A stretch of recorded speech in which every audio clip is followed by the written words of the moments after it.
Chapter 10-12. Noah's return. Neela's gaze swept over the vampire minions that encircled her, assessing their formidable presence. Amongst the group, she noticed the distinctive features of the soul-refining stage vampires. Their gaunt faces contorted into wicked grins. Their elongated tongues flicked out, hissing with anticipation as they floated effortlessly in the air. Their dark eyes fixated on their prey. But her attention was abruptly drawn to the two towering figures amidst the throng. These fusion stage vampires stood head and shoulders above the rest, their bulging muscles and intimidating stature showcasing their enhanced power. Neela's heart quickened as she recognized the palpable threat they posed.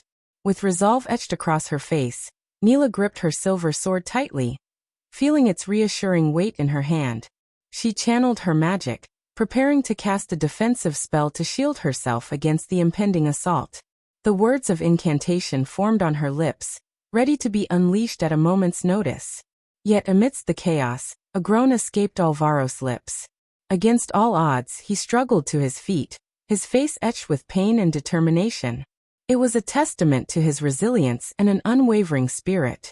As the tension reached its peak, one of the fusion stage vampires stepped forward, his voice dripping with cruel amusement. "The Dark Queen sends her regards," he taunted, his words laced with a sinister undertone. A wicked smile curled upon his lips, baring his elongated fangs, and his crimson eyes bore into Neela's. As Alvaro gritted his teeth, he summoned every ounce of strength to pull out the arrow lodged in his chest. A sharp wave of pain rippled through his body, and blood gushed from the wound, staining his clothes and the ground beneath him. With a trembling hand, he reached for a healing potion tucked within his cloak, intending to mend his grievous injury. But before he could bring the vial to his lips, a blur of movement descended upon them. One of the vampires, propelled by unnatural speed, dashed from the sky, his claws poised to strike. With a fierce growl, Neela reacted swiftly, her hand sweeping through the air with swift precision. In an instant, a burning golden chakra materialized before her, swirling with an intense radiant energy. It formed a formidable shield, blocking the vampire's frenzied assault. The impact reverberated through the chakra, sparks of golden light scattering in all directions. With her other hand, Neela tightened her grip on the silver sword and unleashed a swift counterattack. The blade sliced through the air with an almost ethereal grace, its shimmering edge meeting the vampire's resistance. The clash of metal and fangs filled the night air, a symphony of danger and determination. With a fierce roar, Neela's voice thundered through the chaos. "I will dispatch you unholy creatures. Your reign of terror ends here." Her words echoed with unwavering resolve, her eyes ablaze with righteous fury. The vampires, undeterred by Neela's defiance, taunted her with mocking laughter. "Your futile attempts won't save you, Guardian. The Dark Lord and the Dark Queen will revel in the sight of your severed heads." A deadly dance ensued. As Neela fought against the onslaught of the vampires, her movements infused with a deadly grace. She parried their attacks with the burning chakra shield, its golden light pulsating with each impact. As the fusion stage vampires hovered in the air, their imposing figures exuding an aura of dark power, flames sparked and danced along the edges of the golden chakra swirling before Neela. The intense heat radiating from the shield formed a protective barrier, its radiant energy crackling with every movement. The remaining vampires, moving with blinding speed, launched themselves at Neela and Alvaro with a ferocity that matched their bloodlust. Their attacks were swift and relentless, claws slashing through the air in a deadly frenzy. Neela's senses sharpened, her focus honed to a razor's edge as she parried their strikes, her silver sword a blur of steel. Yet, amidst the chaos, Neela's eyes widened in realization. The vampires were not merely engaging her in combat. They were deliberately targeting Alvaro with lethal intent. Their frenzied attacks held no trace of restraint or mercy. Doubt began to creep into Neela's mind as she questioned her suspicions about Alvaro's loyalty. With each passing moment, her doubts grew stronger. The vampires clawed at Alvaro, tearing at his robes, leaving deep gashes across his flesh. He winced in pain, his body a canvas of injuries. But despite the agony, Alvaro summoned a fierce determination. In a desperate bid for survival, Alvaro retaliated. With a guttural cry, he launched himself at one of the vampires, delivering a powerful headbutt that stunned his assailant. In one fluid motion, he followed up with a swift swing of his sword, severing the vampire's hand from its shoulder. Time seemed to slow as the severed hand flew through the air, crimson droplets spraying in its wake. The vampire let out a howl of pain, dark ichor spilling from the wound, as the severed appendage landed with a sickening thud on the ground. Neela's mind raced as she witnessed Alvaro's unwavering resolve and the visceral battle playing out before her. A nagging voice inside her wondered if she had been wrong all along, suspecting Alvaro without concrete evidence. She couldn't deny the sight before her eyes, the brutal assault on Alvaro and his valiant defense against the vampires. With a sudden burst of determination, Neela leaped back from the vampires, landing gracefully on the ground. As she plunged her sword into the earth, a wave of golden flames erupted around her, engulfing the area in a blazing inferno. The intense heat licked at the vampires' bodies, searing their flesh with its divine fury. However, before the flames could consume them completely, the vampires swiftly retrieved a silver vial from their space rings, pouring its contents over their burning forms. The liquid extinguished the fire in an instant, leaving Neela shocked at the effectiveness of the silver potion. Her mind raced, connecting the dots. She knew the Dark Lord possessed formidable alchemical talents, and it seemed he had bestowed his vampiric minions with a means to counteract her fiery onslaught. The vampire's wounds healed before her eyes, their burned flesh regenerating with visible speed. Even the vampire who had lost his arm witnessed the appendage regrowing, seamlessly reattaching itself to his shoulder. The fusion stage vampires, their dark eyes gleaming with malice, taunted Neela and Alvaro amidst their renewed strength. One of them sneered, "Is that all you have? You'll need to do better than that to stand a chance against us." The other vampires joined in, their mocking laughter echoing through the night. "You should have perished when the Dark Lord destroyed your guild. Pathetic guardians, powerless against the might of our master." Neela gritted her teeth, the weight of their words fueling her determination. She refused to let their taunts break her spirit. Rising to her feet, she met their gazes with unwavering resolve. "We may have been wounded, but our will remains unyielding. We fight for justice, for the Supreme Guardian Noah Winston. You vampires may have the Dark Lord's aid, but we will find a way to overcome." They erupted into laughter, their taunting voices echoing through the night. "Oh look, the Guardians think they're actors in some grand play. Do they rehearse these silly dialogues in their spare time? How amusing." The vampires, their voices dripping with mockery, repeated Neela's words in exaggerated tones. "Oh, look at us, we fight for justice and loyalty. How noble and righteous." They chuckled among themselves, unable to contain their amusement. "Do you Guardians have any brain at all? Or are you just created to spout these cliché dialogues?" One of the vampires sneered. "Resolve? Loyalty? That won't save you from overwhelming power, my dear Guardians. Your words mean nothing in the face of our might." The others joined in, their laughter filling the air. "Oh, look at them, thinking their resolve will magically make us tremble. How adorable." The vampires continued their mocking spree, targeting Neela directly. "Did you really think your words would scare us? We've seen Guardians like you before, full of empty promises and weak attempts at heroics. You're nothing but a bunch of fools." Neela's eyes narrowed, her determination unyielding. She shot back. "You underestimate the strength of our unity and our determination to protect the innocent. Our resolve will prevail. I think you should take a look at Panda's novel." But the vampires only laughed harder, finding her words even more amusing. "Oh, listen to her. The Guardians still believe in hope and justice. How precious." One of them playfully clutched their chest and pretended to be wounded by Neela's words, eliciting laughter from the rest. "Oh, we've missed these cringy, cliché dialogues from the Guardians. It's been too long." Neela's grip tightened on her sword, frustration and anger burning within her. "You may mock our words, but we will prove you wrong. Our actions speak louder than your empty taunts." The vampires exchanged knowing glances before one of them leaned in closer, their voice laced with derision. "How touching. Do you hope to kill us with your noble speeches? Save it for your bedtime stories, Guardian." The Dark Lord defeated your entire guild without breaking a sweat. What makes you think you stand a chance? Neela's resolve flickered, but she quickly regained her composure. We will find a way to defeat the Dark Lord and his minions. We will protect the innocent, no matter the cost. The vampires erupted into laughter once more, their jeering tones echoing through the night. Oh, listen to her. The brave guardian, thinking her words will save the day. How pathetic. They continued to mock her, their words like venomous daggers aimed at her spirit. Undeterred, Neela stood tall, her voice firm.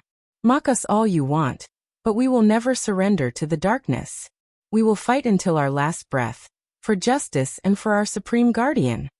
The vampires responded to Neela's defiance with sneers and taunts. Maybe we should kill you now, before you bore us to death with your stupid dialogues. One of them snarled, his fangs glistening in the moonlight. Neela's fists clenched, her determination unwavering despite the mocking gazes fixed upon her. She refused to let their words break her spirit. These vampires would not see her falter. Not today, not ever. The laughter died down abruptly as the vampires, sensing the seriousness in Neela's stance, dashed at her and Alvaro from all directions. Their movements were swift, their attacks aimed to end the fight swiftly and mercilessly. As the battle intensified, Neela channeled her energy into casting spells, her hands weaving intricate patterns in the air. Golden sparks erupted from her fingertips, forming ethereal symbols that glowed with a radiant light. With each incantation, the spells took shape, their manifestations reflecting the pure power coursing through her veins.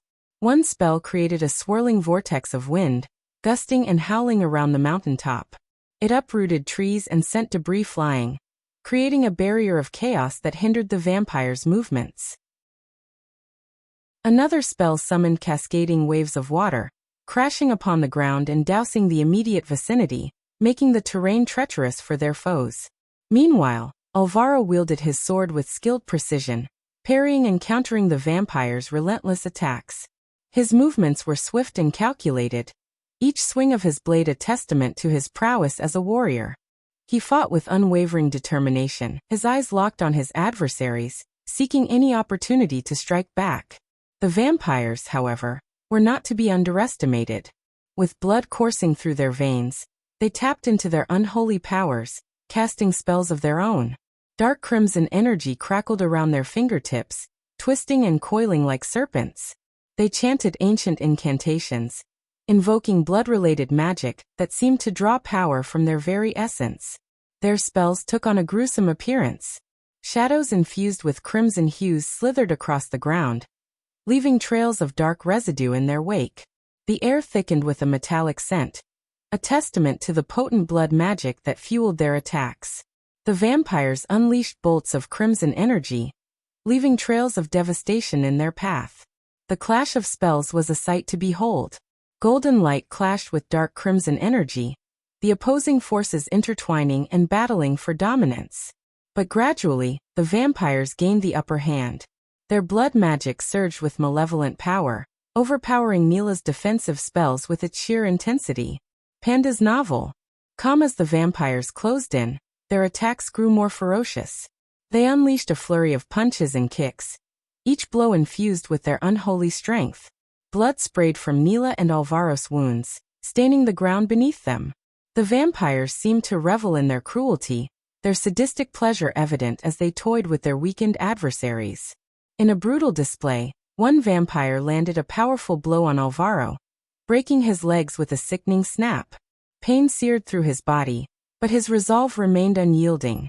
Neela too endured the onslaught, her body battered and bruised but her spirit unbroken. With their limbs broken and bloodied, Neela and Alvaro fought on, their determination undimmed. Though battered and on the brink of defeat, they refused to surrender. Cut off their heads and end this pathetic fight. As the fusion stage vampires issued their cruel command, a chilling silence enveloped the battlefield. The other vampires, obedient to their superiors, slowly advanced toward Neela and Alvaro, their eyes gleaming with a predatory hunger. The atmosphere grew heavy with impending doom as the vampires closed in, their steps deliberate and unhurried. Neela's heart pounded in her chest, her instincts screaming at her to fight, to resist until the very end. But as she tried to grip her sword, her trembling fingers betrayed her, refusing to respond to her desperate command.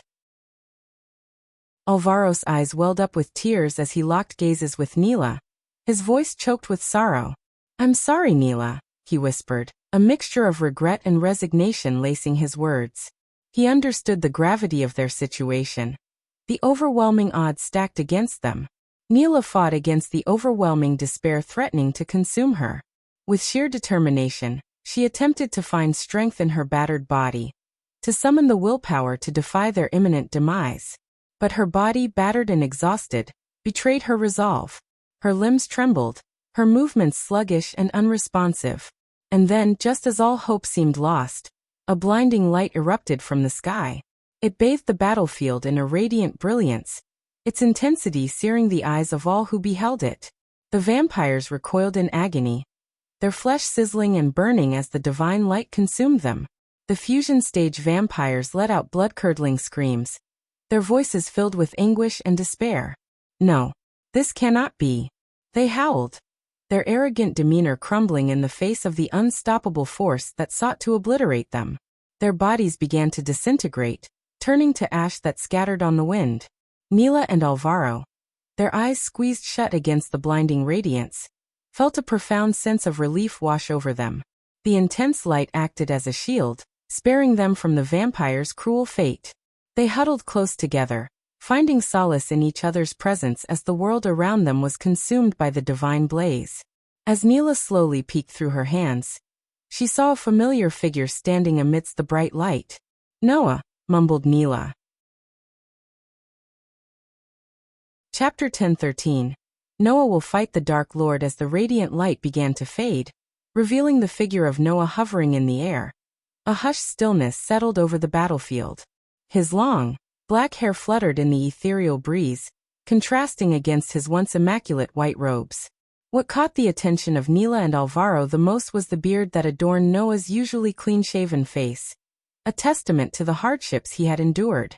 Noah's piercing eyes, usually filled with warmth and wisdom, now burned with a fiery mixture of rage and pain. The weight of his responsibilities and the losses suffered weighed heavily upon him, fueling the power that radiated from his very being. The vampires, sensitive to the aura of authority and strength emanating from Noah, shuddered involuntarily, their instincts recognizing a force greater than their own. Noah's gaze swept over the fallen vampires and the broken bodies of Neela and Alvaro. It was a gaze that carried a multitude of emotions: grief for the fallen, determination to protect those he cared for, and a simmering anger directed at the forces that sought to extinguish hope and justice. The vampire minions, once full of arrogance and malice, now quivered under the weight of Noah's presence. They realized the grave mistake they had made in crossing paths with the Supreme Guardian. The balance of power had shifted, and their newfound bravado wilted in the face of Noah's righteous fury. As the vampires laid eyes upon Noah, their hearts skipped a beat. The sheer power emanating from him sent tremors through their undead bodies. However, a glimmer of confidence flickered within them as they remembered Noah's unwavering commitment to his no-kill rule. "Impressive display of light, Noah. But fear not, for we are not afraid of you," one vampire sneered, attempting to mask their unease with bravado. "What can you possibly do? Bore us to death? It's unfortunate for you, Noah, that vampires possess regenerative abilities. And even if you were to suppress our powers, the Dark Lord would simply restore them," another vampire taunted, reveling in their perceived invincibility. Little did they know, they had gravely underestimated the magnitude of the situation. Neela, standing beside Noah, couldn't help but mumble under her breath, "You fools have no idea whom you're trifling with." Noah, consumed by a righteous rage, remained silent. He closed his eyes, allowing his fury to intensify. The air around him crackled with anticipation as his body began to glow, an ethereal light radiating from within. The humming sound of his power filled the air, a testament to the immense energy brewing within him. Unfazed by Noah's impending surge, the vampires jeered and lunged forward, intent on attacking him. Oblivious to the imminent danger, they dismissed the radiant aura enveloping Noah. However, their arrogance proved to be their undoing. In a breathtaking display, the intensity of Noah's light reached a crescendo, surpassing the vampire's supposed immunity granted by the Dark Lord's protections. The blazing radiance disregarded their defenses and unleashed a scorching heat upon them.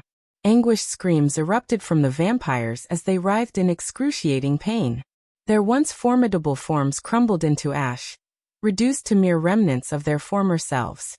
Even the two powerful fusion stage vampires met their demise, unable to withstand the searing brilliance emanating from Noah. Mila and Alvaro, witnessing the cataclysmic event unfold before them, felt the heat wash over them even with their eyes tightly shut. A mixture of awe and trepidation coursed through their beings as they realized the sheer magnitude of Noah's power. With Noah's mortal body merging with his divine essence, he had ascended to the realm of gods. Furthermore, during his unconscious state in the Sky Hall, the elders exposed him to pure celestial energy, propelling him to the half-celestial stage. Now both Noah and Michael stood at the half-celestial stage, their first step towards godhood, known as the fledgling god rank. Upon attaining godhood, each subsequent advancement within the divine ranks granted a god exponentially greater strength and power. However, despite Noah and Michael's newfound might as fledgling gods, they paled in comparison to the fallen gods, who had already reached the second stage of their godhood, the demigod stage. The disparity of just one rank meant that Noah and Michael stood little chance against the overwhelming might of the fallen gods. Fortunately for Noah, as the god of light, most of the fallen gods were in pursuit of his twin brother, Michael, who bore the mantle of the god of darkness. As the vampires turned to ashes, the radiant light emanating from Noah gradually faded. Noah turned his gaze towards Mila and Alvaro, a flicker of relief washing over him at the sight of his loyal companions. Amidst the overwhelming sadness and burning rage stemming from the loss of his wife Alicia and his family, he found solace in the presence of familiar faces. However, before Noah could descend to the ground, Alvaro collapsed, his body giving way. "Alvaro!" Mila's voice rang out, filled with concern as she hurried to his side. As Mila turned her attention to the arrow's entry point in Alvaro's chest, she noticed the eerie purple veins spreading across his wounded flesh. Alvaro began to cough up purple-tinged blood, a clear sign of poisoning. "Supreme Guardian!" Mila called out, her plea reaching Noah's ears as he descended to the ground. Kneeling beside Alvaro, Noah gently placed his hand upon the injured man's chest. A shiver ran down Mila's spine as she observed Noah's palm radiating a warm and comforting light. She tightly grasped Alvaro's hand, her heart heavy with worry and hope, silently praying for his recovery. In this dire moment, Mila realized the folly of her suspicions towards Alvaro. If he were truly a spy, driven solely by greed and lacking loyalty to the Guardian Guild and their friendship, he would never have risked his life by intercepting the arrow meant for her. "He has been struck by a poisoned arrow," Noah spoke calmly, his voice carrying a tinge of concern. Mila's desperation trembled in her voice as she asked, "Can you save him, Supreme Guardian?" Without uttering a single word, Noah firmly grasped Mila's hand with his other hand and closed his eyes. In an instant, a brilliant flash of light illuminated the mountaintop, and the trio vanished from sight, carried away by the mysterious radiance. The trio found themselves instantly transported into a cozy cabin, its inviting atmosphere providing a stark contrast to the chaotic battleground they had just left behind. Mila's eyes took in the surroundings, and she couldn't help but feel a sense of relief wash over her. The cabin exuded warmth and comfort, with wooden walls adorned by paintings of serene landscapes and a crackling fireplace casting a gentle glow. Noah swiftly placed Alvaro onto a nearby table, his expression focused and determined. He turned to Mila and instructed her to retrieve a crimson-red flower from one of the nearby racks. Mila's eyes scanned the room until they settled upon a small vase containing the vibrant blossom. She carefully plucked a single petal, its deep red hue reminding her of life's resilience. Handing the petal to Noah, he crushed it delicately between his fingers, releasing the crimson juices. With a precise motion, Noah allowed the red liquid to trickle into Alvaro's wounded chest, the essence of the flower's healing properties mingling with the poison coursing through his veins. Noah then placed his hand upon Alvaro's chest, his palm emanating a gentle heat and a radiant, luminous glow. The power of the God of Light surged through him as he tapped into his divine abilities. The room seemed to be filled with a soft, ethereal light as Noah directed the healing energy toward Alvaro's body, targeting the poison that threatened his life. I think you should take a look at the gentle heat from Noah's palm seeped into Alvaro's chest, and a brilliant radiance began to envelop the injured man. The light grew in intensity, illuminating the room as it penetrated deep into Alvaro's being, dispelling the toxic effects of the poison. With each passing moment, Noah's healing powers worked tirelessly, burning away the malevolent substance with the purifying force of light. Neela watched with bated breath, her heart filled with hope. She could sense the immense power flowing through Noah, the determination etched on his face as he fought to save their companion's life. The room was suffused with a gentle warmth, a testament to Noah's unwavering commitment to healing and protection. After burning away the poison in Alvaro's body, Noah left the cabin, his heart heavy with memories and emotions. As he stepped outside, his gaze fixated on the vast expanse of the distant sky, reminiscent of the nights he had spent stargazing with his beloved wife Alicia, their bodies entwined in a tender embrace. Tears welled up in Noah's eyes, silently tracing the contours of his anguished face. The image of the Dark Lord ruthlessly snuffing out Alicia's life played over and over in his mind, igniting a surge of fury that coursed through his veins, turning his eyes a fiery red. Trembling with a myriad of emotions, Noah found solace in the open air, hoping to find answers within the vastness of the heavens. As he stood there, a figure emerged from the cabin. It was Neela, her presence a gentle reminder of the loyalty and strength that still resided within their shattered world. Addressing Noah with reverence, Neela's voice trembled slightly as she spoke, "Supreme Guardian." Cutting her off, Noah's voice quivered with a mix of pain, anger, and regret. "I am not the Supreme Guardian anymore. The Guardian Guild no longer exists." In that moment, the weight of his words hung heavy in the air, underscoring the magnitude of their loss. The shattered remnants of the once great Guardian Guild loomed before them, a painful reminder of the bond that had been severed by treachery and betrayal. Seeking solace in Neela's presence, Noah shared his inner turmoil, his voice filled with a potent blend of anguish and desperation. "Tell me, Neela, how does one fight against their own flesh and blood? Ghost, the one who took Alicia's life, is my brother. How can I avenge her when the one responsible happens to share my blood?" In his voice, Neela sensed the torment that consumed Noah's every thought, his conflicting loyalties tearing at the very fabric of his being. The weight of his question hung heavy in the air, as they both grappled with the painful reality that their fight against the darkness was not just an external battle, but an internal struggle against their own kin. Neela understood that in that moment, Noah needed more than a subordinate. He needed a friend. Summoning her strength, she took a deep breath and approached him. "Noah," Neela began, her voice gentle yet resolute.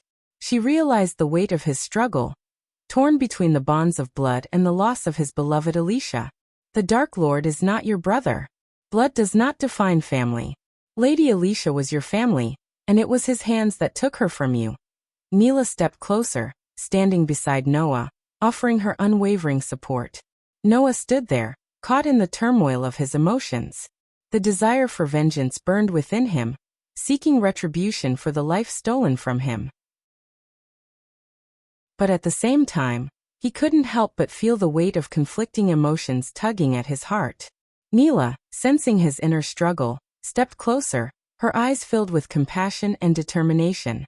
"Noah," she said, her voice steady yet filled with empathy, "I understand the pain and guilt that consumes you. But defeating the Dark Lord is not just about avenging Alicia's death. It is about ensuring that no one else suffers the way you have." Noah's gaze met Neela's, his eyes reflecting the battle raging within his soul. "I blame myself, Neela," he confessed, his voice heavy with regret. "I should have seen the signs. Ghost. My own brother. If only I had realized it sooner, 2 years ago, perhaps I could have turned him away from this path of darkness. I failed him, and I failed my family." Neela placed a comforting hand on Noah's shoulder. "Noah, you cannot shoulder the blame for the choices Ghost has made. He had countless opportunities to choose a different path, to turn away from causing harm. Yet he embraced the darkness willingly." Tears welled up in Noah's eyes, his voice trembling with emotion. But he's my brother, Neela. Flesh and blood. I should have protected him, guided him away from this fate. Neela's grip tightened, her voice unwavering. Noah, listen to me. Ghost made his own choices. He chose to become the Dark Lord, to sow chaos and destruction. It is your destiny, whether he is your brother or not, to stand against him, to protect the innocent, just as Alicia would have wanted. Noah's heart ached, torn between his love for his lost wife and his sense of responsibility towards his family, both past and present. He closed his eyes, allowing Neela's words to sink in, the weight of his decision pressing upon him. His mind replayed memories of Alicia's laughter, her warmth, and the dreams they once shared. The pain of her loss intensified, intertwining with his guilt and self-blame. I should have been there for her, Neela. Noah's voice quivered with sorrow. I should have protected Alicia, my family. It should have been me who was abandoned, not Ghost. If only I had been stronger, wiser, maybe things would have turned out differently. Neela's presence offered him solace, her unwavering support providing a guiding light in the darkness. She understood the complexity of his emotions, the struggle between seeking justice and grappling with the bonds of blood. Noah. Neela's voice resonated with empathy. It is natural to feel torn, trapped between loyalty, guilt, and the need for retribution. But you must remember, Ghost had his own choices to make. You cannot blame yourself for the path he chose. You did not abandon Alicia or your family. You loved them, protected them. It was Ghost who strayed. Noah's fists clenched, his conflicting emotions warring within him. I never wanted to fight my own brother, he admitted, his voice heavy with anguish. But I cannot let his darkness go unchallenged. I must avenge Alicia, ensure that her death was not in vain. It tears me apart, Neela, to stand against my own blood. But I cannot allow the Dark Lord's tyranny to continue. Neela's gaze remained steady, filled with unwavering resolve. Noah, you carry the burden of your guild, your family and Alicia's memory. It is a heavy weight to bear, but you are not alone. We will face this together, united against the darkness. Ghost made his choices, and now it is your destiny to confront him. Chapter 10:14. Returning to Sea Realm after successfully vanquishing Elder Gravesinger and dealing with Forkrux, Michael stumbled upon a remarkable discovery. He found a skull-shaped medallion among the Elder's belongings, and to his surprise, he learned that it was forged in the realm of gods. With Elder's assistance and some careful rune adjustments, Michael managed to harness the medallion's power to create a portal back to Itanes. Rubbing the smooth surface of the skull medallion, Michael witnessed a mysterious purple vortex materialize before him. Taking a deep breath to steady his nerves, he mustered the courage to step into the swirling abyss, vanishing from Elder Gravesinger's pocket dimension in an instant. Meanwhile, in the Wood Elves' village, the curious and enthusiastic children had gathered around Eladir. Eager for tales of adventure and heroism, they huddled closely, their eyes wide with anticipation.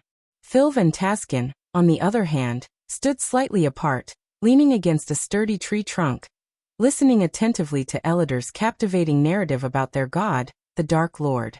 Eladir spun a vivid yarn, recounting the courageous exploits of Michael as he confronted a fearsome vampire death squad, battling to assert his dominance and earn their loyalty.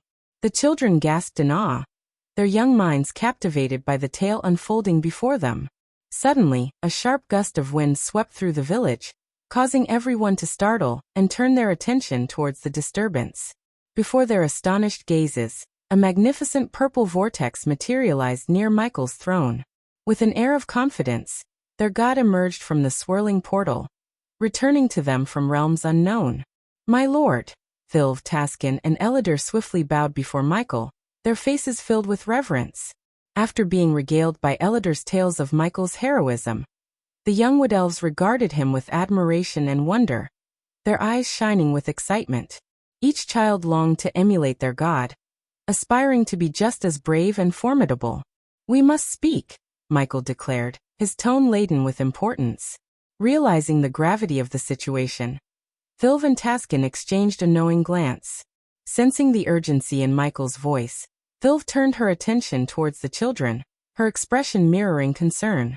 "All right, children, it's time to explore the wonders of the forest," Thilv gently instructed, suppressing a smile at their playful sighs of mild protest. With a collective nod, the children dispersed, their laughter and chatter fading into the distance. Left alone with his loyal followers, Michael took his rightful place upon his grand throne, radiating an air of command. "My lord, what transpired in the Sky Hall?" Elidar's voice quivered with both curiosity and trepidation. He could scarcely fathom the audacity of the Dark Lord infiltrating the heart of their enemy's stronghold, and returning unscathed. The mere thought sent shivers down Elidar's spine. A sly grin crept across Michael's face as he nonchalantly crossed one leg over the other, reclining upon his imposing throne. "Exceedingly well, my friend," he began, his voice tinged with a mix of satisfaction and mischief. "We now possess the pocket dimension housing the demon coffins. With enough time and resources, we can resurrect this ancient race." Taskin and Thilv couldn't help but shudder at the mention of resurrecting such formidable forces. They had been fortunate to live in the world of Itenes, where their greatest perils had been the natural predators of the forest, until recently encountering the relentless Sky Hall soldiers. Yet, compared to their relatively peaceful existence, Michael's challenges seemed insurmountable. His list of adversaries grew with each passing day, and a restful night's sleep had become a luxury of the past. Eager to witness the downfall of the Sky Hall, Elidar's emotions were torn between terror and elation. Having endured 3 millennia of imprisonment at the hands of the Sky Hall, his hatred for the institution knew no bounds. He would gladly sacrifice anything to witness the Sky Hall razed to the ground. "But to breathe life into these dormant bodies, I must journey into the Sea Realm," Michael revealed, his gaze fixed on a distant horizon. Retrieving a peculiar artifact from his possession, he casually tossed the skull-shaped medallion towards Elidar, who caught it with reverent hands. The medallion glimmered brilliantly against the wood elf's palm, its intricate and powerful runes leaving him in awe and disbelief. "Such a finely crafted artifact," Elidar murmured, his voice filled with a mixture of admiration and astonishment. "To think they managed to imbue such complexity and power within such a compact medallion." As the ethereal light danced across the medallion's surface, Elidar couldn't help but marvel at the craftsmanship. Michael decided to embark on a perilous journey to the Sea Realm, determined to obtain another seed of darkness that would permanently activate the system. With the system operational, he would be able to resurrect the dormant demon bodies and confront the gods themselves. Despite Nithrol's warning about not returning to the mortal realm until reaching the celestial stage, Michael had to take the risk. The Sea Realm held the key to bringing the system online, as it was the only way he could earn the crucial experience points necessary to ascend to the celestial stage. "Elidar, stay here with the Wood Elves," Michael commanded, his voice firm and resolute. "Assist them in dismantling the outpost of the Sky Hall soldiers. I will provide you with explosives and poisons to make the task easier." Taskin and Thilv, realizing their god was once again departing their world, knelt before him. A mixture of concern and anticipation etched on their faces. "My lord, when will you return?" Taskin inquired, his voice tinged with a hint of longing. "If all goes according to plan, I'll be back soon," Michael reassured them, his gaze filled with determination. With a nod of gratitude, Elidar returned the skull medallion to Michael. As the medallion rested in his palm, Michael focused his thoughts on the House of Elidar, the place where he had last parted ways with Mutrad. Infusing the medallion with a sliver of arch-energy, he felt its power surge and shimmer with anticipation. Before him, a portal materialized, a swirling gateway to the unknown. Taking a deep breath, Michael steeled himself and stepped into the portal, leaving behind his loyal followers and the familiar realm of Itenes. "I think you should take a look at inside the House of Howrid." Valen sat regally upon his throne, while his fellow elders occupied a row of seats before him. The hall itself was a marvel of underwater construction, nestled in the depths of the ocean. With no sunlight to penetrate its depths, the hall relied on the ethereal glow of the Arctic barrier surrounding the city as its primary light source. The hall's architecture was nothing short of majestic, reflecting the grandeur and power of the Howrids.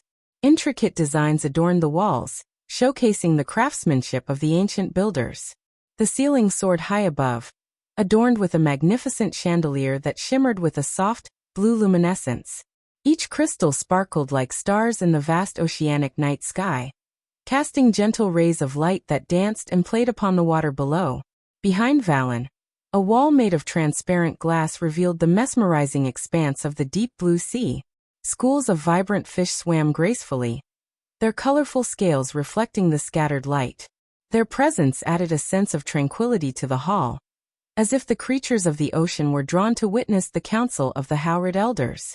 The gentle currents outside the glass wall swayed the seaweed and coral, creating a mesmerizing display of movement and life. The vibrant hues of the underwater flora and fauna painted a vivid tapestry against the backdrop of the endless blue sea. It was a sight that reminded the elders of their connection to the vast oceanic realm they called home. Unlike the calm sea behind them, Valen and the elders bore a frown on their faces, indicating the turmoil in their hearts. Among the elders, Mutrad was one of them. In fact, after Michael, the Dark Lord slaughtered the elders of House Arctic and majority of the House Gladrath, Mutrad had been assisting Valen in regaining the stability in Arctic Hall. Without the Arctic Hall elders and House Gladrath, some of the Serpent Hall elders were making their moves against Arctic Hall. This was a delicate era for the Sea Realm as their peace was overridden by people's greed for power, especially the people of Sea Serpent Hall. Contrary to the serene sea beyond, the faces of Valen and the elders bore a collective frown, betraying the internal turmoil they experienced. Among them, Mutrad stood as one of the key figures. After the Dark Lord, Michael, had mercilessly slain the elders of House Arctic and decimated House Gladrath, Mutrad had tirelessly assisted Valen in restoring stability to the Arctic Hall. However, with the absence of the Arctic Hall elders and the weakened House Gladrath, the Serpent Hall elders had begun to make their moves, driven by their thirst for power. This delicate era tested the peace of the Sea Realm, as the ambition of the Serpent Hall threatened to overshadow their harmonious existence. We must heed the information provided by our spies in Water God Hall, Lord Valen, voiced one of the gray-haired elders. Elder Keelan speaks the truth. Our scholars suspect that the recent tremors in Widow's Down are a result of some form of energy radiation. If our spies are correct, Water God Hall has already dispatched a team to investigate the matter, added another elder. Mutrad, with a somber tone, interjected. With all due respect to Elder Keelan and Elder Mirian, investigating unknown energy radiation in Widow's Down should be our least pressing concern. We have received multiple reports indicating that the Sea Serpent Hall is preparing for an invasion, and numerous elders in House Gormak are conspiring with them. If we do not address the threat posed by the Sea Serpent Hall promptly, the House of Howard itself will be at risk. Mutrad's words were met with a tumultuous response from the gathered elders, filled with curses and shouts of disagreement. Do not create a scene, boy. The last time we followed your advice and sought the Dark Lord's aid, it resulted in the deaths of our esteemed elders and the ruin of House Gladrath. If anyone is to blame for the instability within the Arctic Hall, it is you, rebuked Elder Keelan. As soon as the name Dark Lord escaped Elder Keelan's lips, an uneasy silence enveloped the hall. The air grew heavy with a mix of fear and trepidation. Elder Keelan himself realized the weight of his words, having uttered the name of the man who instilled terror in their hearts. With all due respect, Elder Keelan, let us not forget that it was a unanimous decision to seek the Dark Lord's assistance, calmly interjected Elder Markey, a wise elder with silver hair and serene eyes. The Dark Lord agreed to retrieve our artifact, and he fulfilled his promise. Though we cannot disregard the fact that he brought about the demise of the elders in House Gladrath, it is unfair to lay the blame solely on Mutrad's shoulders. I implore you to consider Mutrad's counsel. Our immediate threat lies with the Sea Serpent Hall. Reflect upon this. Even if we were to investigate the origin of the tremors, the Water God Hall has already dispatched a team to Widow's Down. If our scholars are correct and the cause is indeed something within Widow's Down, it will fall under the jurisdiction of the Water God Hall. Whether it is a gift or a curse, they will claim it. Regrettably, we are not in a position to oppose the Water God Hall. Elder Markey reasoned with wisdom and insight. Mutrad, who had pledged his loyalty to the Dark Lord in order to save his world and the House of Howred, felt a sense of helplessness wash over him. It had been a year since he last heard from the Dark Lord, and news of his recent return and the shocking destruction of the Guardian Guild had spread throughout the Sea Realm like wildfire. Yet, the Dark Lord had not contacted Mutrad, leaving him in a state of uncertainty and concern. In the event that circumstances become dire, we must consider the possibility of aligning ourselves with the Sea Serpent Hall. We are in no position to engage in a conflict with them, especially since many of the elders from House Gormak have already struck deals with the Sea Serpent Hall. Elder Marky's words echoed through the hall, eliciting gasps of disbelief. However, Mutrad was among the few who found merit in Marky's suggestion. That option is not viable. I have consulted with the ancestors in the Immortal Council, and they do not wish for us to join the Sea Serpent Hall and forsake the legacy they have worked tirelessly to establish. They want us to resist and fight. Finally spoke Valen, the esteemed leader of the House of Howrid. Unfortunately, his words confirmed Mutrad's apprehensions, leaving him with a heavy heart and a sense of foreboding. As the elders and Valen continued their discussion, an inexplicable change seemed to permeate the air within the hall. A sudden chill settled in, causing the atmosphere to grow still. The elders and Valen exchanged perplexed glances, sensing an unusual shift in the airflow that intensified with each passing moment. The once gentle breeze transformed into a fierce gust, swirling with an unsettling force. Caught off guard by this anomaly, the elders and Valen furrowed their brows, their expressions etched with concern. Their attention became fixated on a peculiar sight unfolding before them. A vortex materializing right in the heart of the hall. Guards! Mutrad's urgent cry reverberated through the chamber, prompting the armored soldiers stationed nearby to respond swiftly. Drawing their weapons, the elders and guards prepared to defend themselves against this unexpected intrusion. The soldiers, in a display of agility and discipline, rushed into the hall, encircling the swirling portal with unwavering determination. Their eyes remained fixed upon the mysterious phenomenon as anticipation and tension filled the air. Then, in a slow and deliberate manner, a figure emerged from within the depths of the portal. The collective gasp that escaped the lips of the elders resonated through the hall, leaving them utterly astonished. The man who stepped forth, to their disbelief, was none other than the Dark Lord himself. Chapter 10:15. Fighting a fallen god. As Michael surveyed the soldiers, their weapons held tightly in their grasp, a faint smile curved his lips. The tension in the air was palpable, but he knew there was no need for conflict. They were merely pawns in a game they did not fully comprehend. Soldiers, Michael spoke with calm authority, his voice carrying across the room. There is no point in engaging in combat. I have no quarrel with you. The soldiers exchanged uncertain glances, their eyes flickering with a mixture of confusion and suspicion.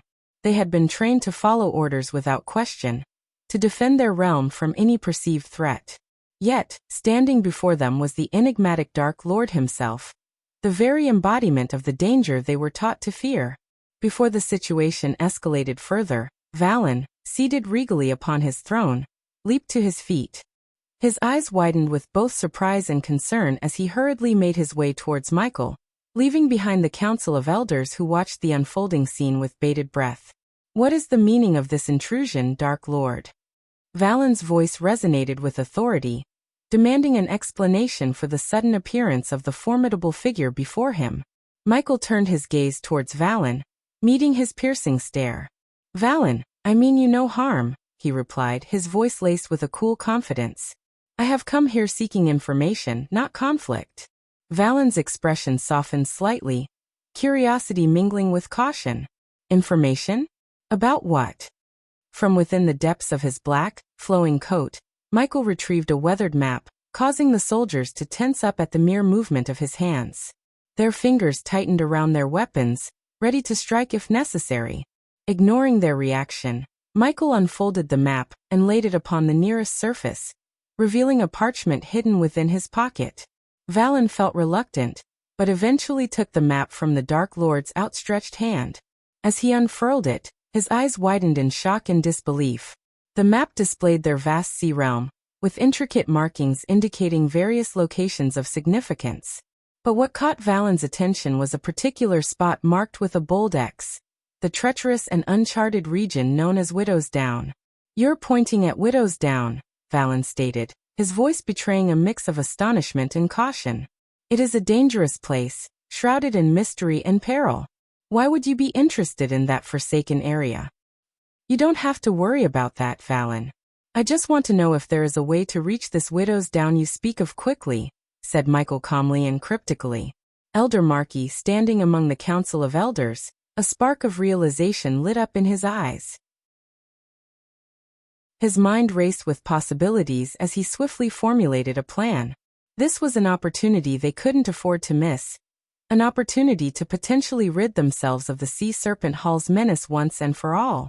"Dark Lord," Elder Markey interjected, his voice soft but carrying a sense of purpose. "If you are truly interested in Widow's Down, there might be a way to expedite your journey."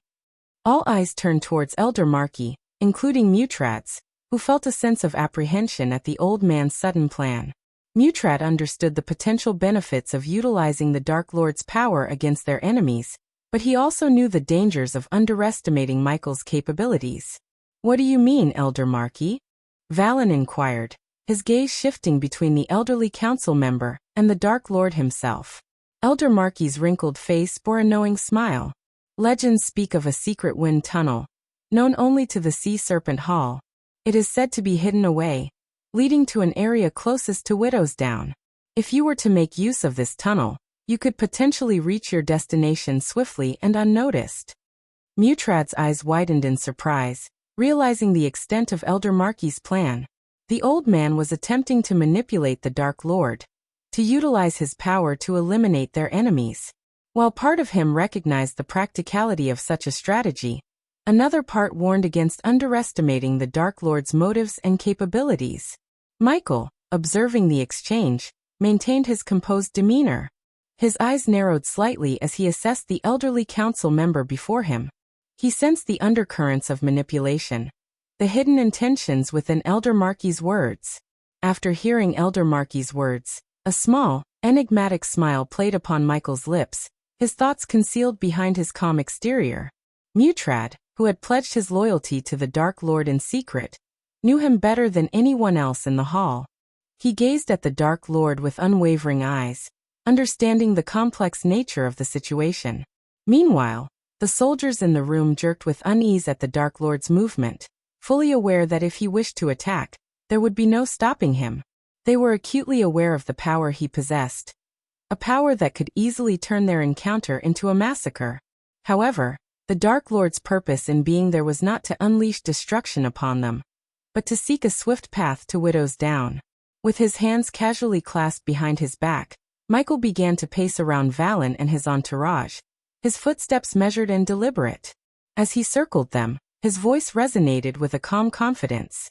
"Please forgive my skepticism, but I have lived long enough in this world to know that nothing comes without a price. Furthermore, the Sea Serpent Hall holds a significant position among the Great Eight clans, does it not? I understand that your Sea Realm prides itself on maintaining peaceful relations among the three clans. However, it is difficult for me to believe that the secret wind tunnel you propose, known only to the Sea Serpent Hall, is a mere coincidence," Michael calmly stated, his eyes keenly observing the reactions of the elders and Valen. As he expected, a flicker of unease passed across their faces, revealing the hidden agenda of the House of Howrid. "I may not know all the ins and outs of your Sea Realm, but I do know one thing. Peace doesn't last. It's just a fleeting moment in the grand scheme of things. People, my friends, always hunger for power. It's in their very nature. Now, considering what happened the last time, your precious Arctic Hall must be weakened. And let me tell you something. A weakened predator becomes nothing but prey. And mark my words, when one predator falls, another rises. So, tell me straight, have you become nothing but helpless prey to the Sea Serpent Hall?" Michael's voice dripped with a cool, confident aura, his piercing gaze fixed on Valen and the elders, challenging them to face the harsh reality of their situation. He paused, allowing the weight of his words to settle upon the gathered leaders. His piercing gaze scanned their faces, seeking the truth hidden within their expressions. It was evident that the House of Howrid had its own motives and hidden fears, and Michael intended to uncover them. I think you should take a look at. So, I ask you plainly, have you become the prey of the Sea Serpent Hall? Your once allies turned predators? Michael's voice resonated with a mix of curiosity and authority, leaving no room for evasion. He awaited their response, poised to unravel the intricate web of power and deception that lay before him. After hearing Michael's probing words, Valen understood that hiding their troubles with the Sea Serpent Hall was futile. However, he was reluctant to involve the Dark Lord in their affairs. If it came down to it, Valen would rather join forces with the Sea Serpent Hall than engage in a futile battle that would only result in the loss of their fellow House of Howrid members. Valen recognized that there was no point in fighting a losing battle and sacrificing lives. Bringing the Dark Lord into the conflict would undoubtedly lead to victory against the Sea Serpent Hall, but it would also bring destruction upon them. As the Dark Lord himself had pointed out, without the Sea Serpent Hall, the Sea Realm would become weakened. And as he had warned, when a weakened prey attracts another predator, chaos would ensue. Valen had no desire to witness such devastation. Forgive Elder Markey if he had any hidden intentions, Dark Lord. Elder Markey wants what's best for our house, and yes, we do face troubles with the Sea Serpent Hall.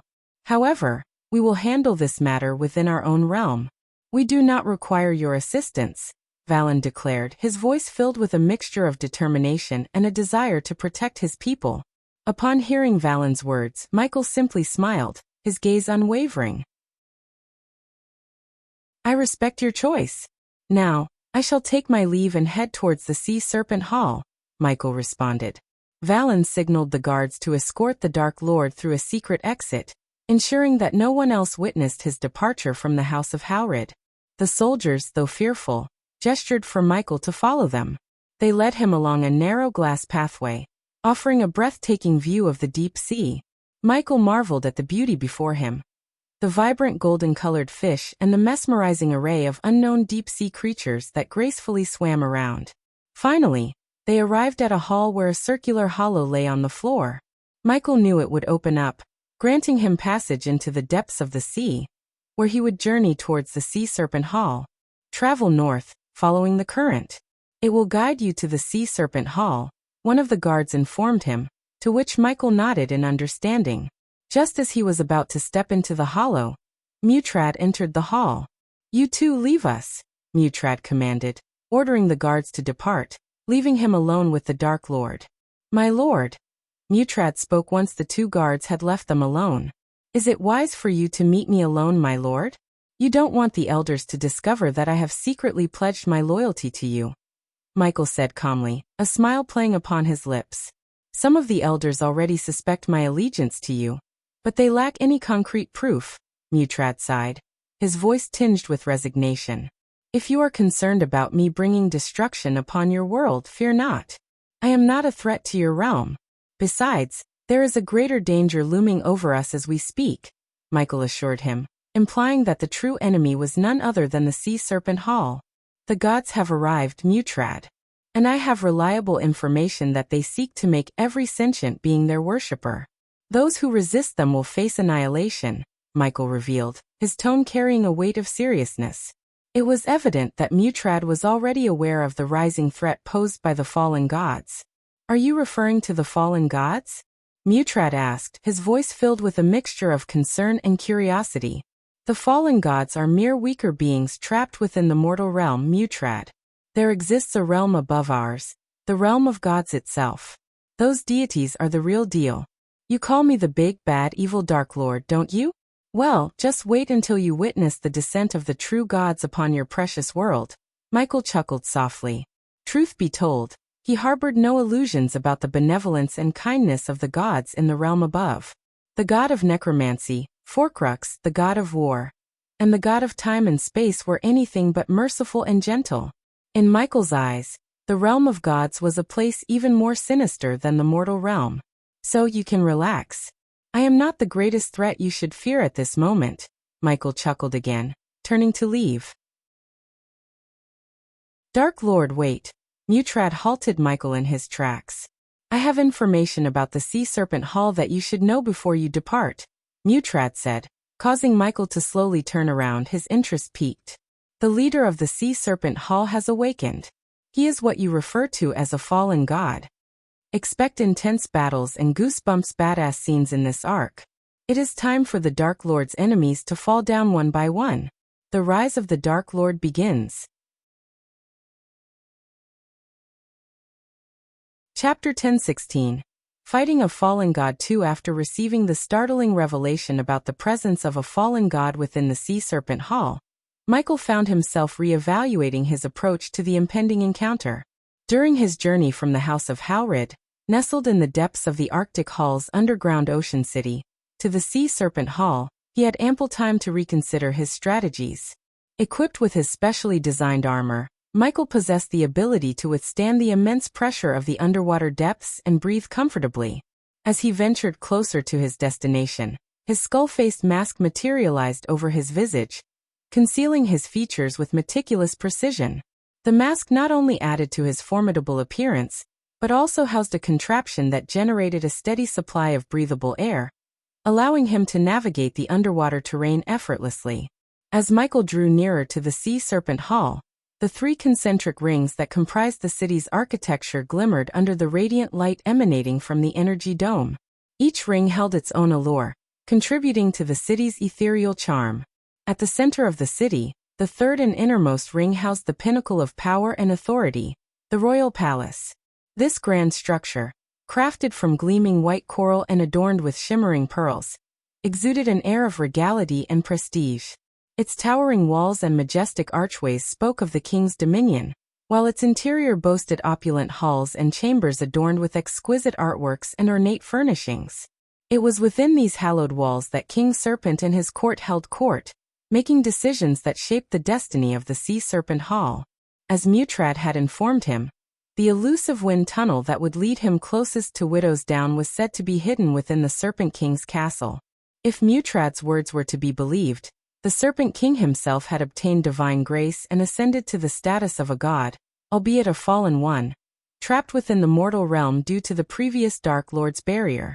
A mixture of disbelief and curiosity laced Michael's voice as he uttered, "Is that?" His words trailed off as he caught sight of a familiar figure in the distance, surrounded by a translucent energy dome that shielded him from the crushing pressure of the sea. To his astonishment, it was none other than Evan Clark. Memories flooded back to Michael, reminding him of the last time they had crossed paths. It had been during the tumultuous period when Michael unleashed his fury upon Thusia, and Evan had joined the Guardian Guild, fighting alongside Zanali in a desperate attempt to quell the chaos. What took Michael by surprise even more was the ethereal aura enveloping Evan, reminiscent of the orc who had been possessed by a sliver of Rudra's divine grace. Furthermore, Evan's cultivation power surpassed any scale Michael had encountered before, making it difficult for him to gauge its true extent. Although momentarily taken aback by Evan's formidable power, Michael did not perceive him as a significant threat, even with the grace. Unlike Evan, whose godhood level would remain stagnant unless he amassed millions of loyal worshippers in both the mortal realm and the realm of gods, Michael possessed the ability to level up his own godhood rapidly. He only needed to locate and absorb the seeds of darkness, as well as eliminate individuals to earn experience points and advance his power. This unique method of progression made Andor, the ruler of Hell, consider Michael a far greater threat to the gods and the realm of gods than even Dagon himself.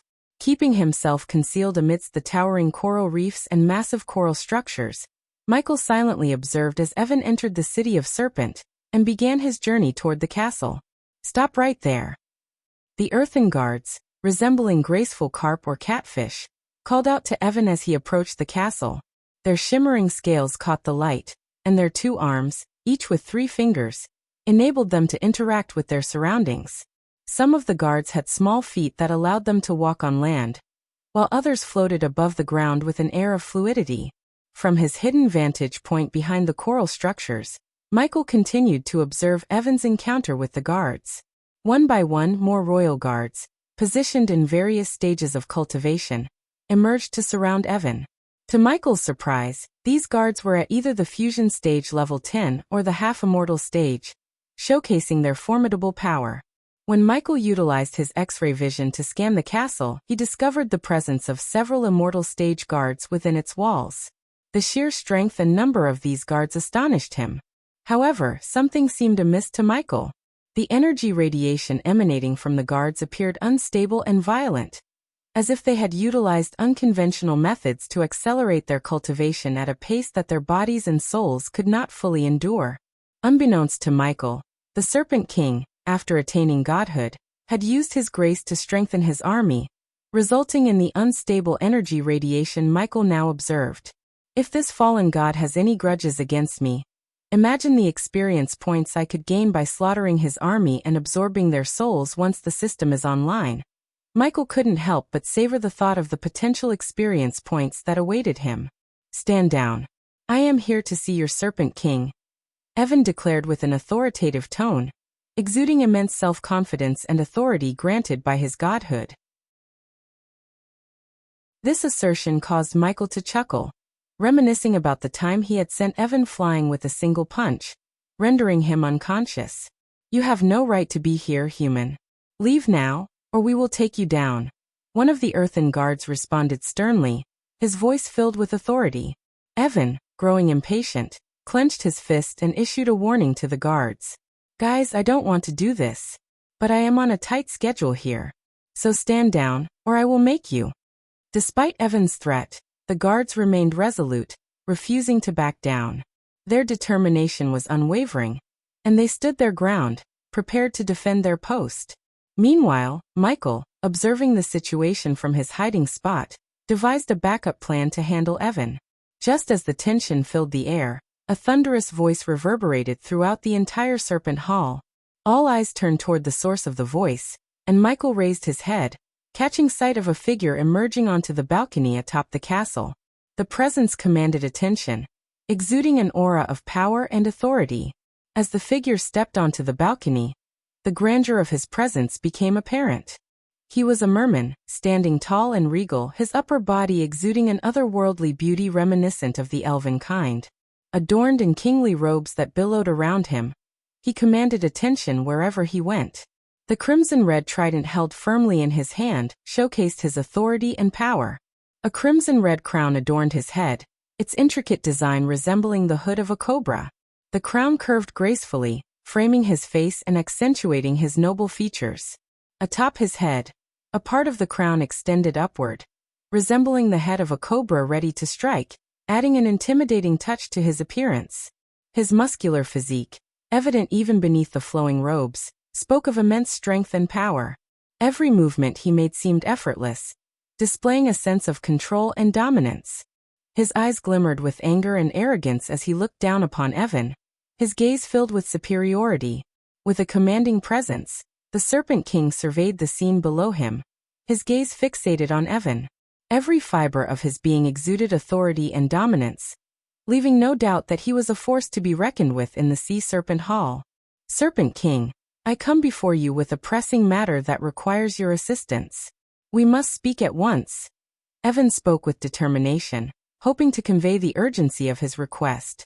However, his words were met with a mocking laugh from the Serpent King, further fueling Evan's surprise and curiosity.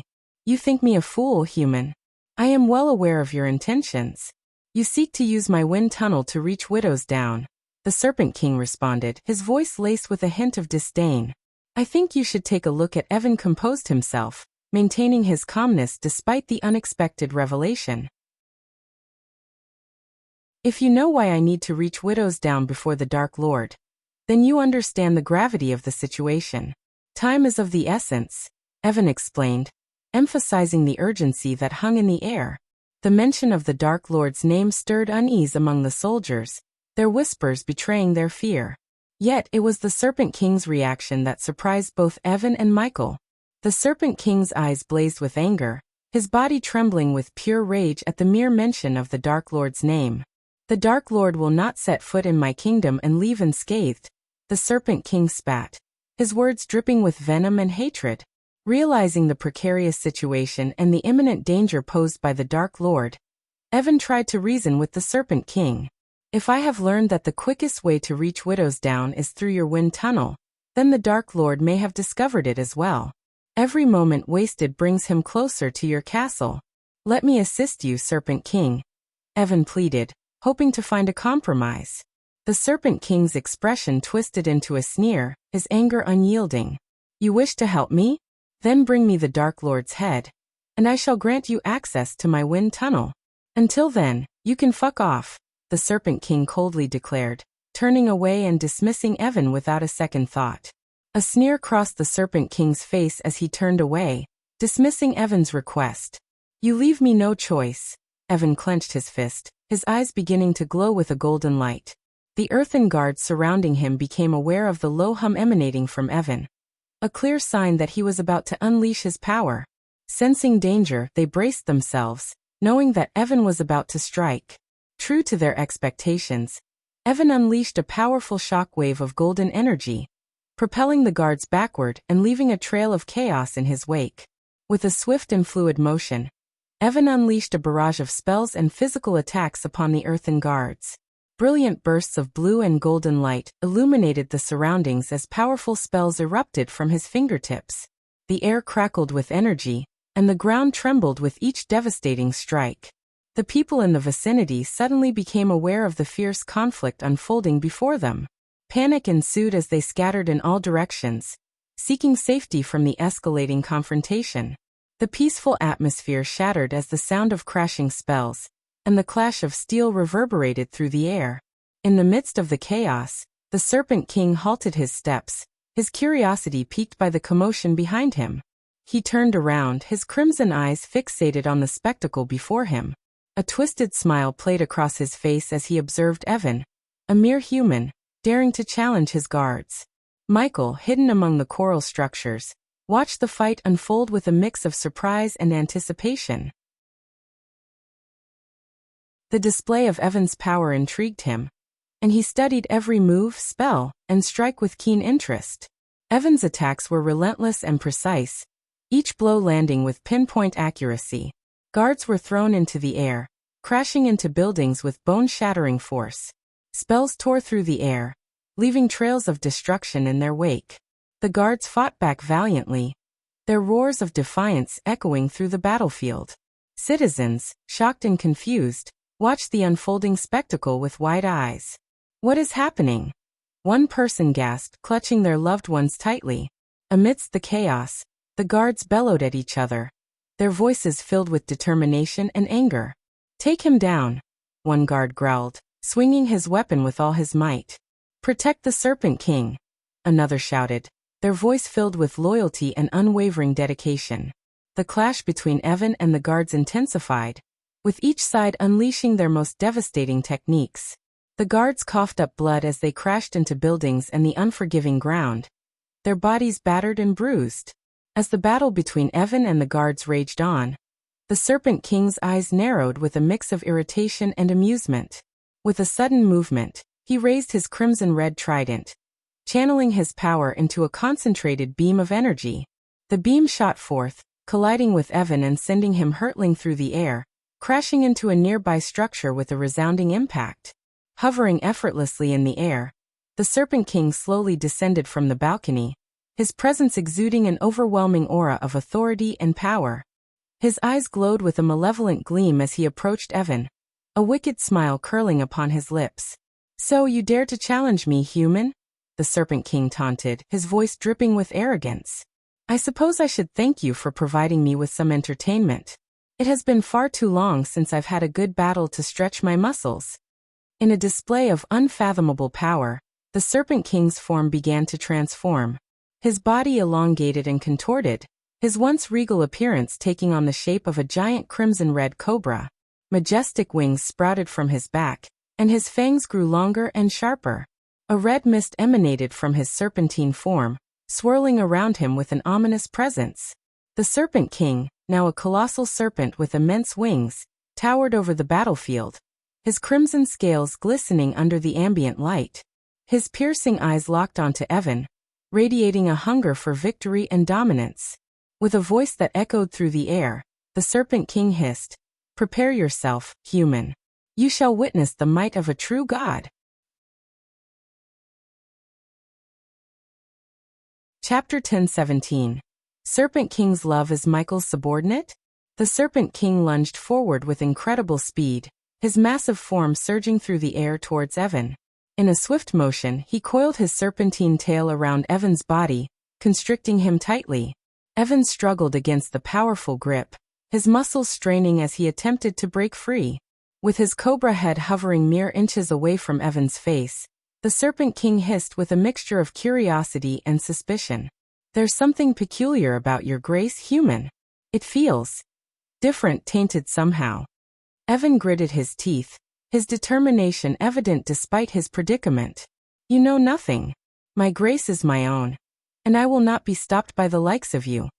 The Serpent King chuckled, his voice echoing with a hint of amusement.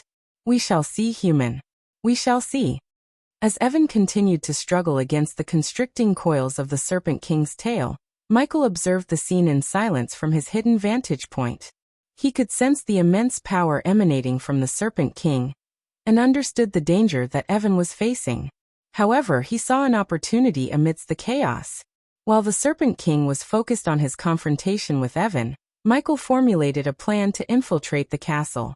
He knew he had to seize this moment to make his move, utilizing the distraction to navigate through the Serpent King's domain undetected. As the Serpent King poised his fangs to strike, Evan's eyes blazed with golden energy. With a mighty roar, he summoned forth his own power, surging with a raw force that shattered the coils of the Serpent King's tail. Freed from the constricting grip, Evan launched himself forward, delivering a powerful punch that connected with the Serpent King's scaled jaw. However, the Serpent King was not so easily defeated. With a swift swing of his powerful tail, he sent Evan hurtling through the air, crashing into the nearby structures. The impact shook the ground beneath them, causing debris to scatter in all directions. Unfurling his majestic wings, the Serpent King soared higher into the sky, his snake-like body morphing to accommodate a humanoid hand. The crimson-red trident flew into his hand, gleaming with malevolent intent.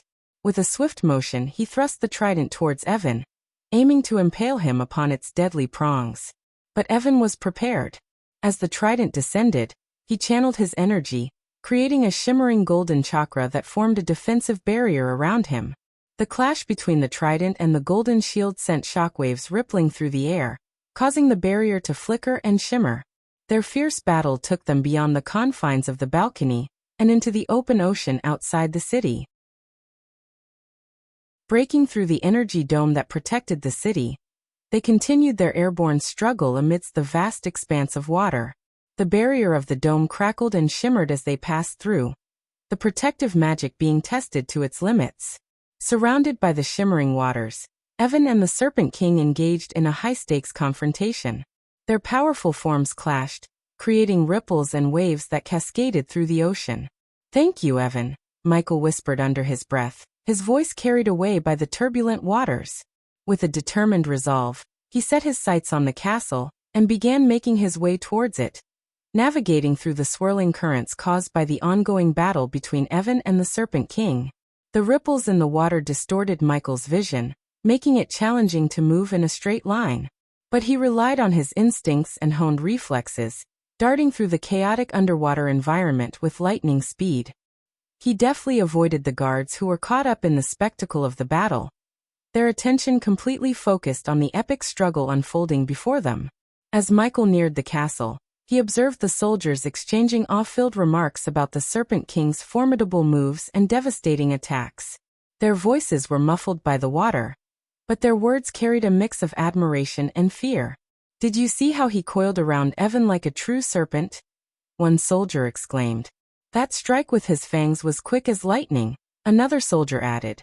"He's relentless. The Serpent King's power is unmatched." While the soldiers were engrossed in discussing the Serpent King's prowess, Michael seized the opportunity to slip past them unnoticed. He swiftly made his way to the same balcony where the Serpent King had made his first appearance. Without hesitation, Michael stepped onto the balcony, his figure shrouded in shadows. The soldiers, still caught up in their conversation about the ongoing battle, failed to notice his presence. In the midst of their discussions, they were oblivious to the infiltrator moving with purpose towards the heart of the castle. As Michael landed inside the castle through the balcony, he swiftly scanned his surroundings. The dimly lit hallway stretched before him, adorned with elegant tapestries and intricate carvings. But his attention was quickly drawn to the sound of approaching footsteps. A group of soldiers rounded the corner, their armor clinking with each step. They caught sight of Michael standing in the hallway, and their eyes widened in alarm. "Intruder!" one soldier shouted, his voice echoing through the corridor. The others reacted with instinctive aggression, drawing their weapons and lunging towards Michael. Clad in his full Dark Lord armor, Michael remained calm and composed. He covered his face with his skull mask, its intimidating presence instilling fear in the hearts of his enemies. The soldiers, however, were little too late to realize the true extent of Michael's power. "I think you should take a look at." With a burst of speed, Michael utilized his lightning dash spell, which allowed him to move with blinding swiftness. He closed the distance between himself and the group of soldiers in an instant. His dark sword gleamed ominously as it sliced through the air. One by one, the soldiers fell before him, their bodies unable to withstand the devastating power of his strikes. Blood splattered on the walls, and their screams were muffled by the dark aura that enveloped Michael's sword. The clash was over in mere moments, leaving only one soldier standing. He trembled in fear, witnessing the merciless efficiency with which Michael dispatched his comrades. Michael stared at the lone soldier, his voice carrying a chilling undertone. "Tell me where I can find the wind tunnel." The remaining soldier trembled under Michael's intense gaze, sweat trickling down his forehead. He stuttered, struggling to form coherent words. I don't know. Please." Without warning, Michael tightened his grip on the soldier's shoulder, his fingers digging into the flesh. The soldier winced in pain as the pressure began to break his shoulder, his cries filling the corridor. "Tell me," Michael growled, his voice dripping with menace. "Where can I find the wind tunnel?" Tears streamed down the soldier's face as he whimpered in agony. It might be in the Serpent King's chamber. He keeps many secrets there." Satisfied with the answer, Michael released his hold on the soldier, who collapsed to the ground, clutching his injured shoulder. The soldier looked up at Michael with pleading eyes, silently begging for mercy. But Michael was not the one to grant mercy to his foes. Instead of granting mercy, Michael fired the dark beams out of his eyes, turning the soldier's head into a bloody pulp. As Michael moved swiftly through the castle, his X-ray eyes granted him the ability to see through the walls, revealing the secrets hidden within.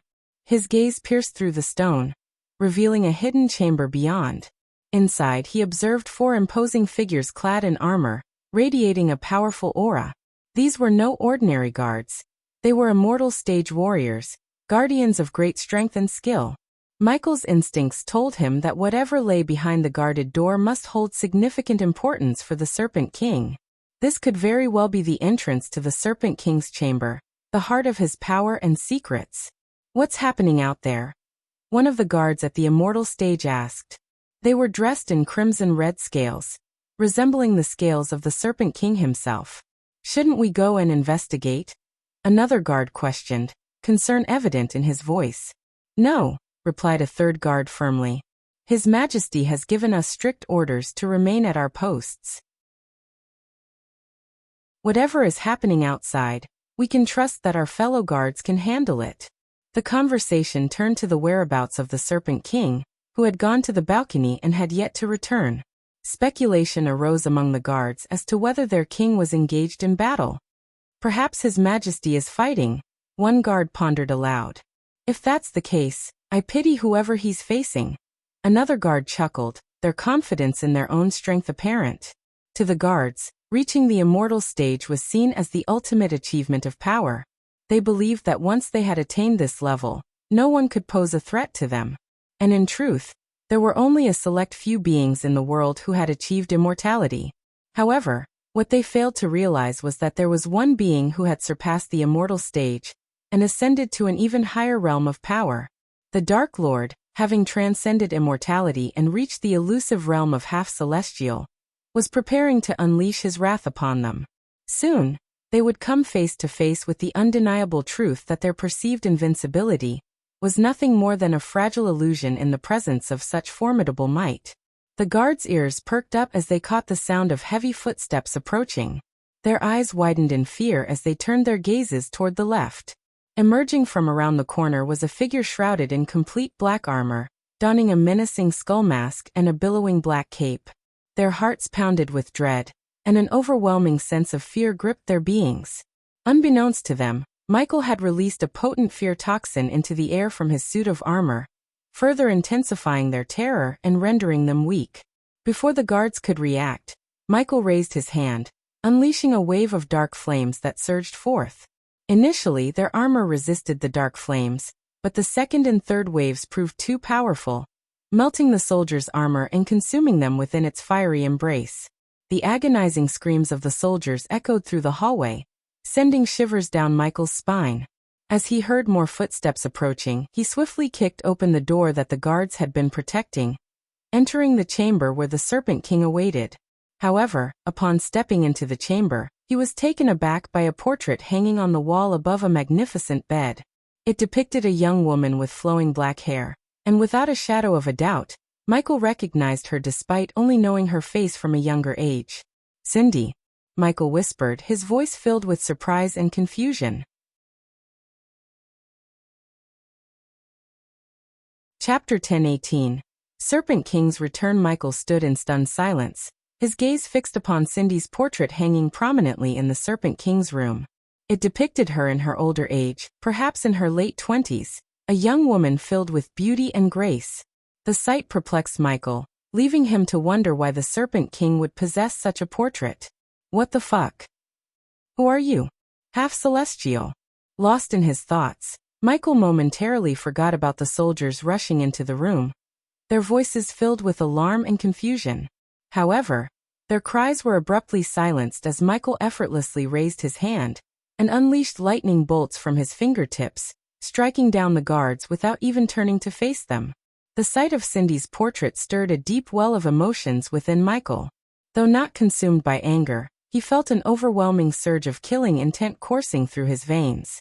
In that moment, anyone else might have succumbed to their rage and engaged the Serpent King in battle. However, Michael's rationality prevailed, and his focus shifted to finding the wind tunnel. Activating his X-ray eyes, Michael's irises glowed with an ethereal light as he scanned the entire room. His gaze swept across the chamber, taking in its details.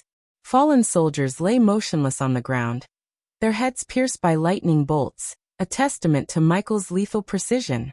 Beyond them, his eyes caught sight of a concealed glowing rune hidden behind the Serpent King's room, beckoning him forward. Michael approached the rune, situated on the headboard of the bed, its invisible presence palpable beneath his fingertips. As he made contact with the rune, a surge of energy coursed through his body, causing a subtle trembling sensation. Without hesitation, Michael clenched his fist and struck the rune with a powerful blow, shattering the bed's head in the process. The moment the rune was shattered, a distinct clicking sound resonated from beneath the bed. Reacting swiftly, Michael delivered a forceful kick, sending the bed hurtling towards the wall. The impact caused the bed to splinter and break apart, unveiling a concealed floor hidden beneath it. The door on the hidden floor lacked a traditional knob or handle, instead featuring a singular rune as its means of activation. Unfazed by the absence of conventional mechanisms, Michael relied on his strength. He stomped forcefully on the ground, shattering the door into countless pieces. As the fragments scattered, a powerful gust of wind erupted from the newly revealed opening, engulfing the room and sending objects flying. In an instant, the swirling vortex began to pull everything within its reach, creating a powerful suction force. As the soldiers rushed into the room, their faces contorted with anger and determination, their shouts filled the air. "There he is! Take him down! Don't let him escape!" But their cries were abruptly cut short as the powerful suction force of the wind tunnel took hold. The soldiers, caught off guard by the sudden gust, struggled to maintain their balance. Helplessly, they were pulled towards the gaping hole, their screams echoing throughout the chamber. Amidst the chaos, Michael stood steadfast on the ground, rooted in place by his immense strength. The wind whipped around him, tugging at his cloak and armor, but he remained unmoved, unaffected by the pull of the wind tunnel. His eyes focused on the soldiers, his face expressionless as he witnessed their futile attempts to resist the relentless force. This chapter upload first at NWSB. C0M. One by one, the soldiers were dragged closer to the edge of the hole, their outstretched hands desperately grasping for something to hold onto. Their screams grew more frantic as they were sucked into the wind tunnel, disappearing into the depths below. Michael watched in silence, his gaze unwavering, as the last soldier was swallowed by the wind tunnel. The room fell into an eerie stillness, the only sound remaining the faint howling of the wind. Michael peered down into the abyss, his gaze fixed on the swirling red mist that filled the wind tunnel. The mist, a macabre mixture of blood and shattered bodies, bore witness to the devastating power of the suction force. The soldiers who had been unfortunate enough to be pulled into the depths had met a gruesome fate, their bodies bursting from the sheer intensity of the wind's pull. Undeterred by the horrifying sight, Michael unfurled the metal wings concealed within his armor. The wings gleamed in the dim light of the chamber, their intricate design hinting at their hidden strength. With a leap of faith, he propelled himself into the wind tunnel, soaring through the crimson mist. As Michael descended further into the depths, the force of the wind intensified, threatening to tear him apart. Yet he gritted his teeth and pressed onward, his wings beating against the powerful currents. The red mist engulfed him, obscuring his vision, but he remained resolute, guided by his unwavering determination. The wind tunnel seemed to stretch into an infinite abyss, with no end in sight. Michael braced himself against the unyielding forces, his eyes fixed on the unknown destination that awaited him. The roar of the wind echoed in his ears, urging him to forge ahead, deeper into the mysteries that lay beneath the Serpent King's castle. As Michael delved deeper into the depths of the ocean, the surroundings grew increasingly dim and foreboding. The once vibrant blue hue transformed into an abyssal darkness, enveloping everything in its grasp. The only sources of illumination were the ethereal glow emitted by a school of bioluminescent fish, their soft radiance casting an eerie light on the murky waters.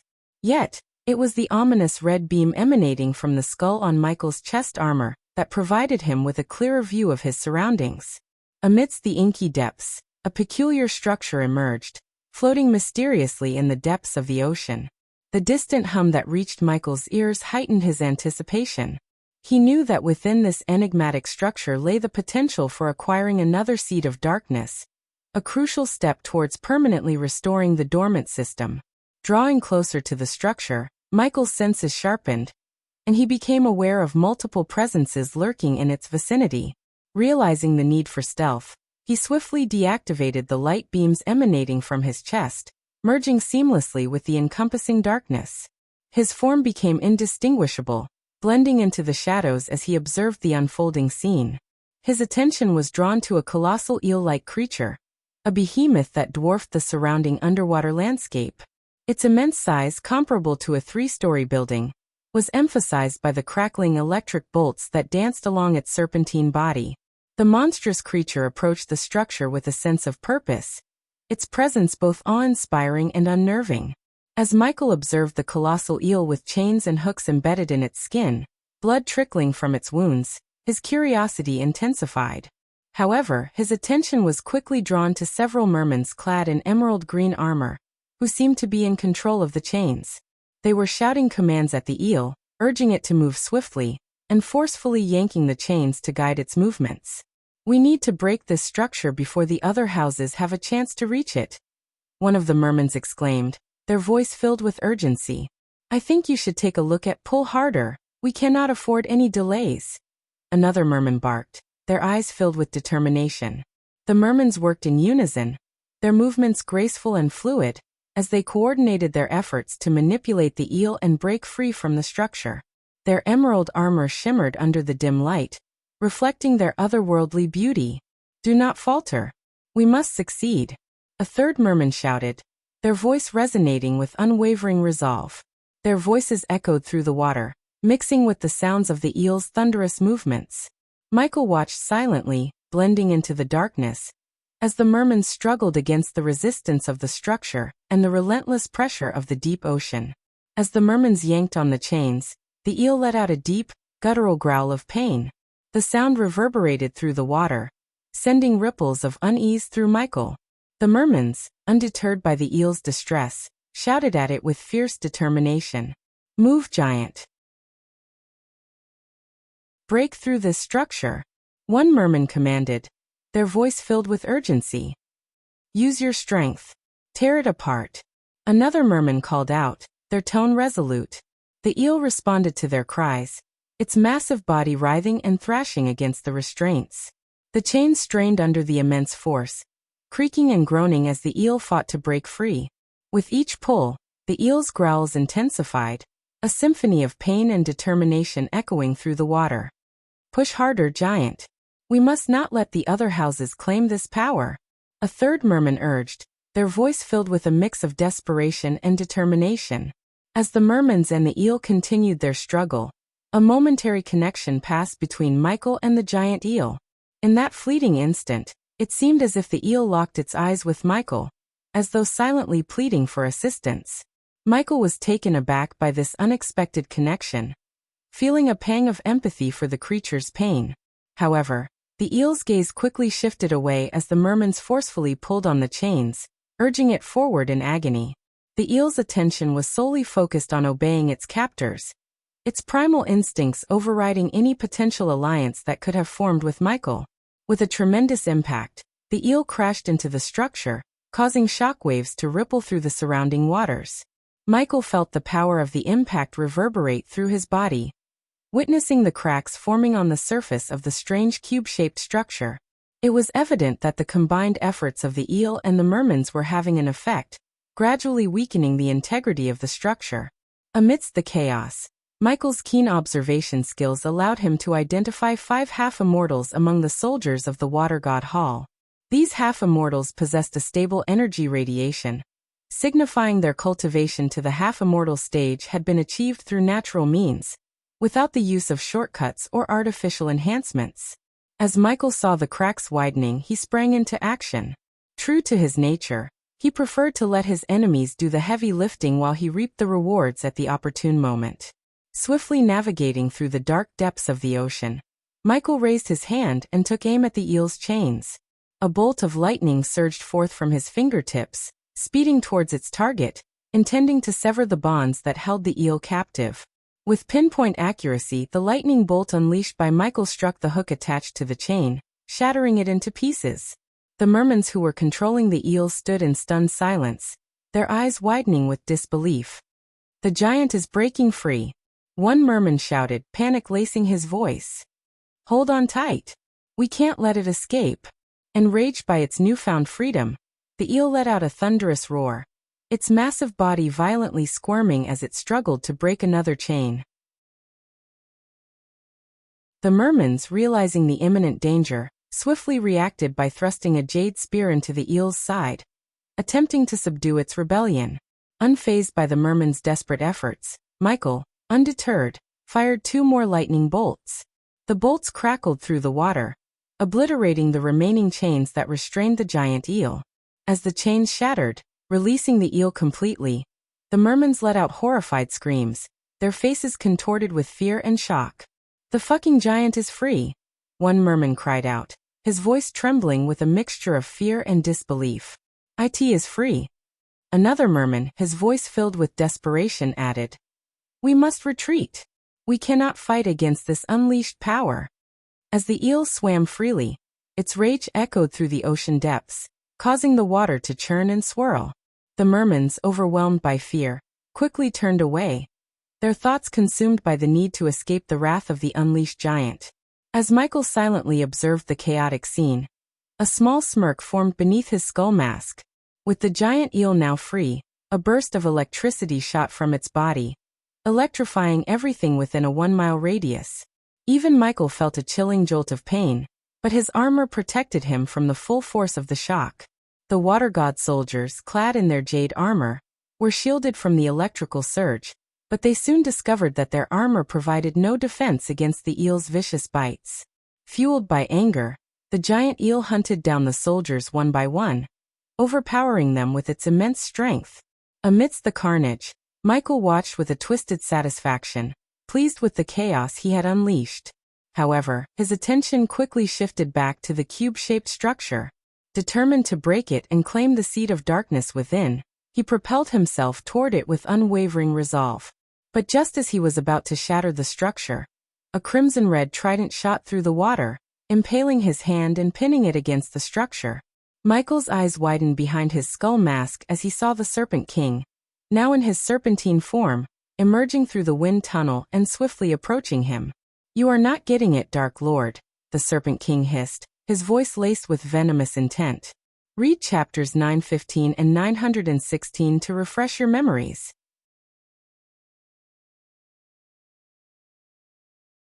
Chapter 10:19. Serpent King Love. Cindy. Michael forcefully pulled out the crimson-red trident that was embedded in his hand, grimacing at the pain it caused. As he struggled to free himself, the Serpent King swiftly approached, his transformed cobra head locking eyes with Michael's gaze. "I have waited countless years for this moment," hissed the Serpent King, his voice dripping with venom. However, faced with a fallen god and a threatening giant cobra, Michael remained unfazed. With a hint of mockery in his voice, Michael retorted, "Ever heard of breath mints?" He knew that as a god he couldn't be killed, and he sensed that the Serpent King was about to embark on a peculiar tale. "You destroyed my love. Because of you she never loved me back," hissed the Serpent King, his voice filled with bitterness and resentment. "Are you talking about Cindy?" Michael asked, his eyes cold and unyielding. As he uttered those words, the Serpent King's tail slowly coiled around Michael, tightening its grip. "My eternal love, the love you shattered," hissed the Serpent King, his eyes revealing the pain of lost love and the bitterness of failure. With a cold tone, Michael replied, "You do realize that Cindy is just 11 years old, and I have no idea what you're talking about." A sinister smile crept across the Serpent King's face as his tail tightened its grip around Michael, exerting pressure that would shatter ordinary bones. "Allow me to refresh your memories, Dark Lord," hissed the Serpent King, his voice filled with a twisted determination. "When you stripped me of my grace, I hid my memories along with it.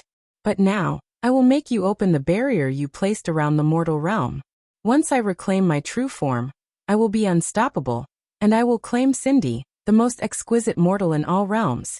The Serpent King revealed his true intentions, fueled by a burning desire for power and possession.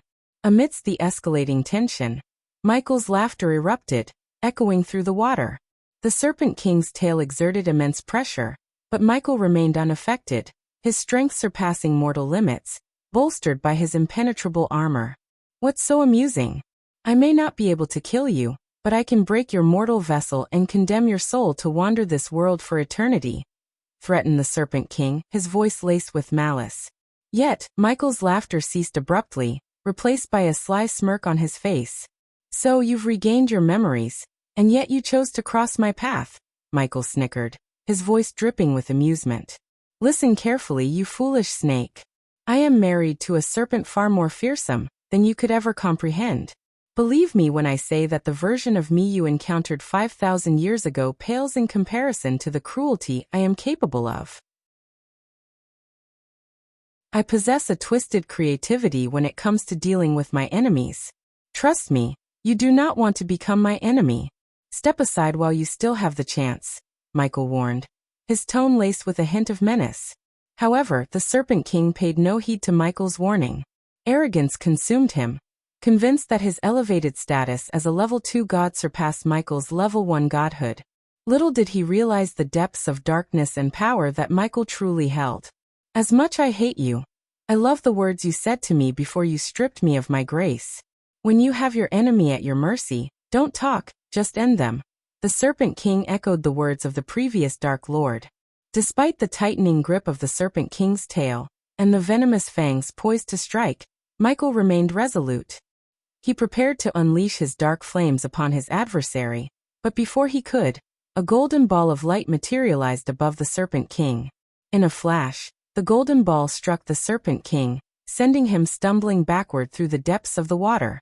As the radiant light subsided, Evan emerged, his presence commanding and powerful. Evan turned his gaze towards Michael, their eyes meeting once again. The last time they crossed paths, Evan had feared the overwhelming power of Ghost, but now he stood stronger, filled with the conviction that he could vanquish the Dark Lord he had become. However, the situation became complicated for Evan as he found himself facing the Dark Lord, standing before the very object Salisi had ordered him to protect. This chapter upload first at Novel USB. C0M?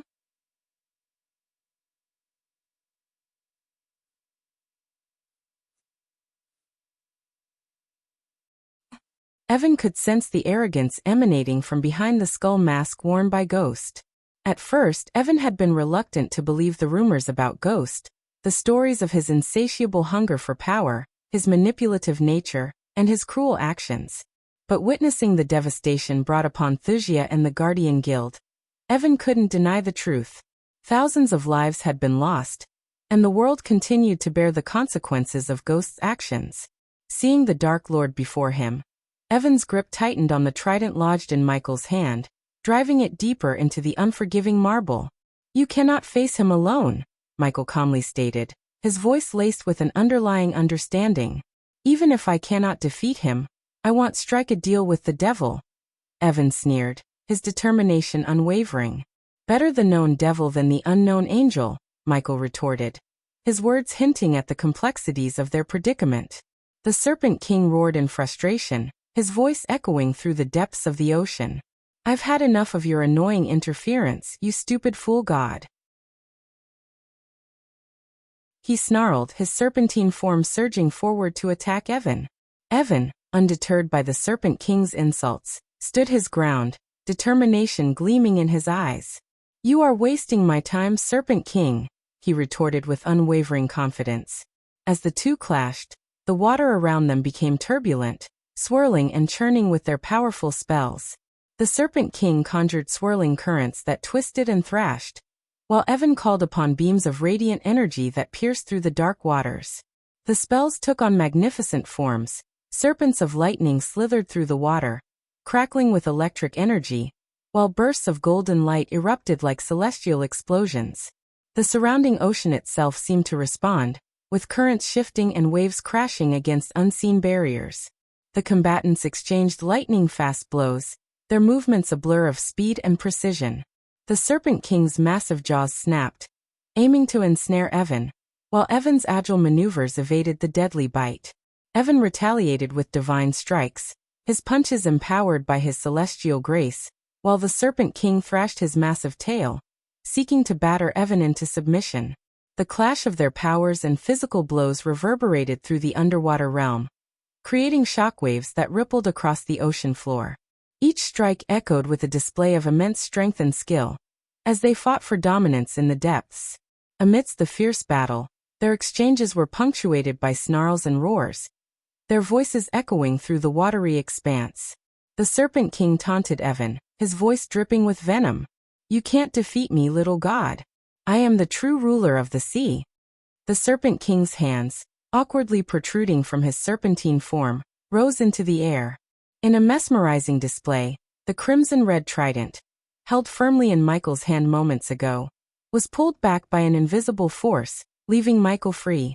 The trident flew back to the Serpent King, nestling into his grasp. As the trident reunited with its master, a surge of power radiated from the Serpent King, causing the ocean itself to respond to his command. The waters around him stirred and swirled as if acknowledging his authority. With the trident firmly in his hand, he aimed its sharp points directly at Evan. A powerful gust of current, unleashed by the Serpent King's command, surged forward with incredible force. It struck Evan square in the chest before he could even react, the impact sending him reeling backward.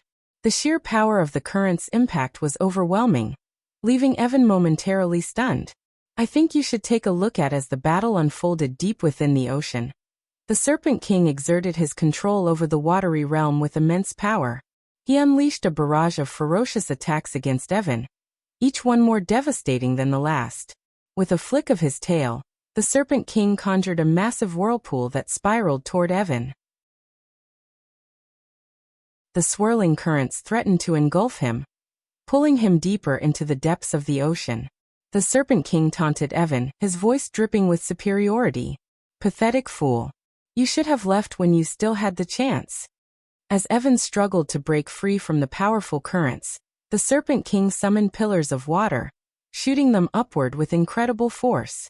The water pillars crashed down upon Evan, their impact sending shockwaves through his body. The Serpent King reveled in his dominance, his laughter echoing through the water. "Is this the extent of your power, little god?" Undeterred by the onslaught, Evan mustered his own powers, retaliating with bursts of golden energy. However, the Serpent King's mastery over the ocean allowed him to dodge and deflect Evan's attacks effortlessly. With a flick of his trident, he created a massive wave that surged toward Evan, threatening to engulf him in its crashing force. "I command this very ocean. You, an anomaly, cannot defeat me."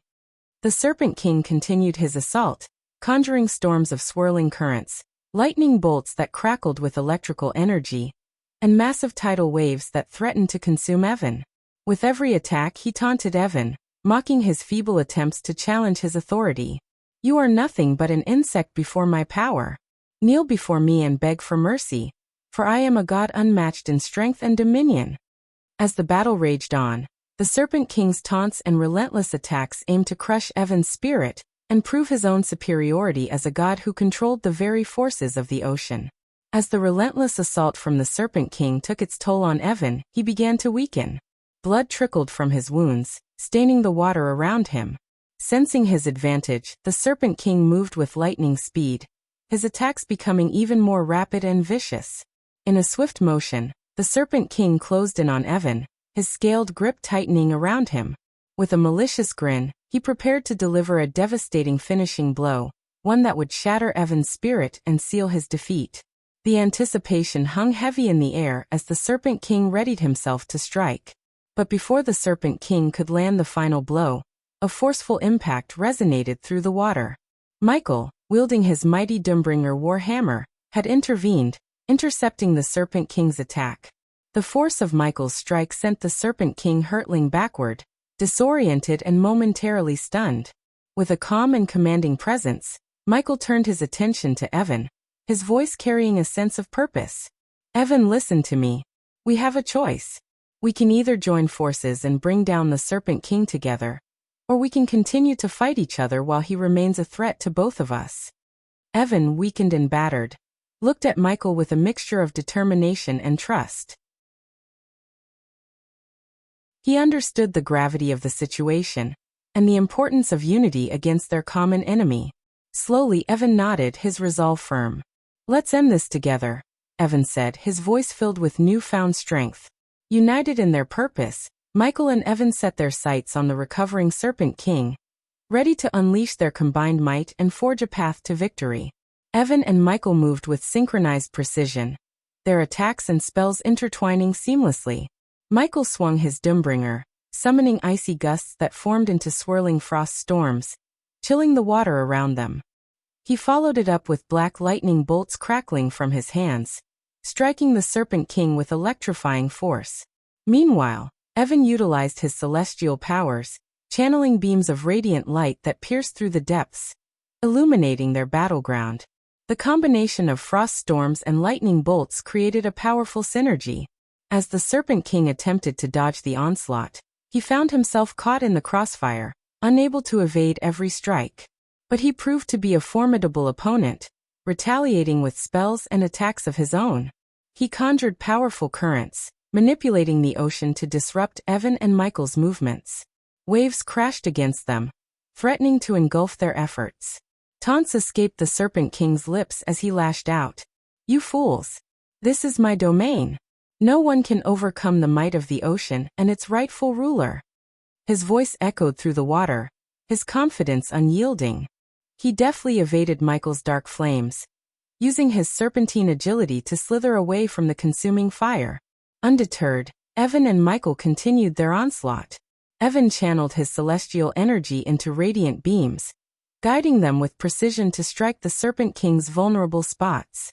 Michael, with eyes gleaming with darkness, unleashed dark beams from his gaze, seeking to pierce through the Serpent King's defenses. However, the Serpent King's control over the ocean remained a formidable challenge.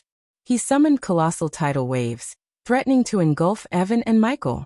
Their movements were hindered, their attacks disrupted by the sheer force of the water. Yet, even in the face of adversity, They refused to yield.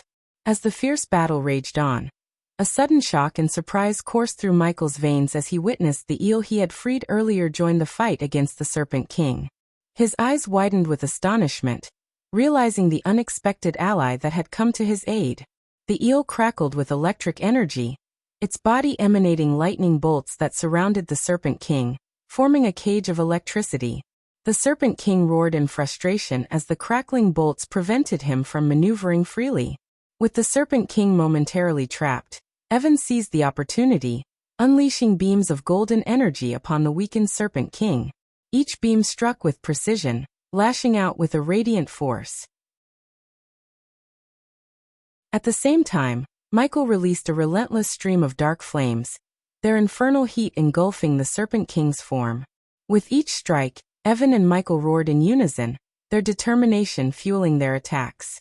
The battle reached its climax as the Serpent King found himself on the brink of defeat. A devilish grin crossed Michael's face as he observed the Serpent King's weakening state. In his mind, a sinister plan took shape, a way to secure his own victory. Though the Serpent King was dying, Michael knew he had an opportunity to exploit the situation, to gain an advantage that would secure their triumph. The Serpent King, racked with pain and seething with rage, cursed the eel that had betrayed him. "Traitor! I will ensure your suffering knows no bounds for this treachery," he spat, his voice filled with venomous hatred. Evan, a tinge of regret in his voice, responded to the Serpent King's curses. "I never wanted to hurt you, but you've left me with no choice." As the intense heat from Evan's attack and Michael's dark flames consumed the Serpent King's physical form, it melted away, dissolving into nothingness.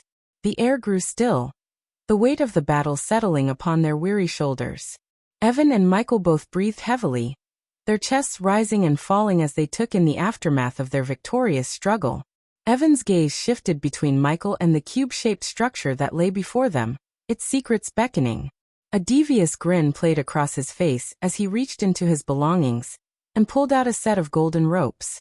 With a swift motion, he threw the ropes around Michael, expertly coiling him within their shimmering embrace. A smirk etched upon Evan's lips as he declared, "Our temporary alliance against the Serpent King is terminated, my dear Dark Lord." His tone carried a subtle hint of amusement, a snicker betraying his mischievous intentions. Evan's eyes gleamed with a mix of amusement and cunning as he tightened the golden ropes around Michael, ensuring his immobilization. The Dark Lord, though bound, maintained a composed demeanor, his eyes fixed upon Evan. With a slight chuckle, Evan continued, his voice dripping with slyness, "You know, it's not necessarily a bad thing to stab the Dark Lord in the back. In fact, I'm quite sure you would have done the same to me if I hadn't beaten you to it." He tilted his head, a glimmer of mischief dancing in his gaze.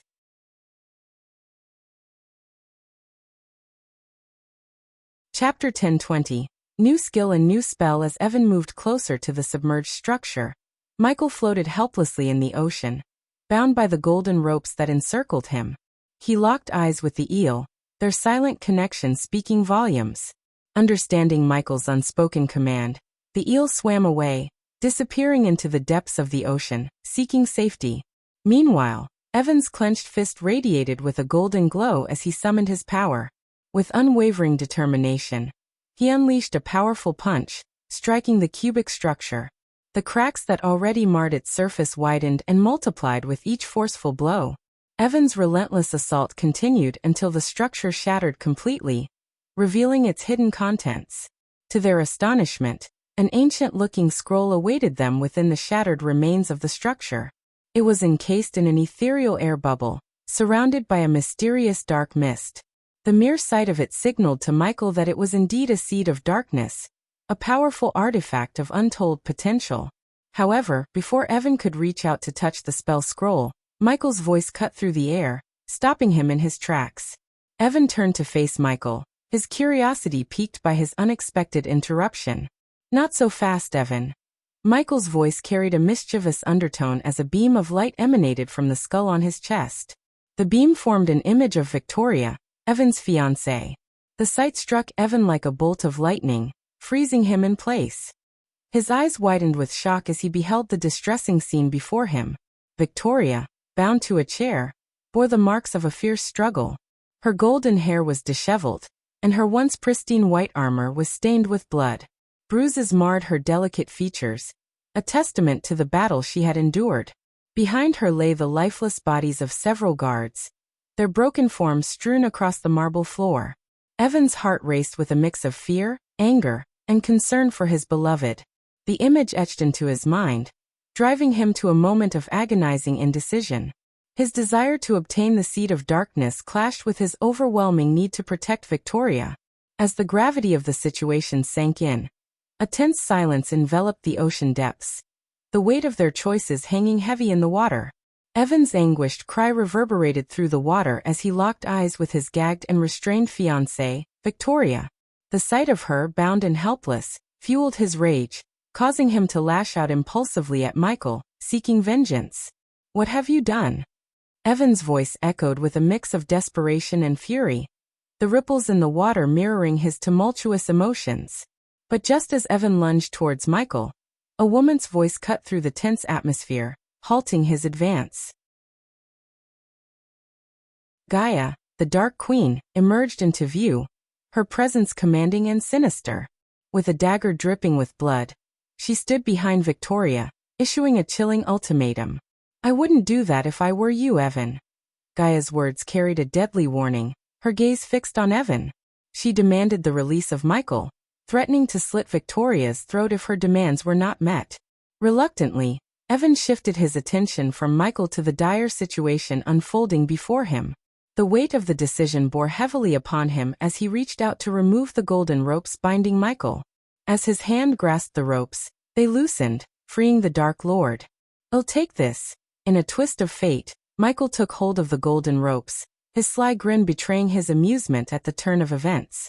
"Just because you're stronger than me doesn't mean you can defeat me, Evan. They call me the Dark Lord for a reason," Michael taunted, his words laced with a hint of arrogance as he lightly tapped Evan's cheek, a taunting gesture of superiority. Unbeknownst to Evan, in the moment of their encounter, Michael had secretly communicated with Gaia. He had instructed her to infiltrate Evan's house in Bredia and take his family hostage, using them as leverage to manipulate Evan. However, Michael had not anticipated that Victoria would be present at the house. While Evan's parents made for suitable hostages, Victoria, his beloved fiancée, proved to be an even more enticing pawn in his sinister game. As Michael approached the spell scroll, his curiosity piqued. He turned his attention back to Evan, his voice laced with a hint of suspicion. "Who do you work for, Evan?" Michael's inquiry hung in the air, his gaze penetrating as he studied Evan's reaction. Evan's heart raced, his mind torn between protecting Victoria and confronting Michael. He met Michael's gaze with a resolute expression, firm in his response. "No one," Evan replied, his voice strained with emotion. But Gaia, reveling in her sadistic control, interjected with a chilling snicker, her grip on Victoria tightening. The dagger pressed against Victoria's throat, drawing a thin trickle of blood, a cruel reminder of the imminent danger. "Don't play games with the life of your beloved, Evan," Gaia taunted, her voice dripping with amusement. Evan's heart skipped a beat as he witnessed the crimson trail staining Victoria's skin. "Let her go. She had done nothing to you." Fury surged within Evan as he pleaded for Victoria's release, his voice trembling with desperation and rage.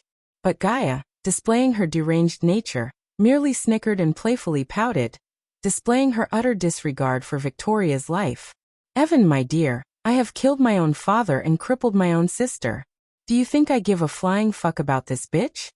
Gaia's words struck Evan like a dagger to the heart, leaving him paralyzed with anguish and helplessness. Evan's gaze darted between Gaia, Victoria, and Michael, his mind racing for a solution.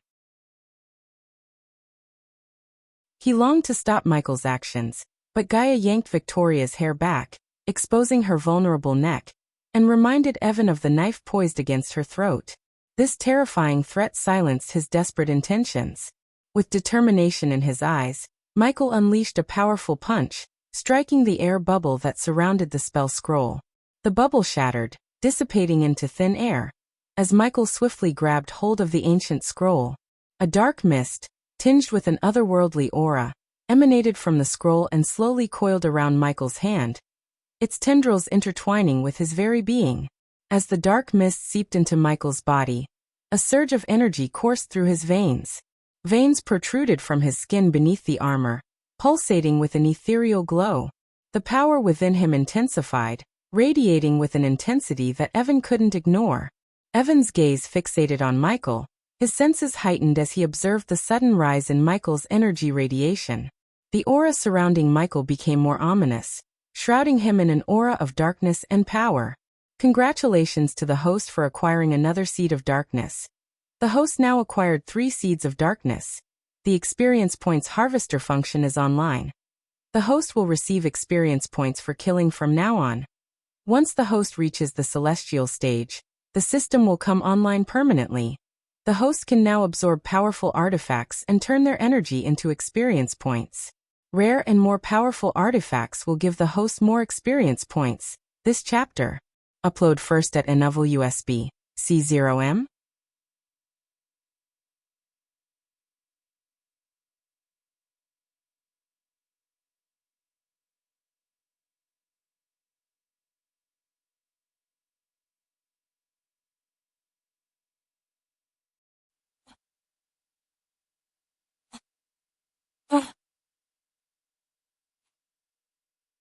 Michael's vision became hazy as the system notifications flooded his awareness.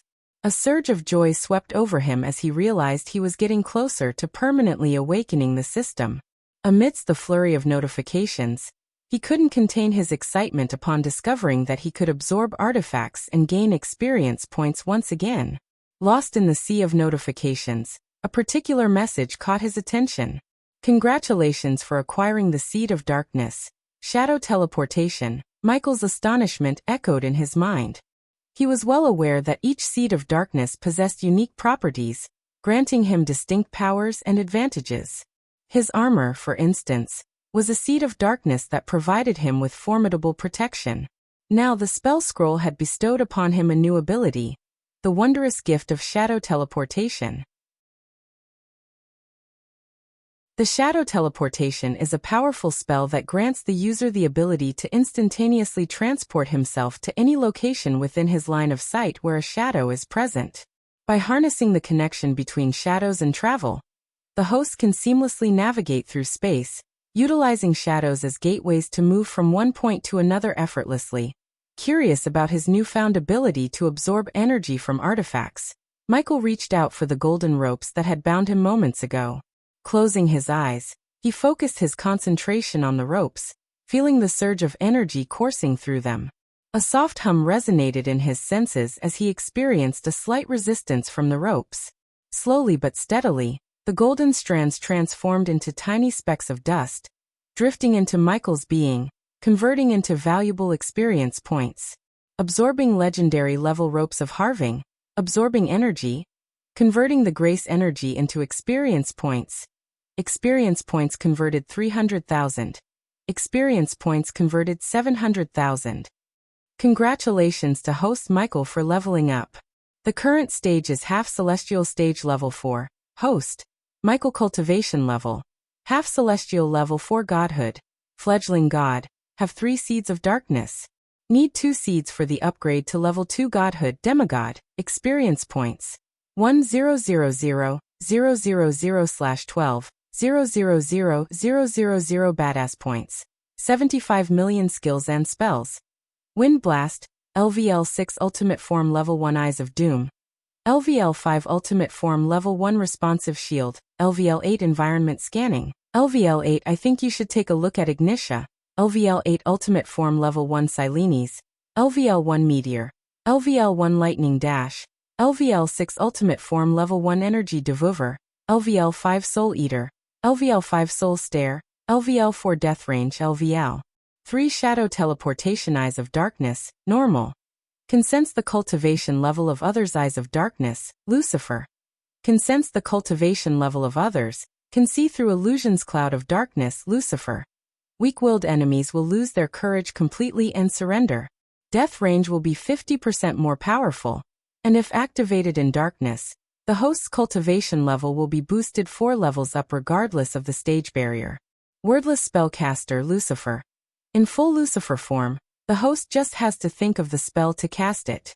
Techniques. Swords of Destiny, 98% Mastery Ring of Fire, 96% Mastery Serpent Maga, 98% Mastery Occupation. The Guardian of Sunrise Sect, the Dark Lord, the God of Darkness status. Healthy goals. Control the world, grow the Order of Death, utility function. Banker, LVL5 ratio, 1000 gold coins, 40 badass points. Runic teleportation, X-ray vision, also integrated with Eyes of Darkness. Wealth. 25 million gold, special trait. 6-star Alchemist, 5-star Blacksmith, 5-star Inventor, subordinates. Gaia Warrior. Loyalty level 100%. Raylene, 5-star Chef. Loyalty level 99%. Arya, Queen of Shadows. Assassin. Loyalty level 92%. Adelia, Wraith. Loyalty level 94%. Maxine, Queen of Power. Warrior, loyalty level 98%. Tiberius, King of War, Warrior, loyalty level 85%. Sadie, Queen of Whispers, loyalty level 70%. Ricky, loyalty level 95%. Titus and Optimus, Kings of Supplies, loyalty level 80%. Gibson, King of the Skies, loyalty level 90%. Corey, Queen of the Seas, loyalty level 90%. The Silent Reaper Crew, Pirates, loyalty level 93%. Saber, King of the Nightwalkers, loyalty 82%. Trista Lenora, Base of Operation. The Abyssal, the Crypt, the Dark Ocean Familiars. Nightmare, Royal Dragon. Dead, Vidora, Three-Headed Hydra, Elemental Manipulation. Wind, 40% Mastery. Fire, 40% Mastery. Lightning, 50% Mastery. Darkness, 50% Mastery. Michael surveyed his updated system status with a sense of satisfaction. With the restoration of his ability to gain experience points through taking lives and absorbing artifacts, he knew there was much work ahead of him. Taking a deep breath, he exited the system and directed his attention back to Evan, who had witnessed the disappearance of the spell scroll, unaware of its true power. Let me ask you one more time, Evan. Who do you work for? You are a follower, not a leader. So who do you follow? In a cold and commanding tone, Michael addressed Evan, demanding to know the truth behind his allegiances. Lie to us one more time, and I will end her life. The threat of ending Victoria's life loomed in the air, voiced by Gaia with deadly authority. Evan, torn between his loyalty to Celici and his love for Victoria, made a difficult choice. Realizing that lying would jeopardize Victoria's safety, he confessed the truth to Michael. It's Celici, the former Queen of Nagaland, Evan revealed.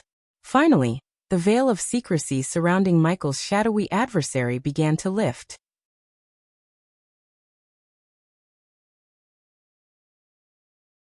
Chapter 10:21. Turning Sea Realm against Celici. Upon learning that Celici was working against him in the shadows, Michael's suspicions were confirmed.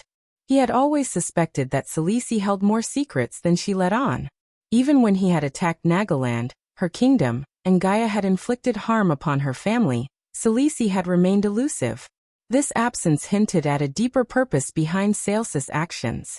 Now that Michael knew for certain that Celici was plotting against him, and that Evan was working for her, he saw an opportunity to manipulate Evan to his advantage.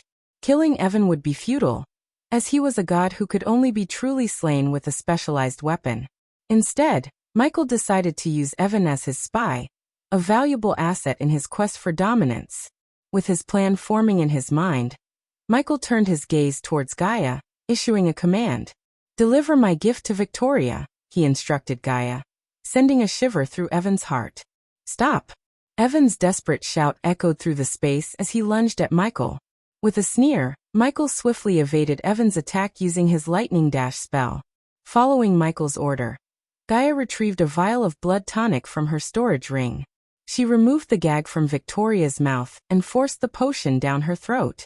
Evan's anguish filled the air as he witnessed Victoria coughing, unable to speak a word before Gaia silenced her once more.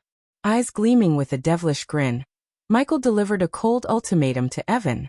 Evan seethed with anger as he approached Michael, his movements slow and deliberate. Michael remained floating in the water, showing no intention of evading Evan's wrath. As Evan drew nearer, he grasped the collar of Michael's armor and shook him forcefully. "Your blackened soul knows no mercy, ghost. You will suffer in the depths of hell," Evan cursed, compelled to help Victoria despite his anger. Michael's response was a calm and sinister snicker. I have already been to hell, Evan. Now tell me everything you know about Celice and her little plan to defeat me. Michael spoke, his voice steady. He gently removed Evan's hand from his collar, asserting his dominance. As Evan massaged his hand and reluctantly swallowed his saliva, Michael placed a hand on Evan's shoulder. Don't make me threaten you again and again every time I ask you a question, Evan. My beautiful wife. Michael gestured towards Gaia, continuing his words. Isn't very good at being patient. She will kill Victoria, and it'll be your fault, Michael calmly stated, his voice carrying a sense of warning. This chapter upload first at NWSB. C0M. Just as Evan was about to reveal Sales's plans, a sudden burst of golden light enveloped him, teleporting him away from Michael in an instant. Gaia, witnessing the unexpected turn of events, turned to Michael with surprise, seeking an explanation. Michael, however, had anticipated this move, knowing that Celice would have contingency plans in place to protect her subordinates from divulging sensitive information. Unbeknownst to him, Celice had intended to teleport Evan earlier, but the rune placed upon him had failed to activate.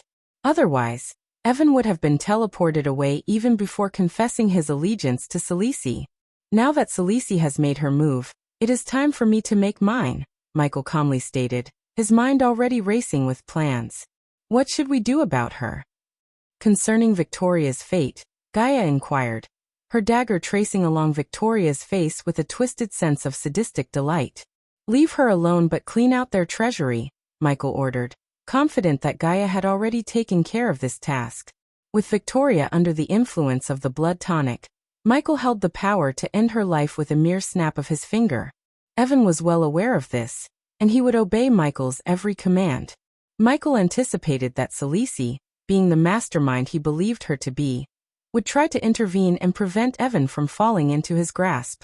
However, Michael had prepared for every possible scenario, devising cunning plans to outmaneuver Celice at every turn.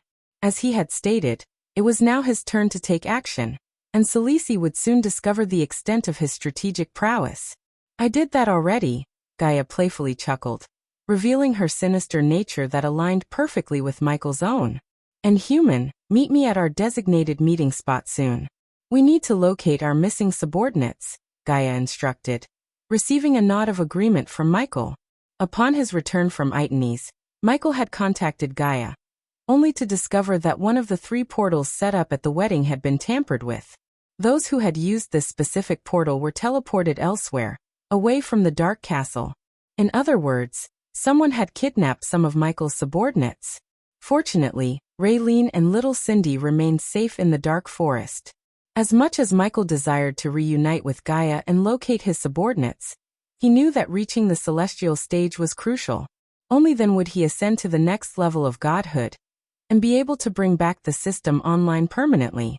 With Gaia and Victoria vanishing from his sight, Michael's gaze turned determined. He knew exactly where to go next, the Sea Serpent Hall. It was time to unleash his wrath and claim their powerful artifacts. Every artifact he consumed would grant him experience points, bringing him closer to achieving his ultimate power. As he swam through the depths of the ocean, Michael's mind was consumed by thoughts of domination. He envisioned himself confronting the soldiers of the Sea Serpent Hall, each one standing in his way. His dark grin revealed his thirst for power as he plotted their demise. One by one, he would strike them down, absorbing their souls and turning them into experience points. He would relish in the surge of energy that would flow through him with each kill, fueling his ascent to godhood. No one would be spared, for in Michael's path, there was only destruction and a relentless pursuit of power. I think you should take a look at. Despite his ruthless determination, Michael was not driven by mindless bloodlust. He possessed a sense of pragmatism and offered an alternative to the soldiers of the Sea Serpent Hall. He would give them a chance to escape, sparing their lives, but only if they chose not to stand in his way. As he made his way through the city toward the Serpent King's castle, the streets were filled with chaos. The city was being evacuated, and the presence of armed soldiers patrolling the area added to the tension. Confused citizens approached the soldiers, seeking answers amidst the growing uncertainty. Why are we being forced to leave the city? What is happening? A concerned citizen inquired. Where is the Serpent King? Is this related to the battle with the human earlier? Another citizen questioned, unaware of Evan's true identity. The soldiers focused on their mission, responded with stern commands, ordering the citizens to keep quiet and follow their orders. Stay silent and obey. It's for your own safety, a soldier barked in response. The citizens, though perplexed and anxious, had no choice but to comply. They continued to be escorted out of the city, their questions left unanswered. As Michael calmly flew towards the castle, the soldiers of the Sea Serpent Hall quickly took notice of his presence. They formed a defensive circle around him, their faces contorted with a mix of shock and disbelief. The aura of power radiating from Michael, reaching the half-celestial stage, left them stunned and awestruck. With a mere thought, Michael willed his armor to remove the skull mask that concealed his face. The mask effortlessly moved into the armor, disappearing from sight, revealing Michael's face, a face that sent shivers down the spines of those who recognized him. Some of the soldiers gasped, their eyes widening as they realized they were in the presence of the infamous Dark Lord. Memories of his past power and brutality resurfaced, causing a ripple of fear to spread among the ranks. The soldiers hesitated, their instincts urging them to reconsider their confrontation with this formidable adversary. Surrounded by the soldiers, both in the air and on the ground, Michael maintained his floating position with an air of dominance. Among the sea of guards, a tall and bulky merman soldier clad in crimson-red armor and fiery red hair stepped forward, his voice tinged with a hint of fear and shivering. "Why has the Dark Lord come here?" the merman soldier questioned, struggling to maintain composure in the face of Michael's imposing presence. "Take me to your elders," Michael's voice resonated with an air of calm authority. "Your Serpent King has been killed by one of Queen Sales's subordinates. I have no desire to cause further harm, unless you stand in my way and attempt to impede my meeting with your elders." The soldiers and their red-haired general exchanged wary glances. Despite their own power and numerical advantage, they understood that they were no match for the might of the Dark Lord. The soldiers huddled together, their voices hushed yet filled with fervent discussion. Whispers echoed among them as they debated the Dark Lord's offer. "Are you brain dead? Who in their right mind would willingly fight the Dark Lord?" One soldier scoffed, rolling his eyes. "We're not the main characters or villains in some epic novel. No need to die for the elders." "Exactly," another soldier chimed in. "We have a duty to protect the castle, but that doesn't mean we have a death wish. Let's be practical here." A sly grin spread across another soldier's face. I heard about those fools from the Guardian Guild, who thought they could stand in the Dark Lord's way. Ended up dead for no good reason. Not the brightest bunch, huh?" Amidst the murmurs, the soldiers came to a unanimous decision. They would follow the Dark Lord's offer, opting for survival rather than a futile battle. In the end, their practicality won over. With a collective nod, they turned to their red-haired general and relayed their decision. It was clear that fighting the Dark Lord would only lead to their demise. They would follow his lead, ensuring their own survival while leaving the fate of the elders to the whims of the powerful being before them. "The elders will meet you in the throne hall," the red-haired general informed Michael. Taking a moment to assess the situation, Michael surveyed the city, his eyes meeting the gaze of the general. "There is no need for panic among the citizens. I am not here to bring destruction.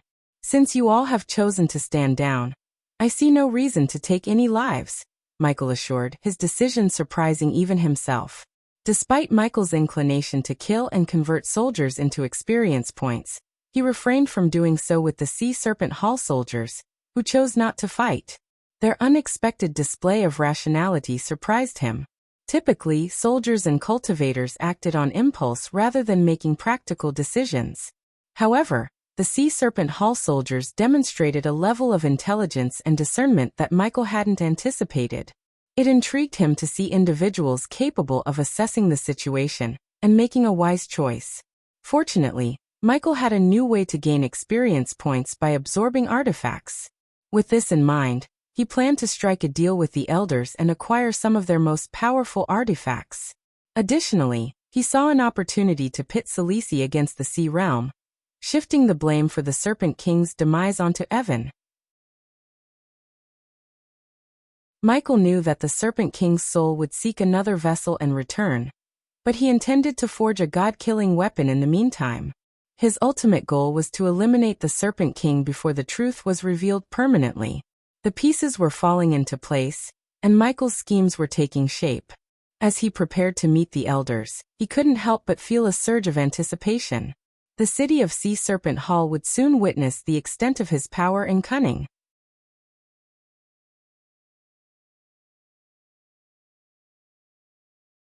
Chapter 1022. Reaching half-celestial stage level 7, led by the crimson-haired merman general, Michael entered the castle through its grand entrance. Inside, chaos reigned as maids and soldiers scurried about in a state of panic, their movements resembling headless chickens. As their eyes fell upon their general accompanying the infamous Dark Lord, some froze in their tracks. Whispers spread among the maids, servants, and soldiers, as those who did not recognize Michael sought answers from those who did. "Who is that man?" one maid asked with wide eyes, her voice quivering. "That's the Dark Lord," another maid stuttered, fear evident in her voice. "I've seen him before." Some people in the vicinity sensed the immense power emanating from Michael, his half-celestial stage cultivation leaving them in awe and shock. The hushed conversations continued, filled with curiosity and uncertainty.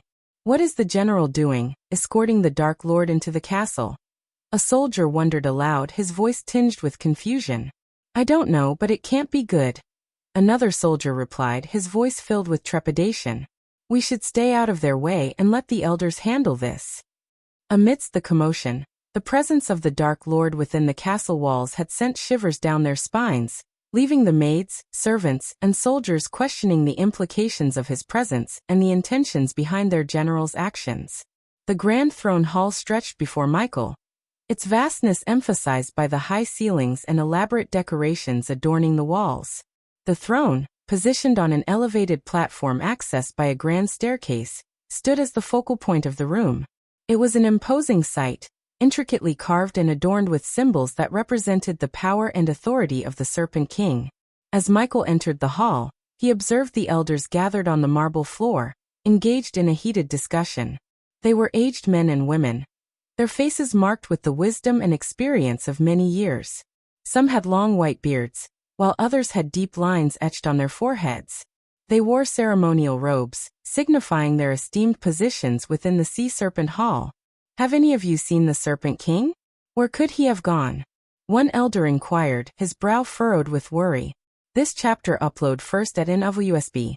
C0 Moan Elder, with a voice filled with concern, addressed the rest of the group. "We have found the bodies of several soldiers within the Serpent King's chambers. They were slain, and their deaths remain a mystery. This is a grave matter that requires our immediate attention." Another elder, their voice tinged with confusion, responded, "But how could this happen?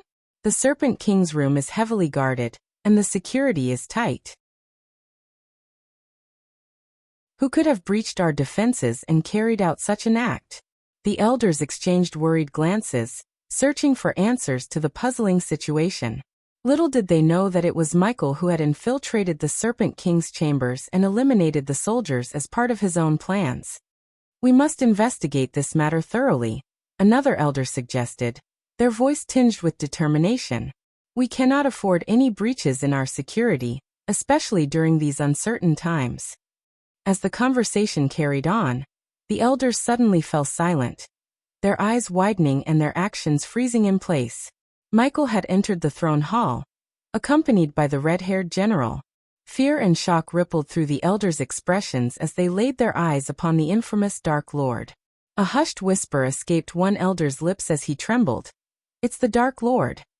Another elder, a woman with a stern gaze and silver hair, clasped her hands tightly together, unable to hide her unease. The elders exchanged nervous glances, unsure of what this unexpected visit from the Dark Lord would bring.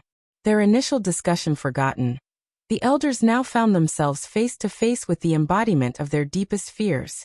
The grandeur of the throne hall paled in comparison to the aura of power and darkness that emanated from Michael. "Killian," What the hell have you done? You betrayed us. Elder Mercia, the silver-haired elder, stammered with a mix of shock and accusation, mistakenly believing that Killian had betrayed them and led the Dark Lord to their presence. Elder Mercia, please understand that I did not betray us. Killian defended himself, his voice filled with urgency. He knew the seriousness of the situation, and the elder's mistrust was a blow to his loyalty. I think you should take a look at, Killian continued, his eyes searching for understanding among the elders. The Dark Lord requested a meeting with all of you. In exchange, he promised that no more blood would be spilled in our city.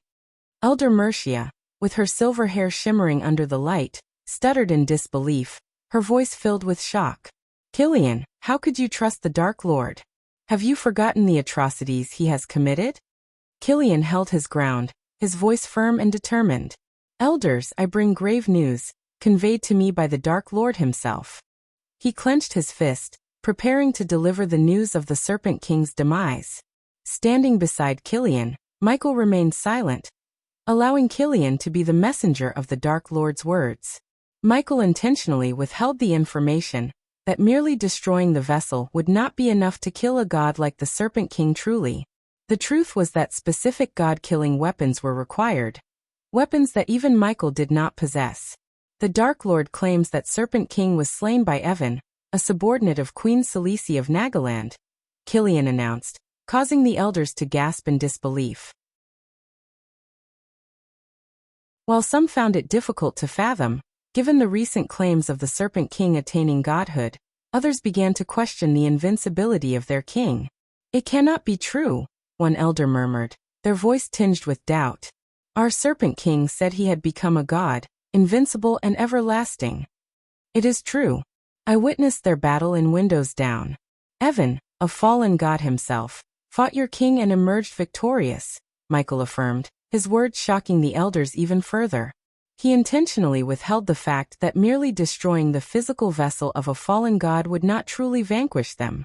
It required specialized weapons, like the god-killing arrows forged by Qin Jiao and her friends, to sever the soul of a god and prevent their return. The atmosphere in the throne hall grew tense as the elders tried to process this unsettling information. The implications of their king's demise at the hands of another god created a sense of uncertainty and vulnerability. They had relied on the Serpent King's power and authority for so long, believing him to be unstoppable. Now faced with the truth, they had to confront the harsh reality that their kingdom stood exposed to new threats. I cannot fathom this. Our mighty Serpent King, defeated by someone named Evan? We have never even heard of this Evan before. Our Serpent King is not this fallen god but a true god, spoke a white-bearded elder, his knowledge of gods limited. In truth, none of the elders possessed a deep understanding of the gods and their classifications. The elder believed that the term fallen denoted weakness, unaware of its true meaning in the realm of gods. In the realm of gods, fallen gods referred to those who had their graces stripped away by the previous Dark Lord or rebelled against the pantheon, or were trapped in the mortal realm. In essence, they were gods who could no longer access the realm of gods. However, the elders mistakenly interpreted the term as a sign of weakness. Evan, who had been infused with grace through a contraption by Celici, fell into this category as a fallen god. Stuck in the mortal realm, he was unable to return to the realm of gods. Similarly, Dagon, the ruler of Hell, was also a fallen god for rebelling against the pantheon and being banished. However, Michael and Noah were not fallen gods. They were born as gods in the mortal realm. However, in a previous timeline, Noah had his divine grace stripped away by the previous Dark Lord and locked away, only to have it later when Dagon released the graces. It was essential to clarify these distinctions, as the term fallen god carried different implications depending on one's understanding. The elders' limited knowledge made it difficult for them to grasp the complexities of godhood and the significance of Evan's actions. Believe it or don't believe it. I don't care. The Serpent King made a deal with me to give you all his last words in exchange for half of the powerful artifacts and a quarter of your wealth, calmly stated Michael, leaving the elders in a state of profound shock. Despite having the power to seize the treasury and eliminate the elders, Michael refrained from doing so. He desired a realm where order and stability reigned. If he were to dismantle major powers like the Serpent Hall, it would create a void that numerous factions would scramble to fill. This would inevitably lead to widespread chaos and instability. Michael understood the importance of maintaining a balance of power. By sparing the elders and preserving their authority, he aimed to prevent the rise of countless smaller factions vying for control. This strategic approach would help maintain order and prevent the realm from descending into anarchy. While he could have easily taken what he desired by force, Michael recognized the long-term consequences of such actions. He sought a realm where power was distributed more evenly, ensuring a more stable and controlled environment. Besides, Michael had a grander plan in mind, envisioning a peaceful retirement on a private island alongside Gaia, their children, and their closest friends and family. He aimed for a world where Nithril would govern, allowing Michael to enjoy a life of tranquility. He understood that chaos and wars raging beyond his private island would disrupt his desired peace. Furthermore, as he ventured into the realm of gods, he anticipated his subordinates fighting against Sales's forces in the mortal realm. He realized that he may not be able to travel freely between realms, as he would be embroiled in a greater war with the gods. Therefore, he deemed it crucial to retain powerful allies, such as the Sea Serpent Hall. It was this rationale that led Michael to abstain from completely depleting their treasury or exterminating them all.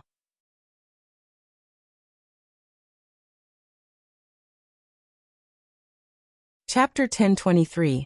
Reaching half celestial stage level 7-2. What do you mean? Half of our artifacts and a quarter of our wealth. Dark Lord, we may be weak compared to you, but we are no fools, voiced one of the elders, expressing their skepticism towards Michael's proposition. Remaining composed, Michael calmly advanced towards them, his hand tucked behind his back. The elders couldn't help but feel a sense of unease, their tension escalating in the presence of the Dark Lord's disconcerting smile. In response to the elder's question, Michael paused and then spoke, his words laced with calculated deceit. The last words of your Serpent King were he wanted all of you to wait for the right moment to avenge him. His exact words were, tell those idiots to use their brains and wait for the right moment to strike, like I would have done. Say these words to my elders and receive your rewards. If they don't believe you, you can always kill them all and clean out my treasury. There won't be anyone to stop you. So it's up to my elders to preserve my legacy by honoring my words and avenging me. Michael boldly lied, reaching the steps leading to the Serpent King's throne. With an air of nonchalance, Michael leisurely sat on the stairs, his gaze fixed upon the contemplating elders. They were left pondering the validity of the Dark Lord's claim regarding their deceased king's final wishes. Now consider this carefully. You can either uphold your king's legacy and grant me the rewards he agreed upon, or you can choose not to believe me, leading me to clean out your treasury without any opposition. It's clear to all that you are powerless against me, Michael calmly declared, directing his attention to the elder who had previously proclaimed their intelligence. You claim to be no fools, so I urge you to make the wise choice. Keep half of the artifacts and the remaining wealth to seek revenge against Celice and Evan, who work for her, and avenge your fallen king, he concluded, leaving the elders to contemplate the difficult decision before them. The elders huddled together, their voices hushed as they engaged in a heated discussion regarding the matter at hand. Some expressed reluctance to believe that their mighty Serpent King had truly met his demise, doubting the authenticity of the words attributed to him by the Dark Lord. I find it hard to believe that our revered Serpent King is no more, murmured one elder, his brows furrowed with skepticism. Are we to trust the words of this Dark Lord? Even if the Dark Lord's words are false, we have no means to oppose him. It may be in our best interest to accept his terms, for losing only half of our artifacts and a quarter of our wealth is a lesser sacrifice compared to losing everything. An elder reasoned, revealing a sense of pragmatism. Another elder chimed in, his voice tinged with wisdom. We must consider the broader picture. Celice and Evan, who serve her, pose a threat to our realm. Honoring the Serpent King's alleged last words by preserving half of our artifacts and retaining a portion of our wealth may indeed provide us with the means to seek revenge against them. In the midst of their deliberation, Emotions ranging from skepticism to resignation and a desire for self-preservation were evident on the faces of the elders.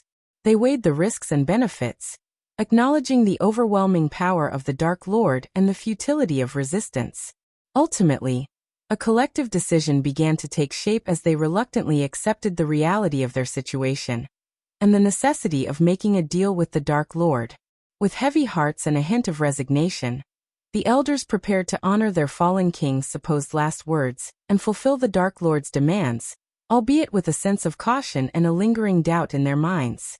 The elders reached a consensus, their voices uniting as they presented their conditions to the Dark Lord. The air was heavy with a mixture of apprehension and determination. "We agree to your terms, Dark Lord," one of the elders spoke with a resolute tone. "But in return you must promise to aid us in seeking revenge against Salisi and Evan when the time comes." This chapter upload first at NWSB. C0. Ma smug smile played across Michael's lips as he heard their request. His plan was unfolding just as he had envisioned, manipulating the elders to serve his ultimate agenda. "I agree," Michael responded, his voice laced with feigned sincerity. "Rest assured, when the time comes, I will help you exact your vengeance." The elders, feeling a glimmer of hope in their hearts, thanked the Dark Lord for his willingness to support their cause.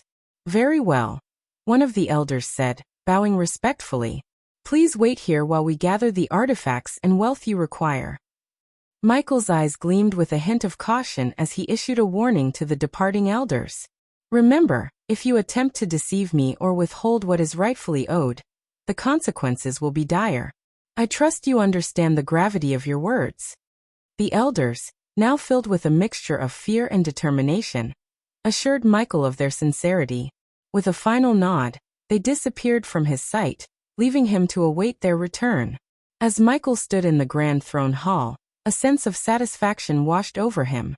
His plan was progressing flawlessly, and he relished the control he had exerted over the elders. With patience and cunning, he knew he could exploit this alliance to further his own ambitions. As Michael sat leisurely on the steps, swinging his legs back and forth, the sound of approaching footsteps caught his attention. The elders returned, led by Elder Mercia, who approached Michael with a sense of trepidation. In her outstretched hand, she held a silver space ring. "Dark Lord, here is the ring containing what you have requested," Elder Mercia said, her voice laced with a mixture of awe and apprehension. Michael accepted the silver ring, his fingers delicately encircling it. With a simple touch, the ring responded, revealing its hidden contents. A smile spread across Michael's face as he accessed the space ring's contents, his eyes lighting up with delight. Within the ring, he discovered a vast collection of almost 1 billion gold coins, gleaming brightly in the mental image. Alongside the coins were an array of 30 powerful artifacts, their energy radiating palpably within the confines of the space ring. "I think you should take a look at." "Thank you, Elder Mercia," Michael said, his voice oozing with a veneer of gratitude. "You have fulfilled your end of the bargain." Elder Mercia nodded, her expression a mix of relief and uncertainty. "We have kept our word, Dark Lord. May we trust that you will honor our agreement?" Michael's smile widened, a gleam of mischief glinting in his eyes. "Fear not, Elder Mercia. I always keep my promises." With that, Michael's figure began to fade, slowly vanishing into thin air. They watched in awe and disbelief as the Dark Lord disappeared, their minds filled with a mix of uncertainty and resignation. They had made their pact with the devil, but now they were left to face the consequences of their choices. Elder Mercia exhaled deeply, her voice barely a whisper. "May the gods be with us, for we have made a deal with the devil."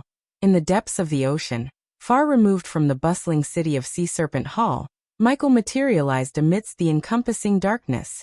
The water around him seemed lifeless, devoid of any signs of marine existence. Undeterred by the immense pressure of the deep sea, he settled himself on the ocean floor. With a simple gesture, Michael accessed the space ring once again. A faint, golden glow emanated from within as he retrieved an artifact, a glistening, intricately crafted crystal. He held it in his hand, its true nature and purpose unknown to him. However, such details mattered little to Michael. What truly captivated his attention was the pulsating energy it radiated. In a deliberate and measured manner, Michael began to connect with the energy contained within the golden crystal. Like a conduit, he absorbed the energy, allowing it to flow through him. The power surged within his being, its essence transforming into experience points. Absorbing energy, converting the energy into experience points. Experience points converted 400,000. Experience points converted 500,000. As the energy dissipated into Michael's being, he felt the familiar sensation of growth and progression. Experience points accumulated, fueling his ascent to even greater heights. The absorbed energy became a stepping stone on his path toward the celestial stage. In this dark and lifeless abyss of the ocean floor, Michael continued to absorb the energy, converting it into the currency of his advancement. With each artifact that passed through his hands, Michael converted its power into valuable experience points. The tranquil depths of the ocean provided him with the solitude he needed to focus on absorbing the artifacts. As the energy of the artifacts flowed into him, Michael felt his cultivation stage advancing, pushing him closer to the next levels of his half-celestial power. Surrounded by the serene and shadowy expanse of the ocean, Michael embraced the transformative energy of the artifacts. Congratulations to host Michael for leveling up. The current stage is half-celestial stage level 5. Absorbing energy. Converting the energy into experience points. Experience points converted 500,000. Experience points converted 800,000. With the absorption of the last artifact, Michael's cultivation journey reached a halt. He had ascended to the 7th level of the half-celestial stage. Only 4 more levels remained between him and the celestial stage, where the true power of a godly being awaited him. Congratulations to host Michael for leveling up. The current stage is half-celestial stage level 7. This achievement brought him one step closer to his ultimate goal. Once he attained the celestial stage, the system would come online, triggering the tribulation that would propel him towards the next level of godhood, demigod.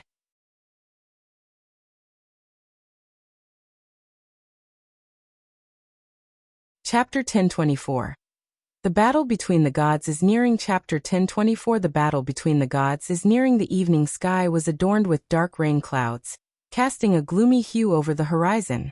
Thunder rumbled in the distance, accompanied by intermittent flashes of lightning that illuminated the vast canyon below. The air was charged with anticipation as if nature itself sensed the impending storm. Amidst this atmospheric display, Evan soared through the turbulent skies toward the kingdom of Bridia. His mind was consumed with worry for Victoria, his beloved, who had been taken hostage by the treacherous Dark Queen. Determined to ensure her safety, Evan focused all his energy on reaching her side. As he flew, a thought crossed Evan's mind. Seeking help from Celice, the former Queen of Nagaland. He knew that Celice possessed great knowledge and powers that could potentially dispel the poison coursing through Victoria's veins. However, the fear of endangering Victoria's life prevented him from reaching out to Celice. He believed that if he exposed the situation to Celice, the Dark Lord might activate the poison and bring harm to Victoria. In his heart, Evan harbored conflicting emotions. On one hand, he desired to save Victoria at any cost. On the other hand, he felt compelled to keep the truth hidden to protect her from further harm. Celice observed Evan using a glass orb while floating above Victoria's mansion. As Evan made his way toward this mansion in Kingdom Bridia, she blended seamlessly with the dark clouds hovering high wealth and opulence of its inhabitants.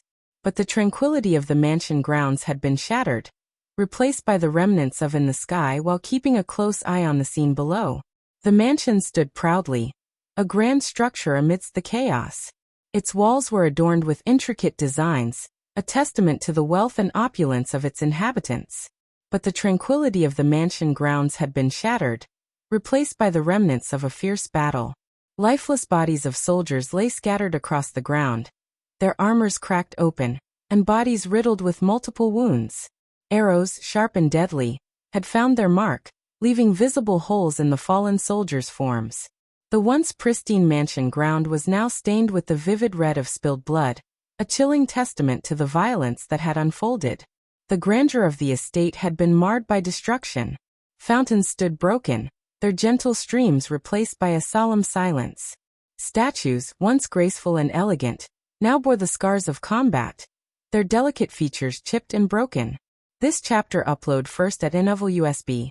C0M hovering behind Celici was a peculiar figure, a humanoid body with the majestic head of an eagle.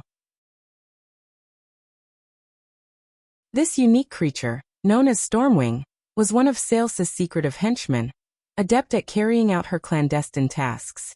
Stormwing, Evan has been compromised. Sales's voice rang out with an icy tone, her gaze piercing. The evidence pointed clearly to the Dark Queen's involvement, considering the soldiers in the mansion had been mercilessly slain. The Dark Queen's signature aerial assault left no chance for the soldiers to fight back. Yet, she had spared Victoria's life, leaving strategic leverage against Evan, Victoria's betrothed. Stormwing, being no stranger to intelligence, understood the situation without requiring further explanation. It was evident that the Dark Queen intended to strike a bargain with Evan, exploiting his emotional ties to Victoria. "My lady, how would you like me to handle Evan? It poses a challenge since you have elevated him to the status of a god," Stormwing voiced, its rough voice reflecting its beastly nature. Celici shook her head in response to Stormwing's suggestion. "You are mistaken, Stormwing. The god-killing arrows, even if retrieved by Noah, can only slay either him or the Dark Lord.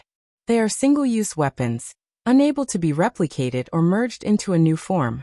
Once the Dark Lord perishes, the arrows themselves will cease to exist," Celici revealed. Through the information shared by the evil version of Andreas, now merged with Noah, Celici had gained insights into the true nature of the god-killing arrows. However, unknown to Noah and the majority of beings in the realm of gods, there was no universal weapon capable of slaying all gods. Each god possessed unique characteristics and vulnerabilities, making it impossible for a single weapon to be effective against all of them. The details surrounding the forging of the god-killing arrows by Qinjiu and her companions remained a mystery to most gods. In fact, the pantheon deliberately kept the existence of such powerful weapons concealed from many gods to prevent widespread panic within the realm. Celici had her suspicions regarding Qinjiu's methods. She believed that Qinjiu had utilized her time travel abilities to uncover ancient texts, delving into forgotten knowledge on how to craft the arrows capable of vanquishing the Dark Lord. Given that the Dark Lord and Noah, the god of light, were born as twins in the mortal realm, the god-killing arrows held the potential to eliminate either of them. If Sales's understanding of the pantheon proved accurate, she surmised that the pantheon must possess a means to subdue each individual god within their realm, should any god rebel against their rule. However, the details of such methods remained closely guarded secrets, even to Celici herself. "Then how do you propose we handle Evan, my lady? The longer we allow Evan to roam freely, the greater the potential damage he can inflict upon our entire operation," stated Stormwing, observing the calculating smile that crept across Sales's face. If Evan has indeed struck a deal with the Dark Lord, his actions will undoubtedly revolve around the life of Victoria. The Dark Lord will undoubtedly use Victoria as a pawn to manipulate Evan into carrying out his bidding. However, if we eliminate this pawn, Victoria, the Dark Lord's hold over Evan will crumble. "Evan is a valuable asset that we cannot afford to let slip away," explained Celici. Stormwing, who had served under Celici for many years, recognized the shrewd and cunning aura emanating from her words. He understood that Sales's every action held deeper meaning and intricate plans. Many believed that it was Sales's leadership that brought about the decline of Nagaland, even her stepdaughter Gaia.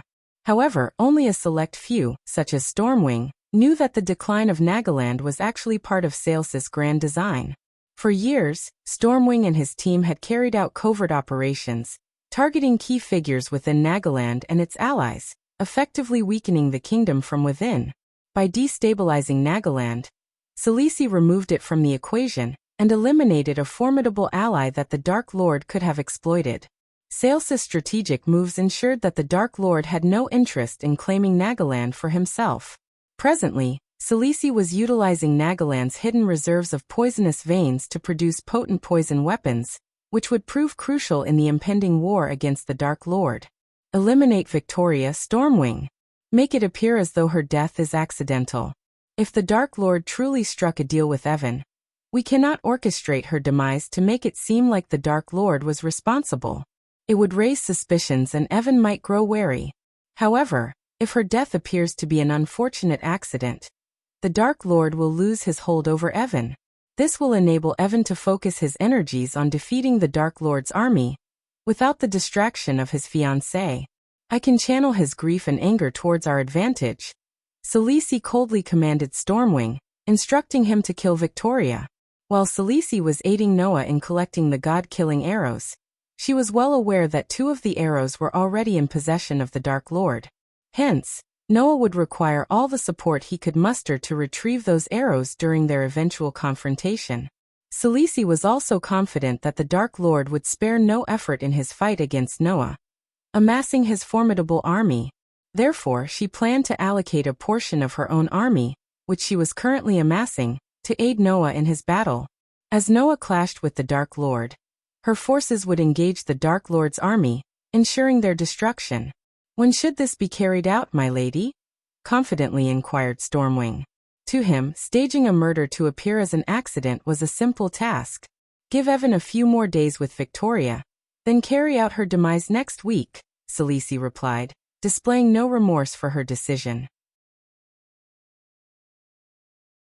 In Sales's mind, anyone could be sacrificed in the fight against the Dark Lord. "Shall I take my leave, my lady?" inquired Stormwing, bowing his head slightly. Khaleesi responded as Stormwing unfurled his majestic gray wings and took flight. With a single powerful flap, he soared through the dark clouds, swiftly disappearing from sight.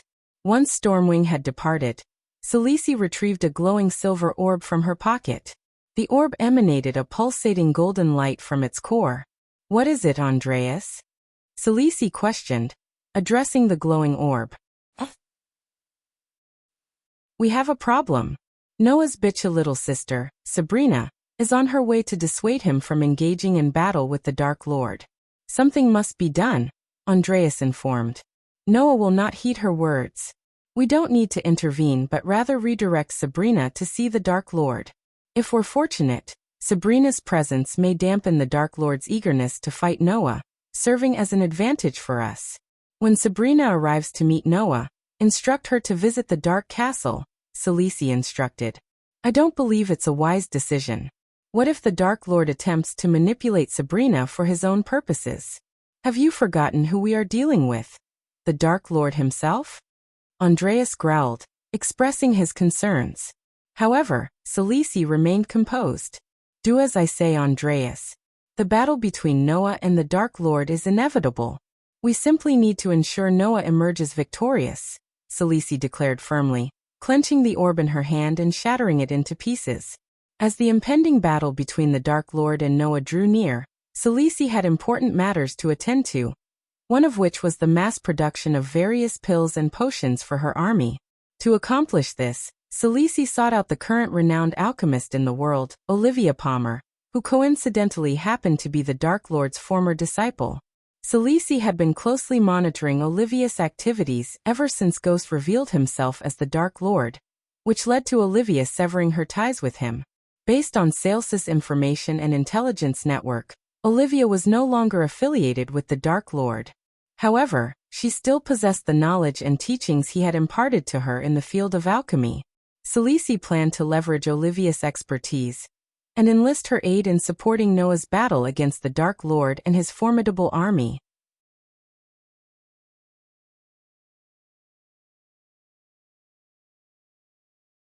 Chapter 1025.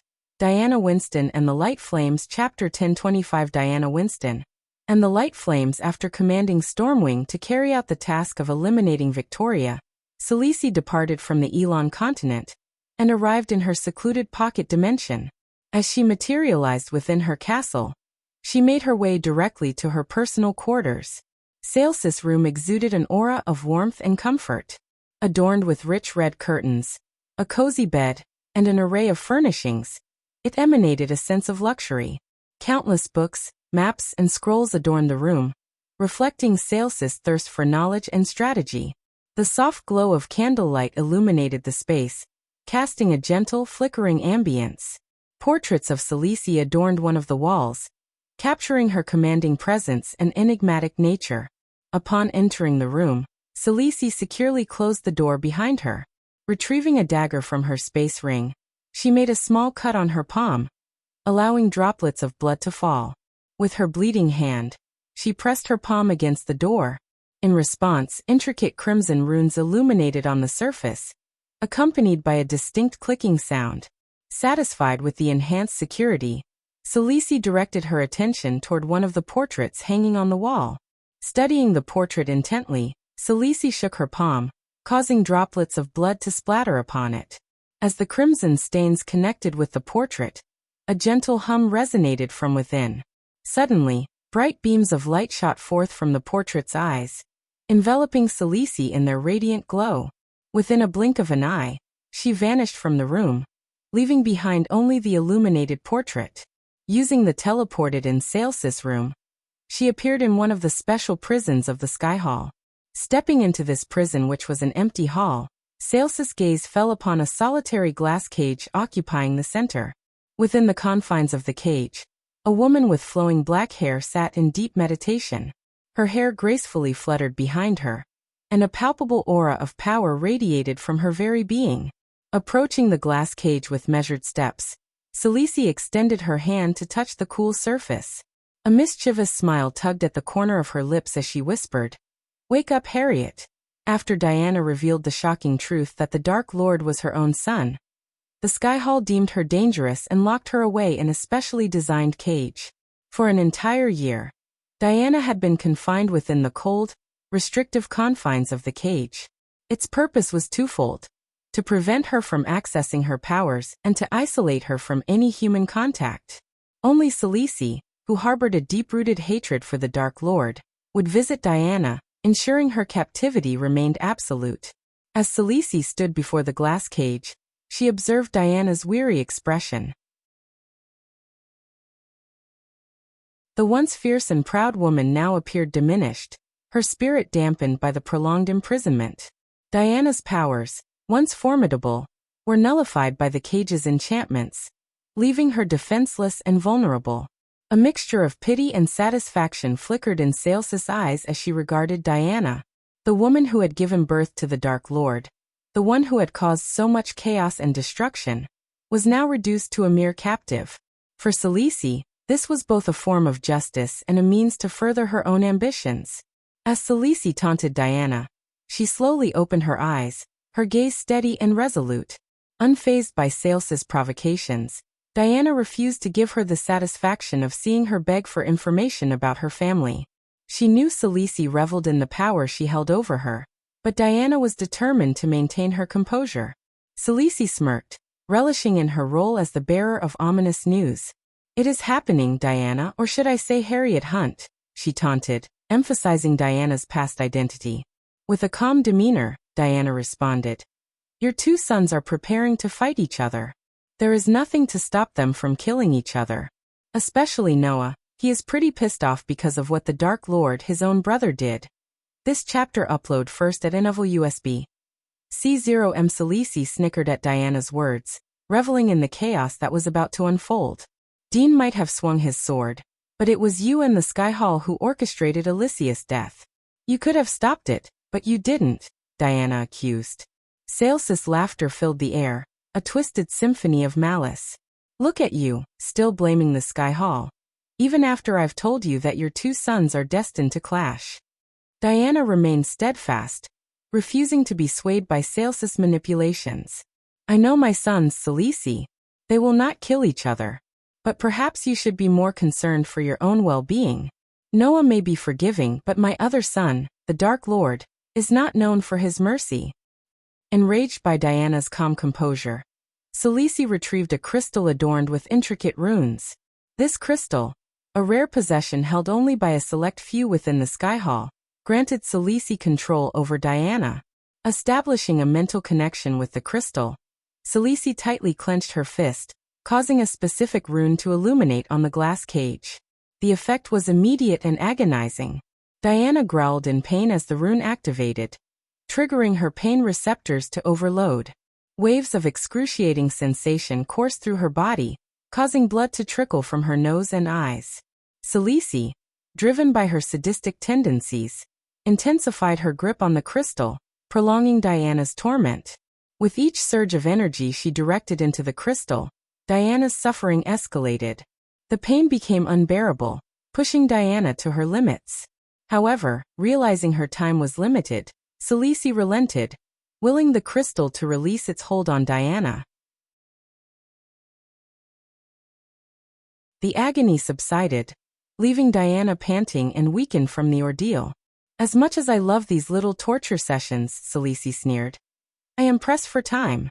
With Noah poised to fight the Dark Lord, it falls upon me to ensure Noah's victory and put an end to the Dark Lord's reign before it even begins.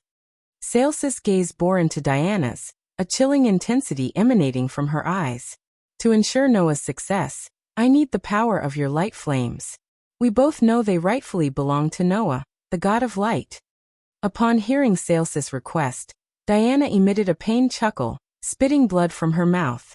Celsis' demand did not catch Diana off guard, for she knew that one day the Sky Hall or Celici herself would come seeking her primordial flame, the light flames. However, Diana had no intention of surrendering her primordial flames to Celici.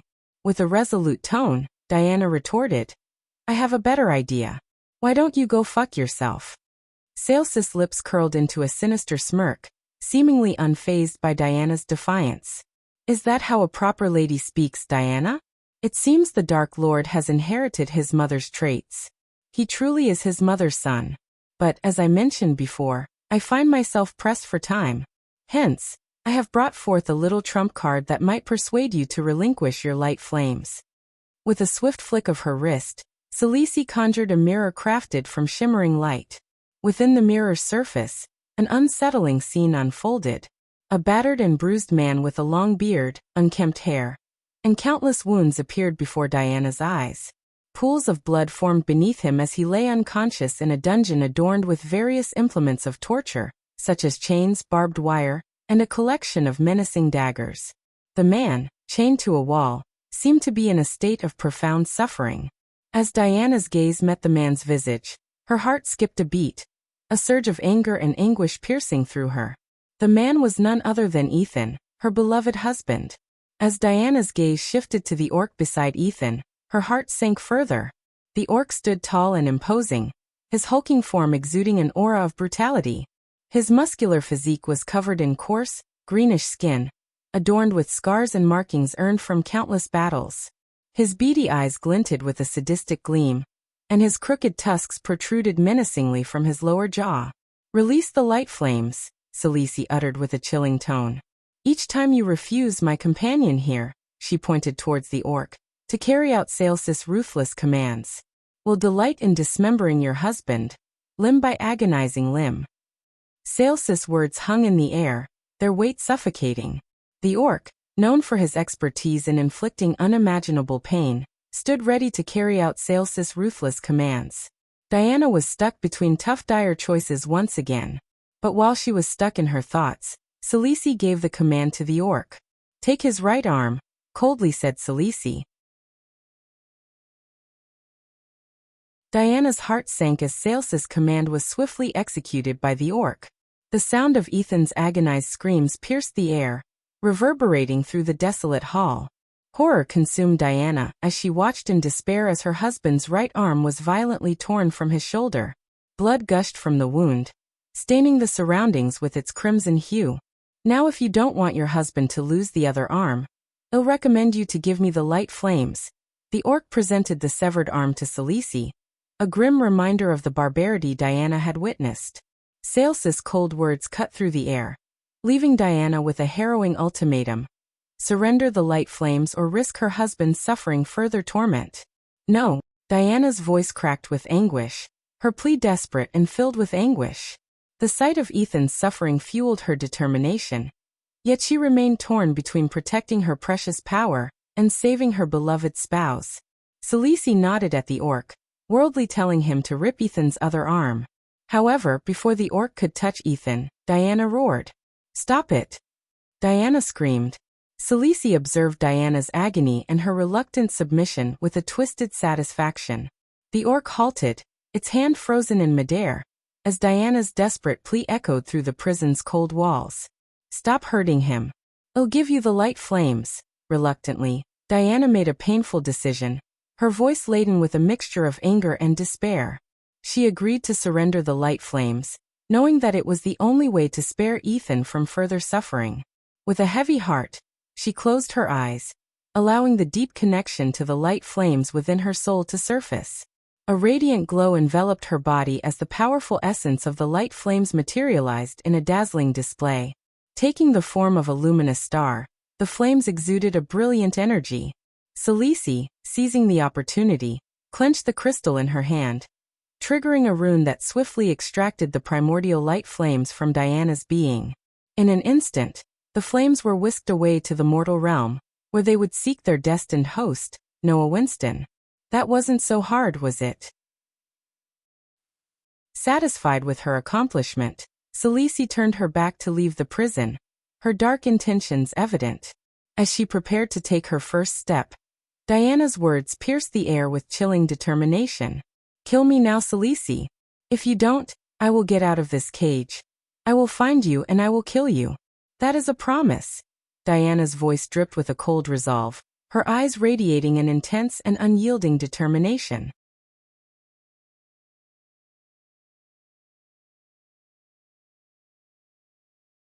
Chapter 10:26. Sabrina's plea to her brothers Inoa stood in awe as he gazed at the meticulously crafted armor before him. Its surface gleamed with a pristine white hue, reflecting the light in a mesmerizing manner. Intricate golden linings adorned every edge, accentuating the armor's regal appearance.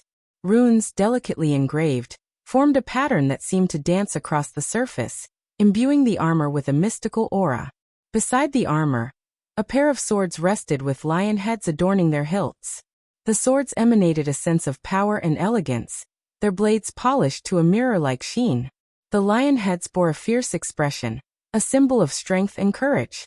Andreas, Noah's trusted advisor, stepped forward, his eyes fixed on the magnificent armor. He began to unravel its origins and significance. "This armor," he began, his voice filled with reverence, "was crafted by the Hontorum dwarves. We both know that they were master artisans known for their exceptional craftsmanship." Andreas continued, "It is a pity they disbanded their clan due to the Dark Lord's impending threat. This armor, Noah, is one of their greatest creations. It is said to provide unparalleled protection and enhance the wearer's abilities." Noah's eyes widened with anticipation. He understood the gravity of the upcoming battle against the Dark Lord, and the need for every advantage. "Teacher, this armor." "It is beautiful," Andreas nodded, a solemn expression crossing his face. "Yes, Noah, it is beautiful. But the armor is imbued with ancient enchantments, enhancing not only your defense but also your agility and strength. It will be a formidable asset in your quest to defeat the Dark Lord." Noah reached out, running his fingers over the intricate engravings on the armor. He could feel the power resonating within it. "Thank you, teacher. We need every advantage we can get," Noah declared, his voice filled with a newfound resolve. Andreas placed a hand on Noah's shoulder, his gaze reflecting unwavering loyalty. "Remember, Noah, you are the hope of this realm. The fate of countless lives rests on your shoulders. This armor is but a tool to aid you in your noble cause." As Noah admired the intricate details of the Hontorum armor, little did he know that the man standing beside him was not the trustworthy mentor he had come to rely upon. This version of Andreas was merely an evil fragment of his soul, pretending to be his guide, subtly manipulating him to fulfill Sales's sinister agenda. Andreas, or rather the imposter, maintained a facade of unwavering loyalty, his voice filled with a deceptive warmth. "Noah, this armor will undoubtedly be the key to your victory against the Dark Lord. Trust in its power and let it guide you in the upcoming battle." Noah, consumed by his determination to defeat his twin brother and bring an end to the Dark Lord's reign, eagerly accepted his words without suspicion. He believed in the bond he had forged with Andreas, unaware that it had been tainted by deceit. Together, They made plans, discussing strategies and tactics to confront the Dark Lord. Noah shared his deepest fears and vulnerabilities, trusting his mentor with his innermost thoughts. Little did he know that every word spoken in confidence was being relayed back to Salisi, the puppeteer pulling the strings. As the days passed, Noah continued to train relentlessly, honing his skills and donning the Hantorum armor, unaware that his every move was being scrutinized by the imposter beside him. The evil version of Andreas reveled in his role, gathering information and plotting his next move. In Noah's eyes, he saw only the reflection of the mentor he had grown to trust, but behind that facade lurked a darker intent. The imposter understood that as Noah's powers grew, so too did the threat he posed to the Dark Lord's reign. At the moment, Noah stood atop the serene mountain peak, surrounded by the breathtaking beauty of nature. The rising sun painted the sky with vibrant hues, while the distant ocean expanded endlessly, its waves crashing against the shoreline. The tranquil atmosphere provided a sense of peace and clarity, a much-needed respite from the impending battle that loomed ahead. Lost in his training, Noah suddenly noticed a figure gracefully soaring through the sky towards him. A smile spread across his face as he recognized the familiar form of his beloved younger sister, Sabrina. With a soft landing, she approached him, her eyes sparkling with joy and her heart filled with anticipation. Without hesitation, Sabrina lunged forward, embracing her big brother with all her might. Noah reciprocated the embrace, holding her tightly against his chest. Tears streamed down Sabrina's cheeks as she whispered, "I missed you so much, Noah." Noah's voice trembled with emotion as he replied, "I missed you too, Sabrina. You have no idea how much." They stood locked in a heartfelt embrace, the weight of their separation lifting with each passing moment. Finally releasing each other, Noah wiped away Sabrina's tears and gazed into her eyes. Sabrina's eyes filled with concern as she asked Noah about their parents and their elder sister, Rowena. Her voice quivered with worry as she hoped for positive news. Noah took a deep breath, his gaze filled with a mixture of sadness and determination. "Father and mother are imprisoned by the Sky Hall," Noah revealed, his voice tinged with a hint of frustration. Sabrina's eyes widened in understanding, for she too was aware of the Sky Hall's cruel actions. "They will only be released after I defeat Ghost," Noah continued, using the name by which he referred to the Dark Lord. Sabrina's brows furrowed, and her voice trembled as she pleaded with him. "Noah, there must be another way. We shouldn't have to fight our own brother," Sabrina implored, her voice filled with a mix of desperation and sadness. She clutched Noah's arm, her eyes searching his for any sign of hesitation. Noah shook his head gently, his expression resolute. "Sabrina, you must understand. The Dark Lord is not our family anymore. He has embraced darkness and poses a threat to the world. If I don't stop him, countless lives will be lost." Sabrina's eyes welled up with tears as she struggled to accept Noah's words. The reality of the situation weighed heavily on her. The thought of her own brother transformed into a malevolent force difficult to comprehend. As Noah's words sank in, Sabrina's mind raced with memories of her encounters with Ghost. Even before learning his true identity as her brother, she had always felt an unexplainable connection to him.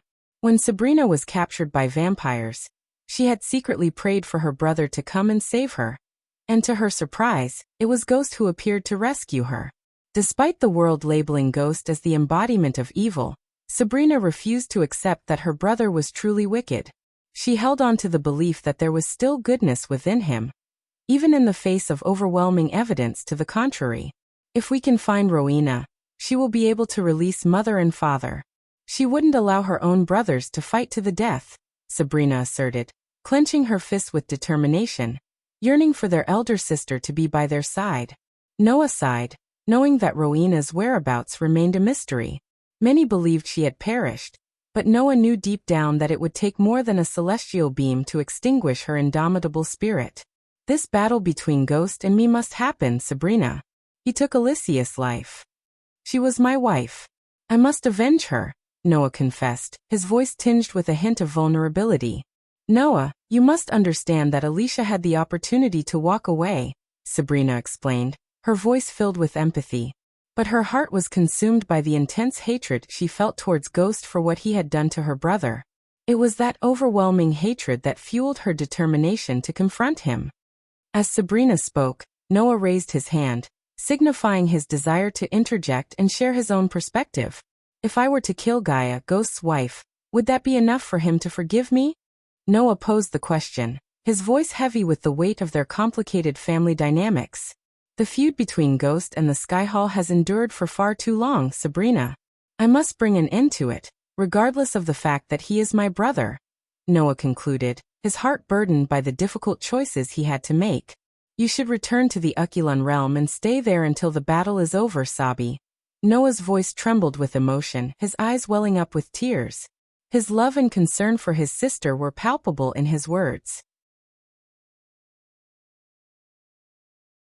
If something happens to me in the battle, I need you to be safe and find a way to save our family. Sabrina's heart skipped a beat upon hearing Noah's plea. Her mind and emotions were thrown into turmoil. On one hand, there was Noah, her brother whom she had known and grown up with since childhood.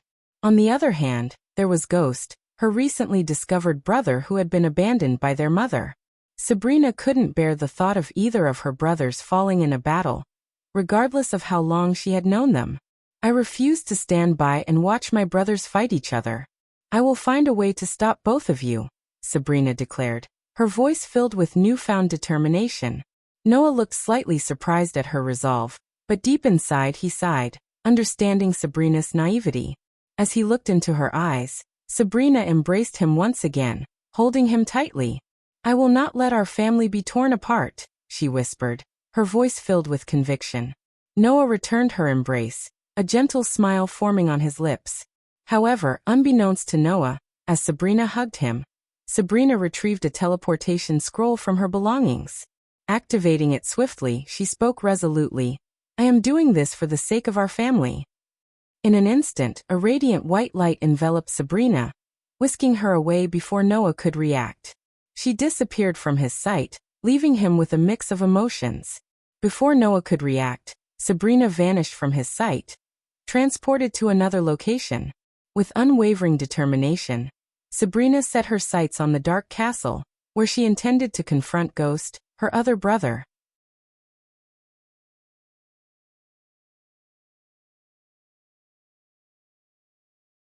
Chapter 1027. Sabrina's plea to her brothers. After using the teleportation scroll, Sabrina found herself at the edge of the dark ocean. It was the first time she had laid her eyes upon this foreboding body of water, as her previous knowledge had only come from books and newspapers. As she stood on the beach with its black sand, Sabrina understood why it was called the Dark Ocean. Stretching out before her was an endless expanse of black water, while the sky above was filled with menacing storm clouds and lightning bolts illuminating the darkened sky. The wind howled with an eerie sound, and in the distance, she could spot several tornadoes swirling between the sky and the ocean, forming an otherworldly bridge. In the far horizon, she caught a glimpse of her brother's floating mountain, the Dark Lord's stronghold, hovering above the dark ocean. Sabrina knew that once she crossed the boundary line, known as the Void Line, she would no longer be able to rely on arch energy to fly. So reaching the floating mountain by air was not an option.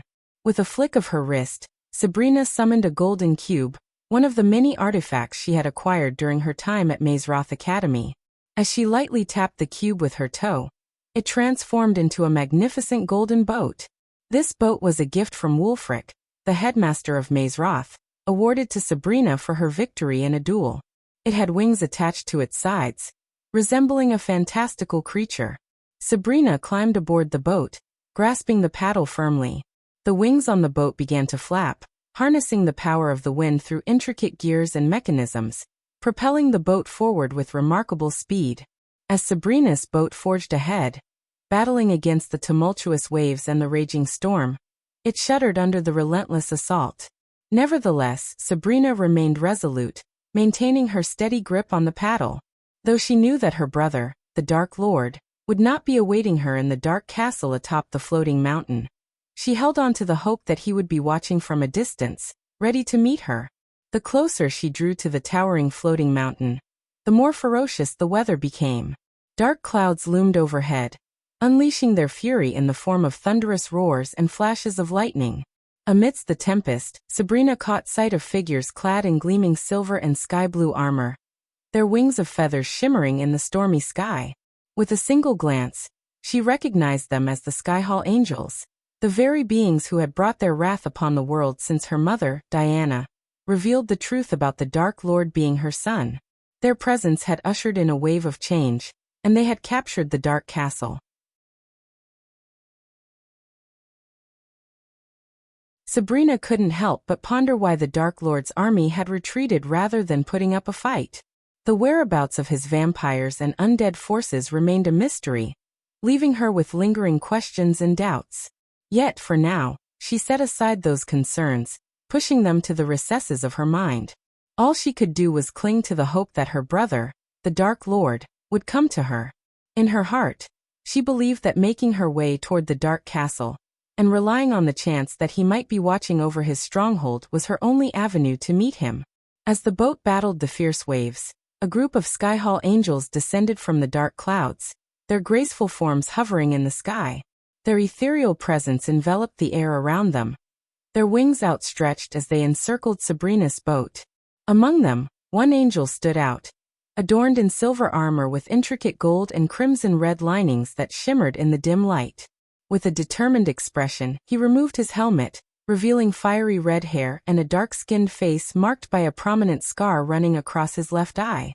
His voice resonated with a mixture of curiosity and disdain as he asked, "What business do you have, venturing towards the Dark Castle?"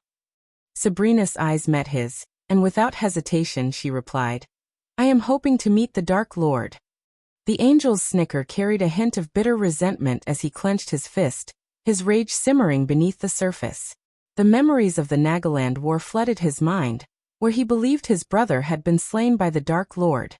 The pain of that loss burned within him, fueling his determination.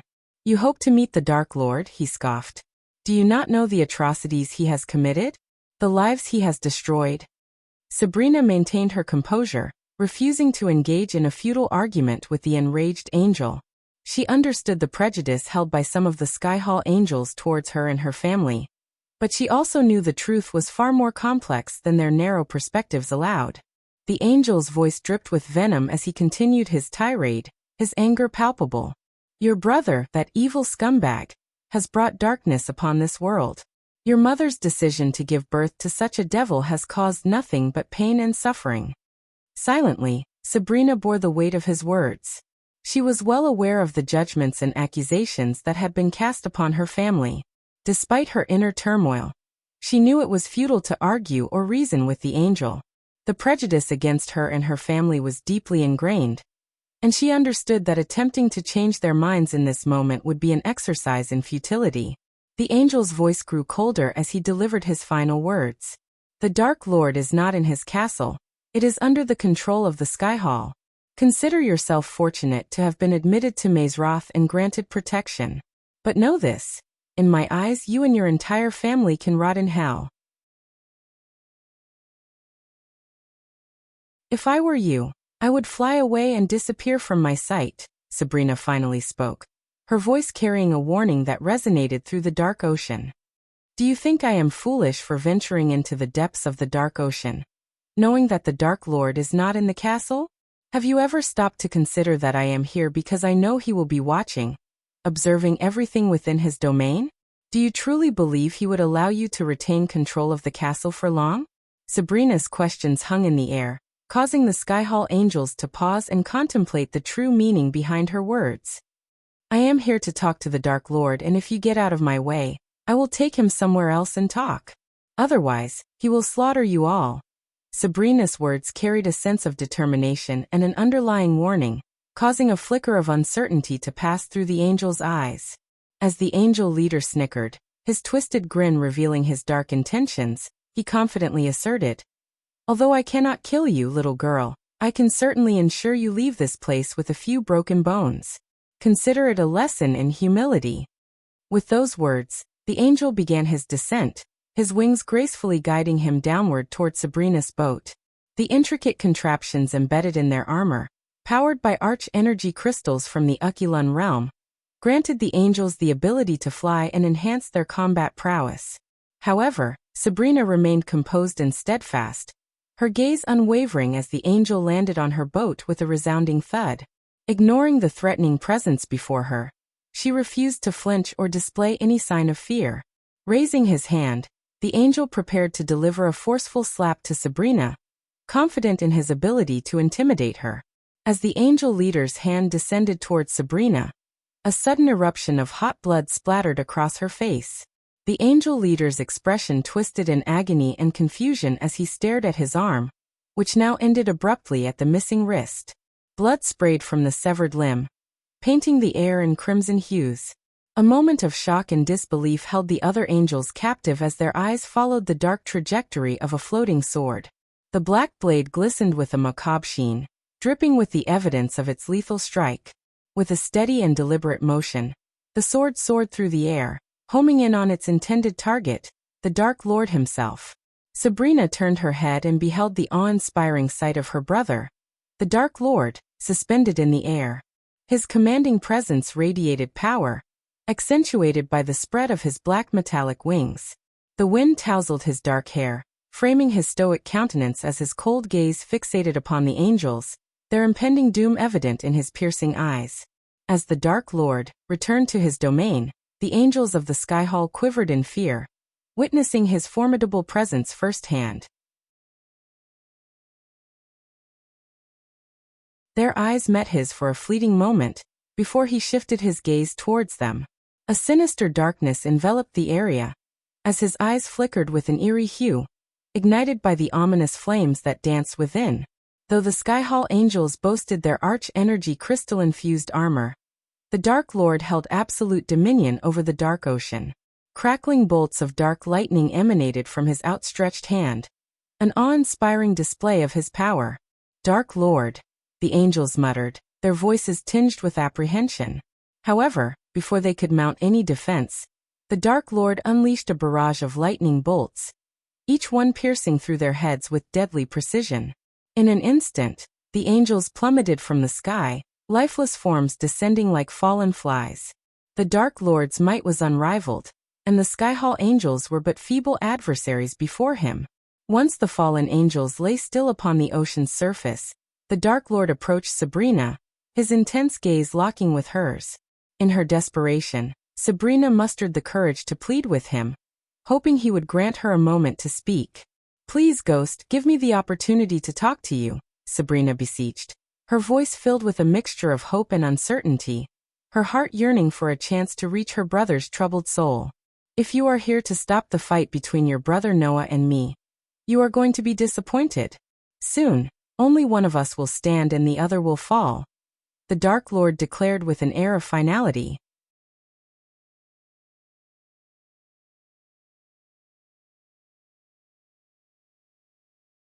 Chapter 10:28.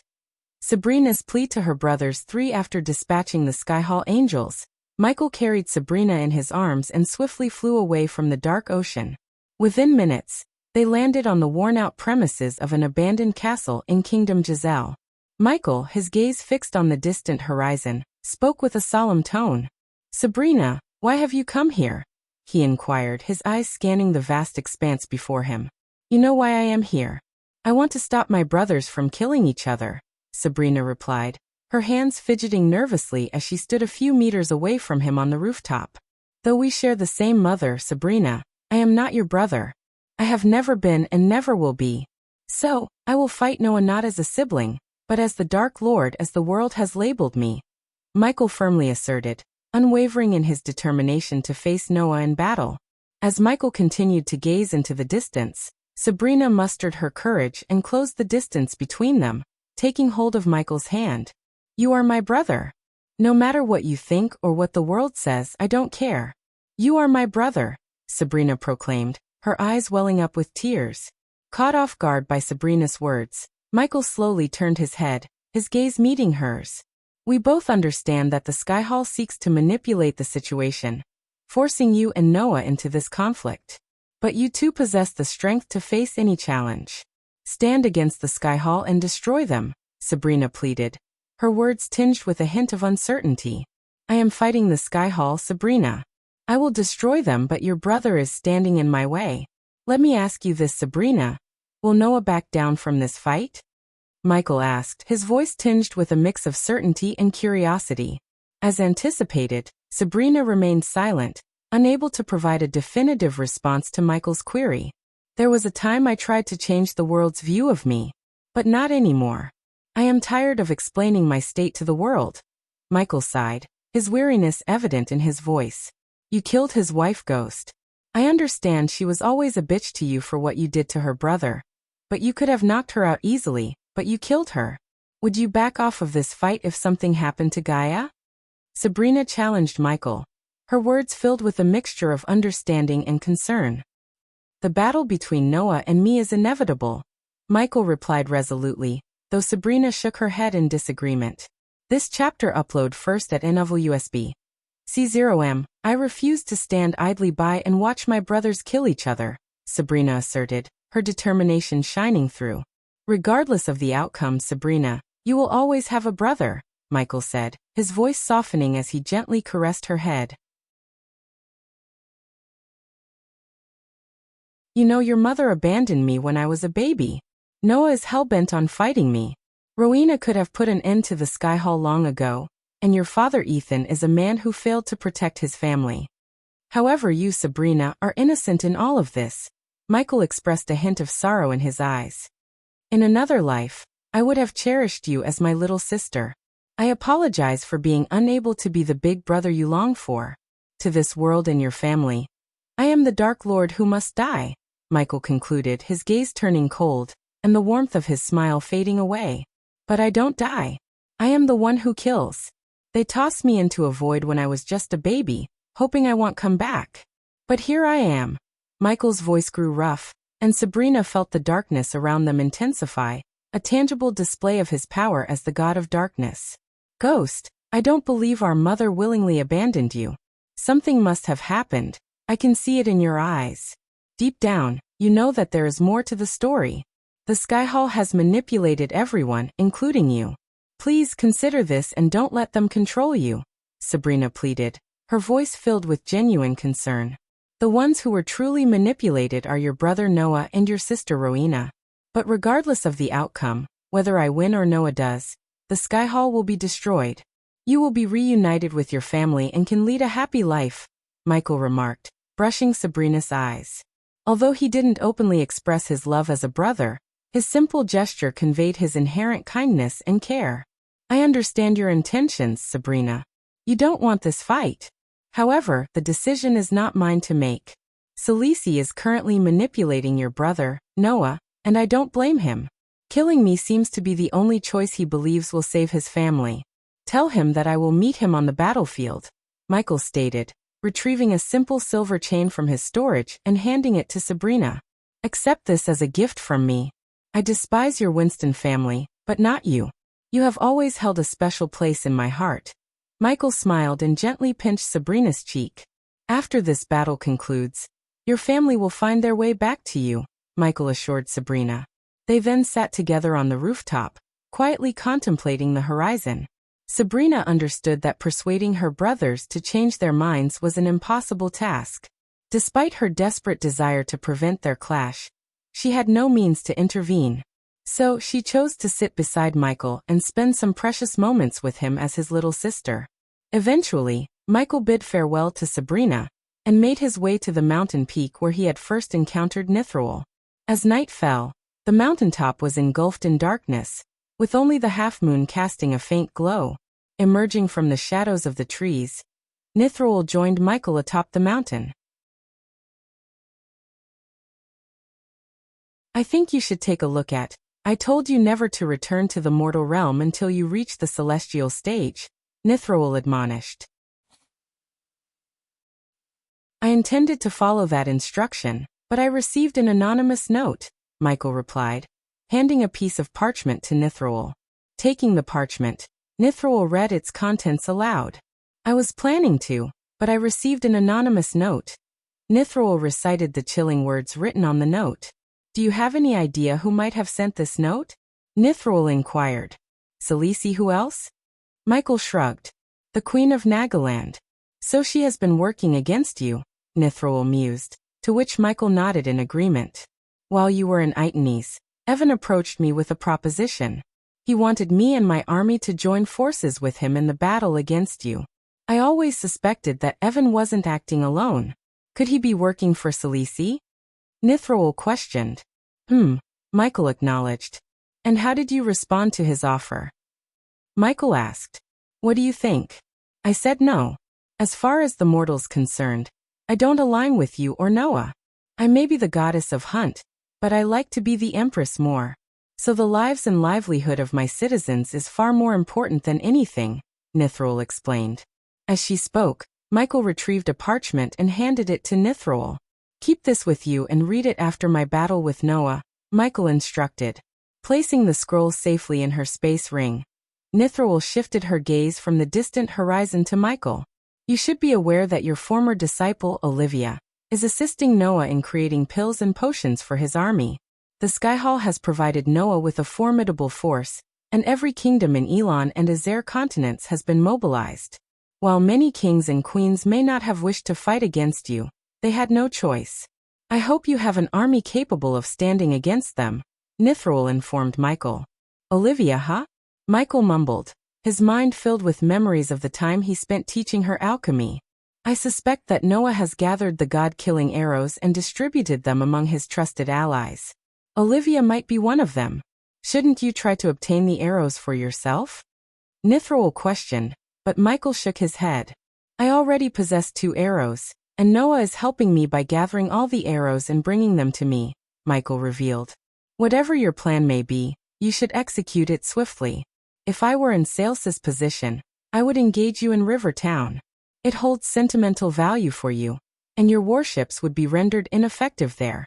Nithroel advised, sharing her insights about the upcoming battle. I don't care where the battle takes place. I just want it to be over, Michael sighed, feeling weary from the planning and preparation. You do realize that I won't be aiding you in the battle, right? Nithroel asked, and Michael nodded in acknowledgement. Don't die, Ghost. If Noah can defeat you, you stand no chance against the Pantheon. So if you fall, better stay dead, Nithroel warned before disappearing from the mountaintop, utilizing her teleportation scroll, leaving Michael alone with his thoughts. In the solitude and silence, Michael took a deep breath and strategized his next moves. With the battle looming near, he knew his priority was to gather his undead army and the vampires who retreated to the undead island.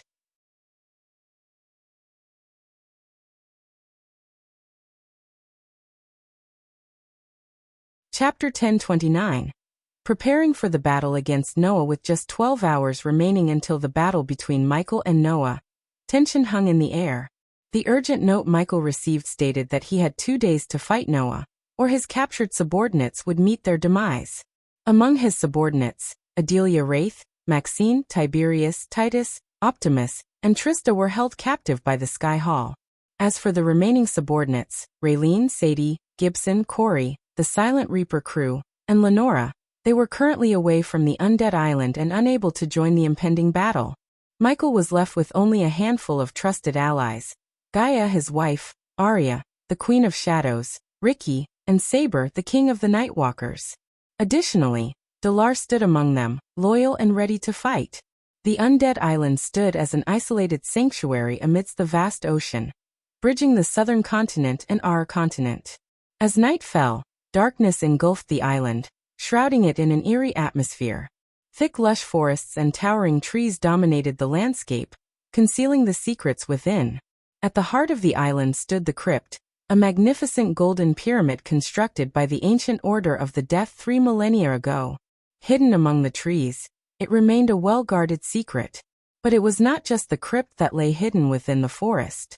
Countless undead creatures roamed the outskirts, their decaying forms blending seamlessly with the surroundings. Above the forest floor, concealed among the trees, thousands of vampires silently waited, ready to lend their support when the time came. Inside the crypt, Michael stood at the very center, Gaia faithfully by his side, while he surveyed the faces of Arya, Ricky, Saber, and Delar. Positioned behind them were the Alpha Undead, possessing the remarkable ability to control the vast army of undead soldiers strategically. Visually, these alpha undeads appeared indistinguishable from the rest of the zombie-like creatures that roamed outside the crypt. Michael deliberately disguised them as ordinary undead, a clever ploy to prevent any suspicion or targeted attacks from their adversaries. By seamlessly blending in with the countless undead, these alpha beings became virtually undetectable amidst the chaos of battle. The tension was palpable on everyone's faces, except for the stoic and emotionless alpha undead. As Michael stood at the center of the crypt, the top of the crypt opened, revealing Eve as she descended, bearing important news. Just as Empress Nithral predicted, Ghost, the Sky Hall has chosen the river town as the battleground, Eve informed. She approached Michael, leaning closer to whisper into his ear. Our spy has revealed that Noah and the Sky Hall angels had a disagreement. The angels wanted to use the townspeople as leverage to force your surrender, but Noah went against it and evacuated the town with the help of his allies in the Beast Kingdom. Eve whispered. Fucking assholes. Gaia cursed the Sky Hall for their attempt to exploit innocent lives in their battle against Michael. Lady Eve, do you have any information about the size of the Sky Hall and Noah's armies? Saber inquired. They have 8,000 soldiers in total, including 2,000 beast men and 3,000 Sky Hall angels. However, I suspect the Sky Hall may have more soldiers and hidden strategies up their sleeves, Eve disclosed. Gaia's brows furrowed at the news, her role as a general coming to the forefront. Not only was she Michael's wife, but also a skilled commander with the ability to lead a formidable army. In contrast, Michael, the Dark Lord himself, had been trained as an assassin, lacking the experience in commanding such vast forces. Thanks to what you did, they won't have demons, Gaia stated, scanning the crypt as if searching for someone.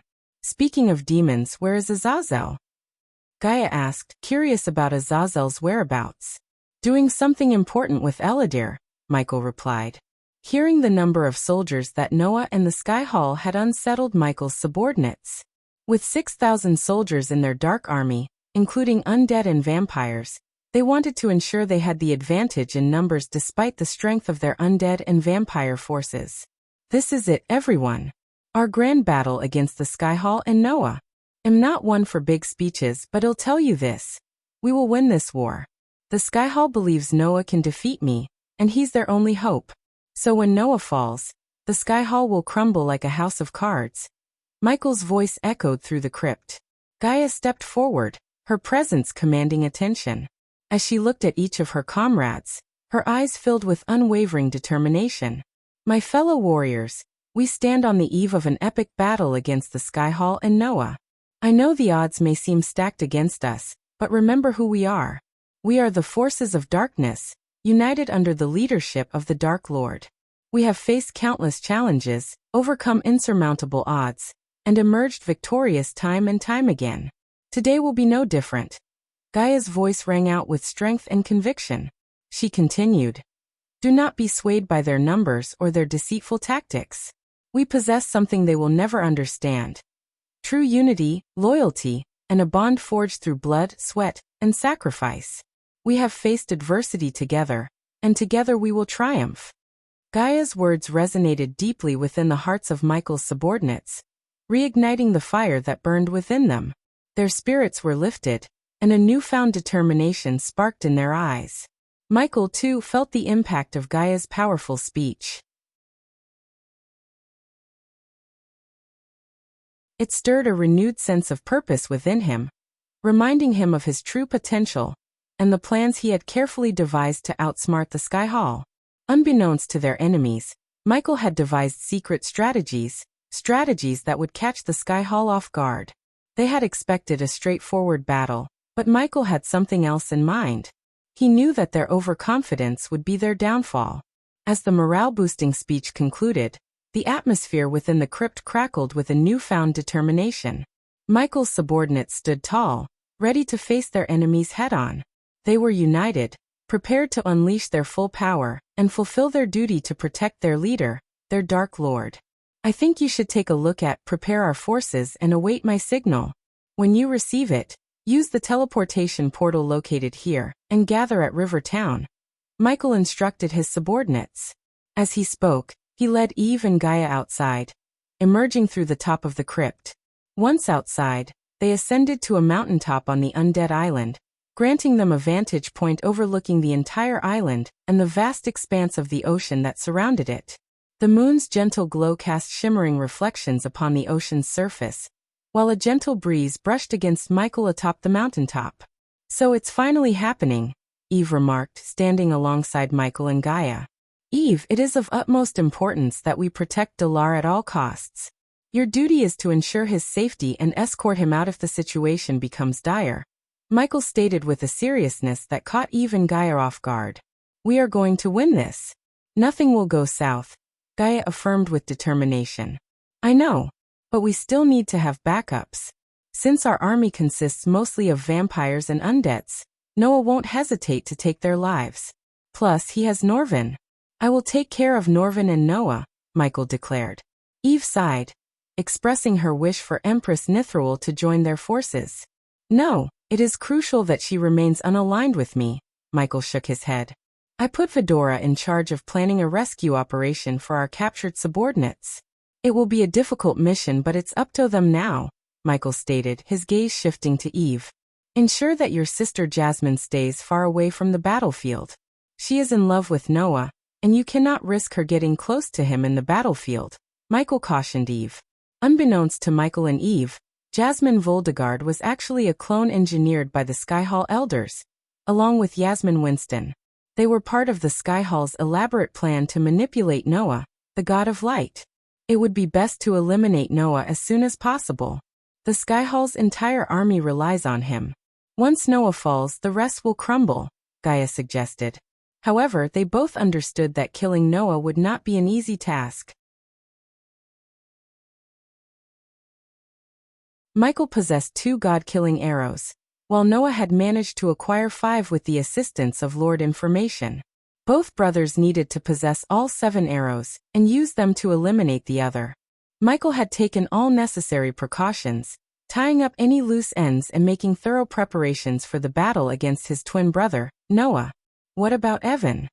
Eve inquired, concerned about the threat Evan posed since becoming a god and aligning with Selisi. "Selisi won't send Evan into battle prematurely. He will only intervene if Noah appears to be losing," Michael replied, before Gaia interjected. "But he will lose, right?" Gaia questioned with a furrowed brow. "Yes," Michael quickly affirmed before continuing. "However, Evan won't pose a significant threat, as he is aware that I can eliminate Victoria with a snap. What we need to be wary of are Sales's other hidden cards. I suspect she is amassing a soul army, an entity about which we know very little, if it indeed exists," Michael explained, his voice laced with caution. "I don't like this. There are too many unknown variables at play," Gaia expressed with a sigh, her unease evident in her voice. "They can have all the intricate plans and trump cards they want, Gaia. But I have a simple plan. Kill Noah," Michael responded with a sinister smirk, his eyes gleaming with a chilling determination. With his words hanging in the air, Michael spread his majestic wings, their metallic sheen catching the moonlight. With a swift motion, he scooped up Eve and took to the skies, soaring above the world below. The wind rushed past them as they ascended higher, aiming for their destination, the river town where Noah was waiting for him.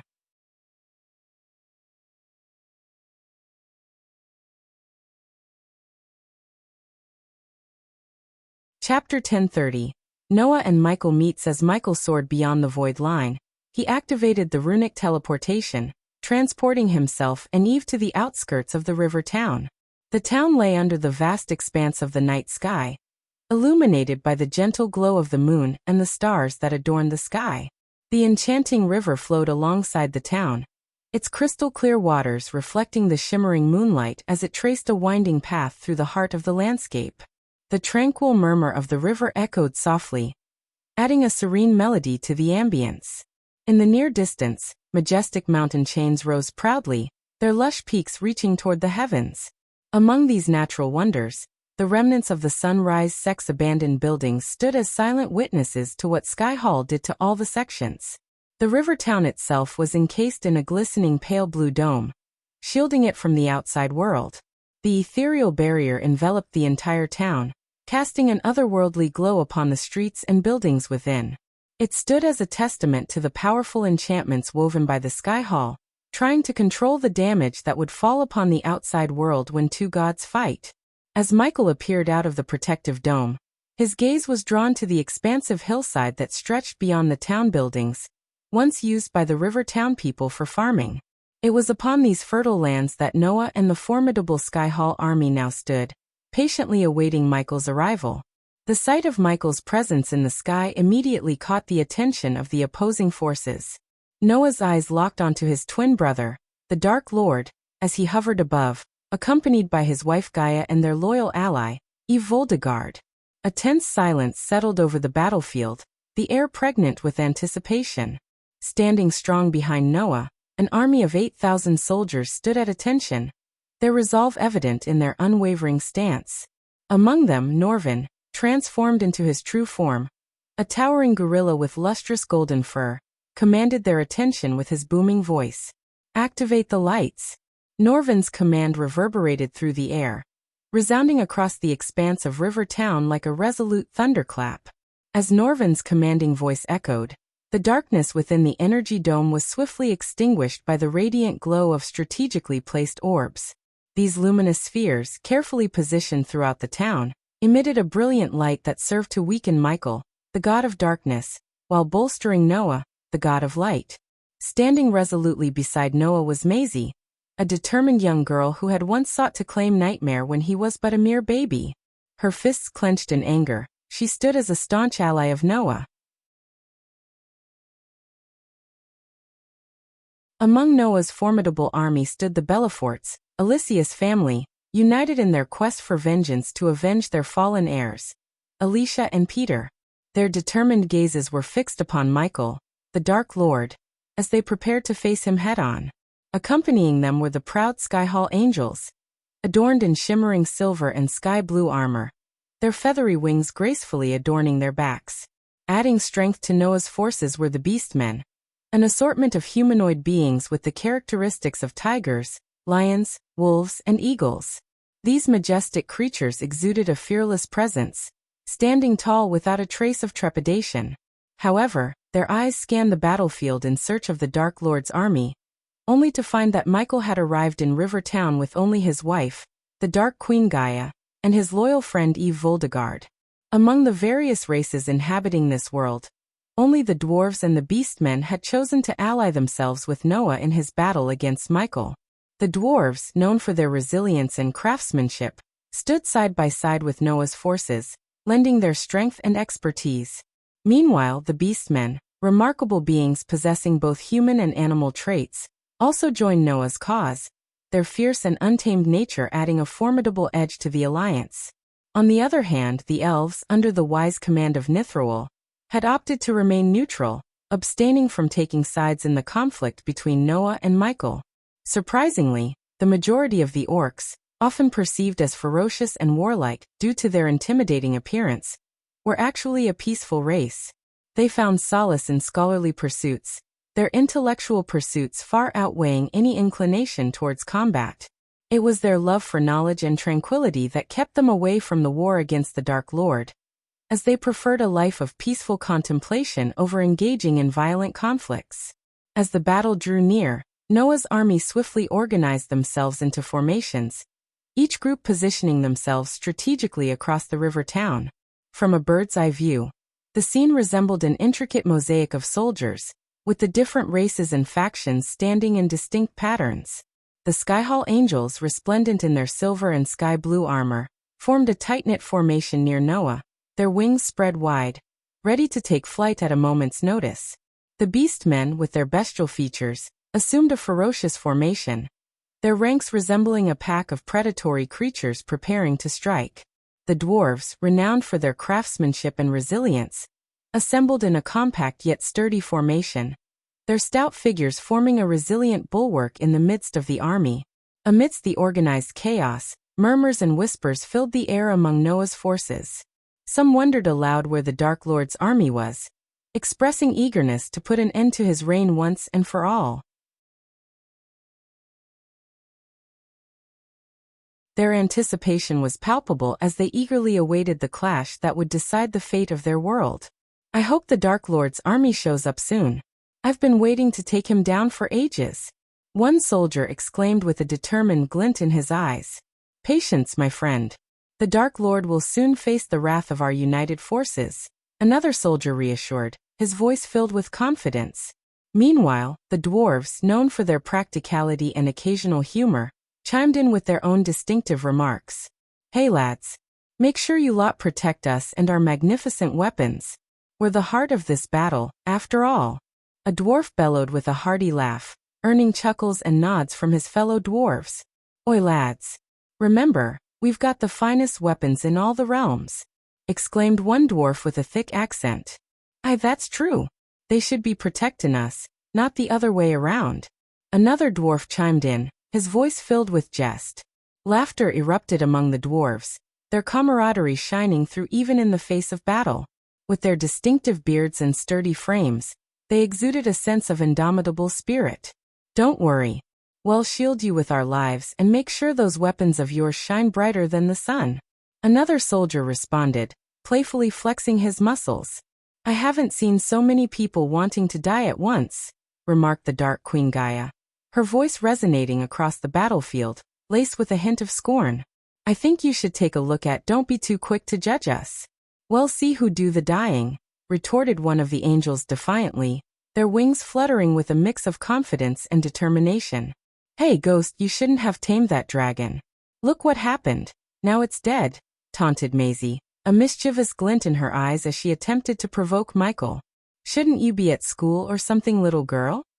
Eve questioned with a seriousness that contrasted with Maisie's playful demeanor. Her remark elicited chuckles from some of the dwarves, who found the situation amusing. Don't you lot laugh.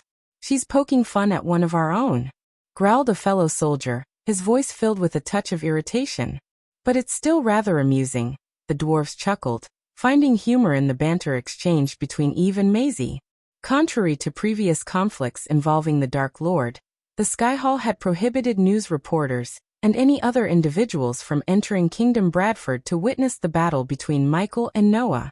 As a result, the sky above the river town remained devoid of any onlookers. Amidst the tension-filled atmosphere, Michael finally broke the silence, his voice laced with amusement. I must say, I had higher expectations of the dwarves' intelligence. Yet here you are, foolishly attempting to fight against me. Doesn't seem too intelligent, does it? With a chilling tone, Michael directed his question at the dwarves, his words dripping with a menacing threat.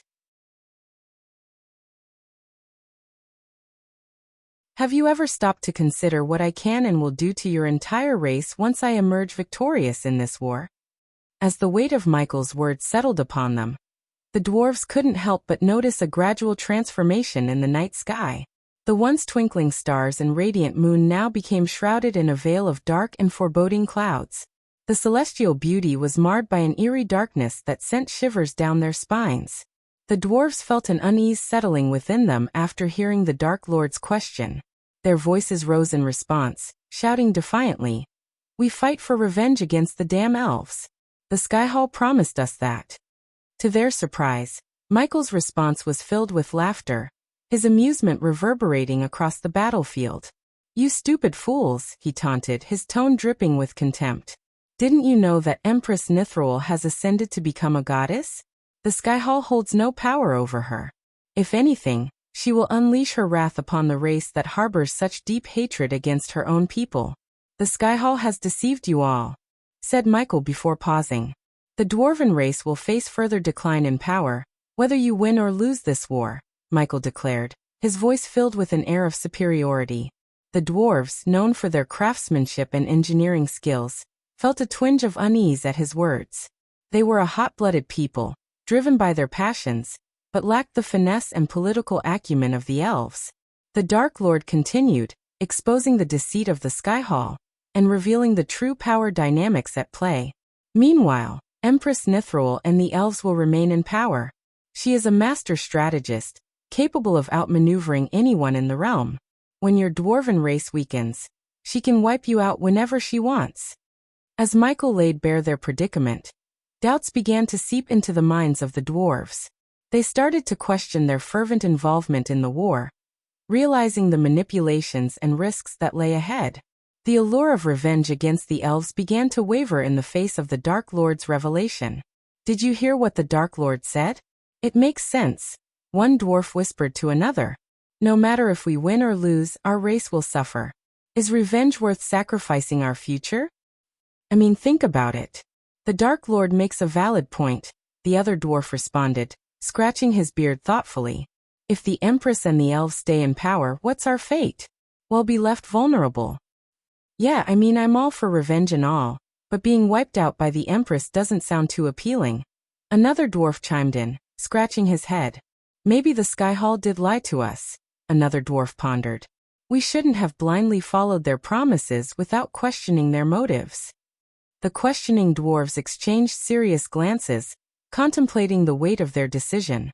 However, their contemplation didn't go unnoticed by their leaders, who quickly intervened. "Enough with the doubt. We made our choice, and we must stand by it," one of the leader dwarves bellowed, attempting to silence the dissenting voices. Upon witnessing the dwarves' wavering resolve, Norvin raised his voice to counter Michael's words. "Don't let him mess with your minds. Stay strong." Norvin's voice boomed across the battlefield, attempting to reignite the dwarves' determination. Meanwhile, Noah locked his gaze with Michael, his twin brother. A mix of conflicting emotions surged within him. On one hand, he had recently discovered that the Dark Lord was none other than his own flesh and blood. On the other hand, the Dark Lord, his twin brother, had taken the life of his beloved wife, Alicia. Noah's expression remained stoic as he grappled with the weight of these emotions. The battlefield stood as a backdrop to their personal vendetta, an intricate clash of kinship and vengeance.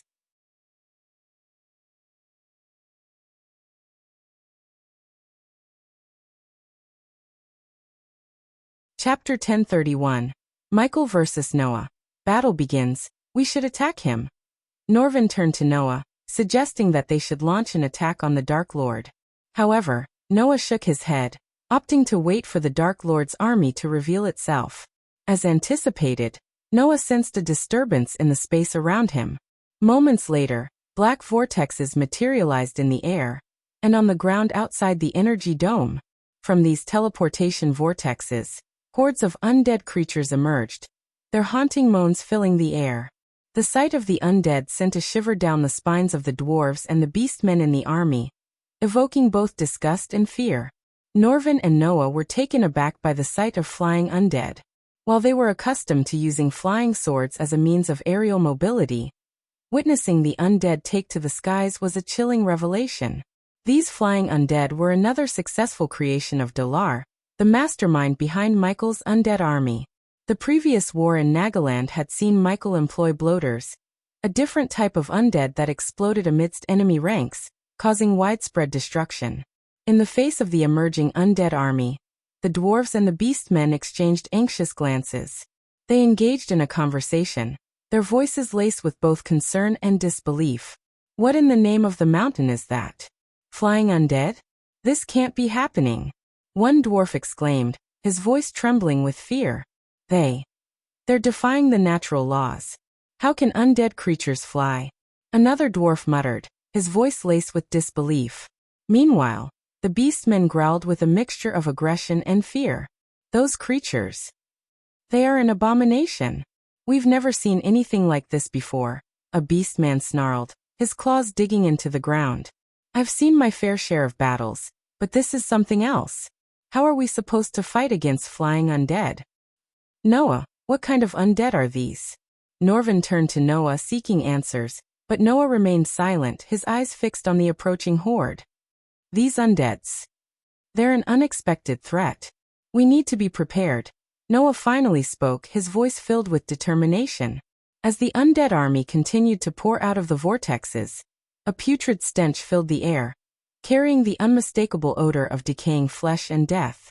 The atmosphere became heavy with the foul scent, causing some of the soldiers to gag and cover their noses. The shuffling footsteps of the undead resonated throughout the battlefield, accompanied by the eerie moans and groans that escaped their rotting mouths. It was a haunting chorus that echoed in the hearts of those who stood witness to the macabre sight. The sounds of bones cracking and joints creaking reverberated through the air, as the undead moved with an unnatural agility. Some emitted ghastly wails, while others emitted guttural growls, creating a dissonant symphony of terror that sent chills down the spines of all who heard it. Do not be too shocked now. We have more surprises in store for you. Gaia taunted the opposing army with a smirk. With a resounding clap of her hands, the sound echoed through the river town like thunder, capturing everyone's attention. As if summoned by her command, additional vortexes materialized in the air and on the ground. From these swirling portals emerged vampires, draped in sleek black armor and robes. The airborne vampires gracefully hovered behind Michael, forming the silhouette of enormous, ominous wings.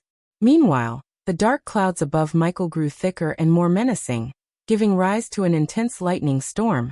The gathering storm reflected his power as the god of darkness, a stark contrast to the radiant light emanating from the energy dome. As the lightning bolts crackled across the sky, Eve flicked her wrist, conjuring her war hammer. The weapon pulsed with electric energy, drawing power from the storm above. It crackled with raw power, a manifestation of the unleashed forces of nature.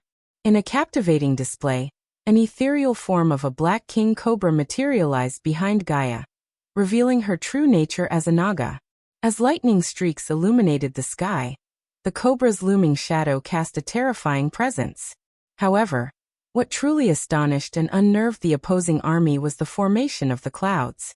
They gathered together, coalescing into a colossal skull, serving as the ominous symbol of the Dark Lord. The combined display of power and elemental forces left the enemy forces awestruck, their confidence waning in the face of such formidable might. The dwarves, beastmen, and skyhall angels observed the spectacle before them, their expressions filled with a mix of awe, fear, and curiosity. They couldn't help but comment on the Dark Army's impressive display. By the hammers of our ancestors, have you ever seen anything like this? One of the dwarves whispered to his companion, his eyes wide with amazement. Nay, never in all my years, replied the other dwarf, his voice tinged with both excitement and trepidation. These undead and vampires, they're a force to be reckoned with. The beastmen, renowned for their primal instincts, exchanged puzzled glances and murmured amongst themselves. Those flying undead. I've never witnessed anything so eerie, remarked a beastman with a lion-like face. They move like shadows in the night. I think you should take a look at among the skyhall angels. Whispers of disbelief and concern spread. Such darkness and lightning. It's almost unnatural, remarked one angel, his voice barely audible above the storm. Inside Michael's mind, the constant notifications of his badass points became overwhelming. He quickly muted the sounds, realizing the need to focus solely on the battle at hand. Both Noah and Norvin were taken aback by the staggering number of vampires and undead standing before them. Despite their numerical superiority, they recognized that the combined power of the vampires and undead posed a formidable challenge to their own forces. They were well aware that the Dark Lord had more tricks up his sleeve, yet he chose to keep them hidden for the time being. What are we waiting for? Impatiently, Noah's voice echoed through the battlefield, demanding action.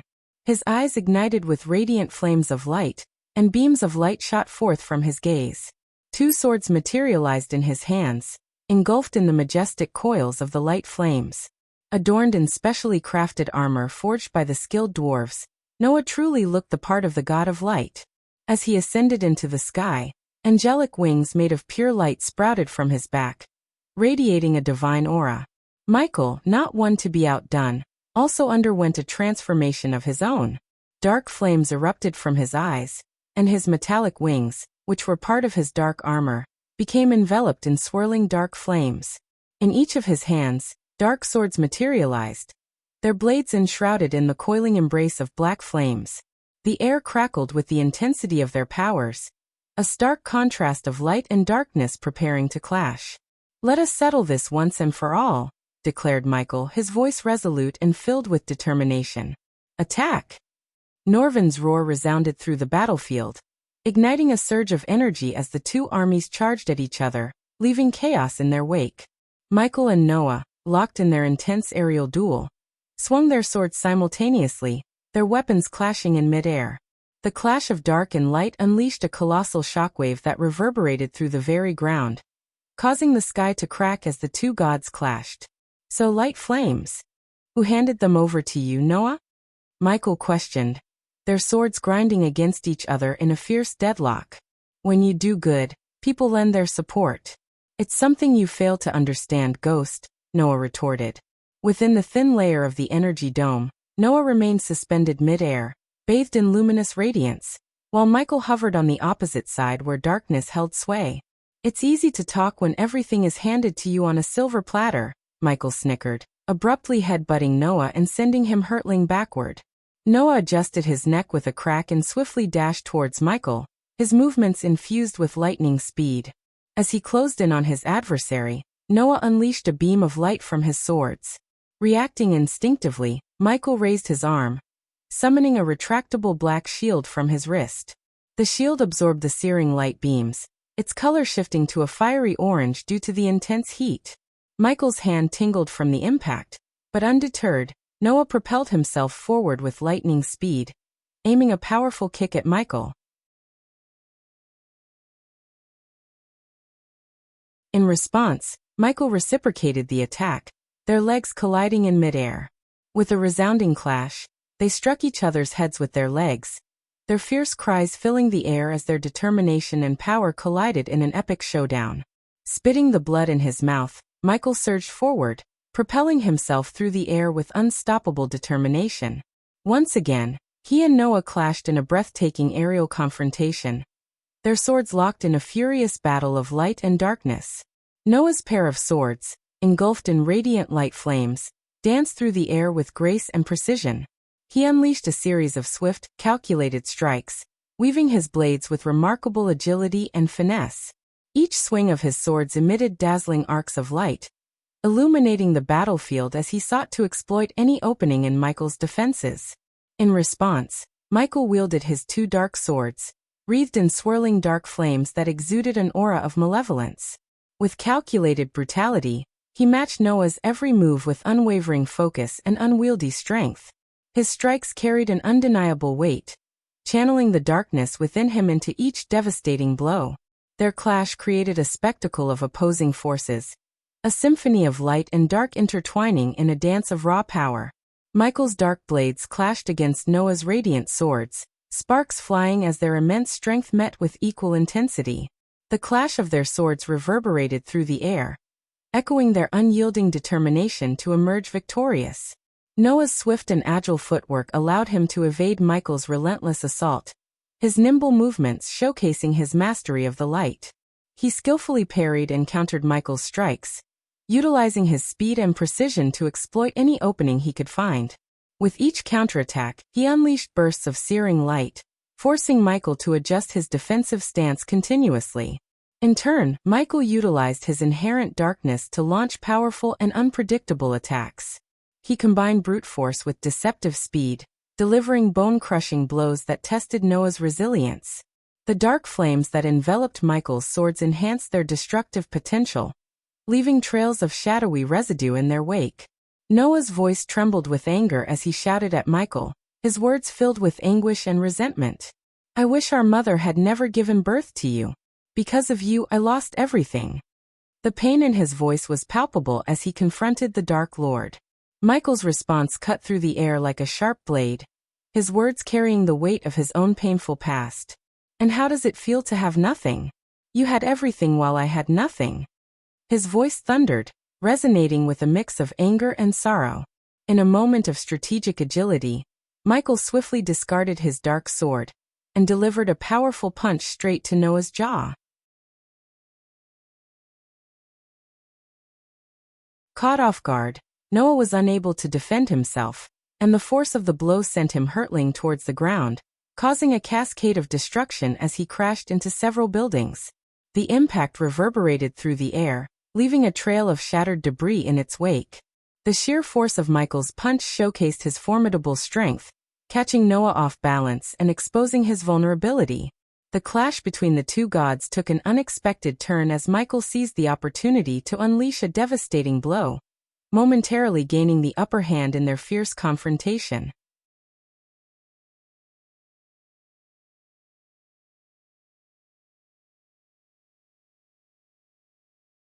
Chapter 1032. Michael vs. Noah. The battle continues as Noah crashed through the debris. The nearby undead army hurriedly rushed toward the fallen god. Meanwhile, Michael, unfazed by the chaos, flapped his metallic wings and soared toward Noah's location. However, just as he approached, a colossal fist materialized out of nowhere and struck Michael squarely in the face. It was none other than Norvin, propelling himself from the ground to deliver the unexpected blow in midair. Yet, Norvin had underestimated the immense power gap between him and Michael. While Norvin stood at the half-immortal stage of cultivation, Michael possessed the cultivation of a half-celestial, a vast difference in strength. Norvin's punch, despite generating a powerful shockwave that demolished nearby buildings, failed even to rattle Michael. The Dark Lord stood resolute in the sky, his unwavering presence emanating a terrifying aura. In a silent exchange, Michael met Norvin's gaze. Their eyes locked in a moment of intense confrontation. With a mere glance, Michael unleashed two dark beams from his eyes, striking Norvin's shoulder with precision. Arg!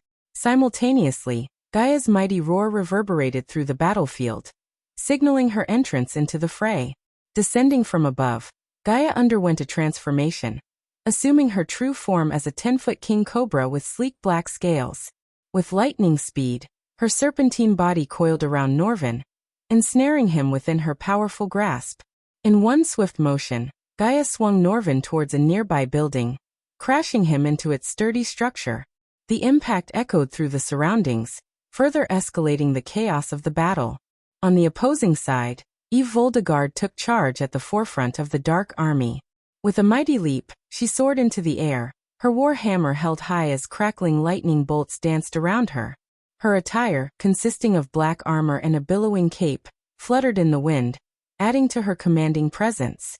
Bringing her hammer down forcefully, Eve struck the ground, unleashing a powerful shockwave that rippled through Noah's army. As the clash intensified, several Skyhall angels, adorned in their feathery wings and silver armor, closed in on Eve from various directions. Despite being surrounded by thousands of beastmen and soldiers from Noah's army, Eve displayed no trace of fear in her resolute gaze. With unwavering determination, she raised her hammer skyward, preparing for the impending confrontation. Suddenly, a violent vortex of pure lightning energy descended from above, engulfing Eve in its powerful embrace. Her eyes and body radiated with a crimson-red glow, fueled by the immense power coursing through her. Locked in her crimson gaze were three Skyhall angels hurtling towards her. The first angel, equipped with formidable armor, relied on its protective armor to face Eve, who surpassed him in cultivation. However, Eve's spellcasting abilities and sheer power proved overwhelming for the angel's armor. As the angel drew closer, Eve swiftly sidestepped, tossing her war hammer into the air while gripping the angel's feathery wings. In a brutal display, Eve tore away the feathery armor from the angel's body, eliciting agonized roars of pain. Without granting the soldier a moment's respite, she delivered a forceful punch to his face, sending him crashing to the ground. Seizing the opportune moment, Eve allowed her war hammer to descend upon the angel's head, pulverizing it into a gruesome mass of blood and bone. As Noah crashed into the building, a blinding explosion of light erupted from the impact point.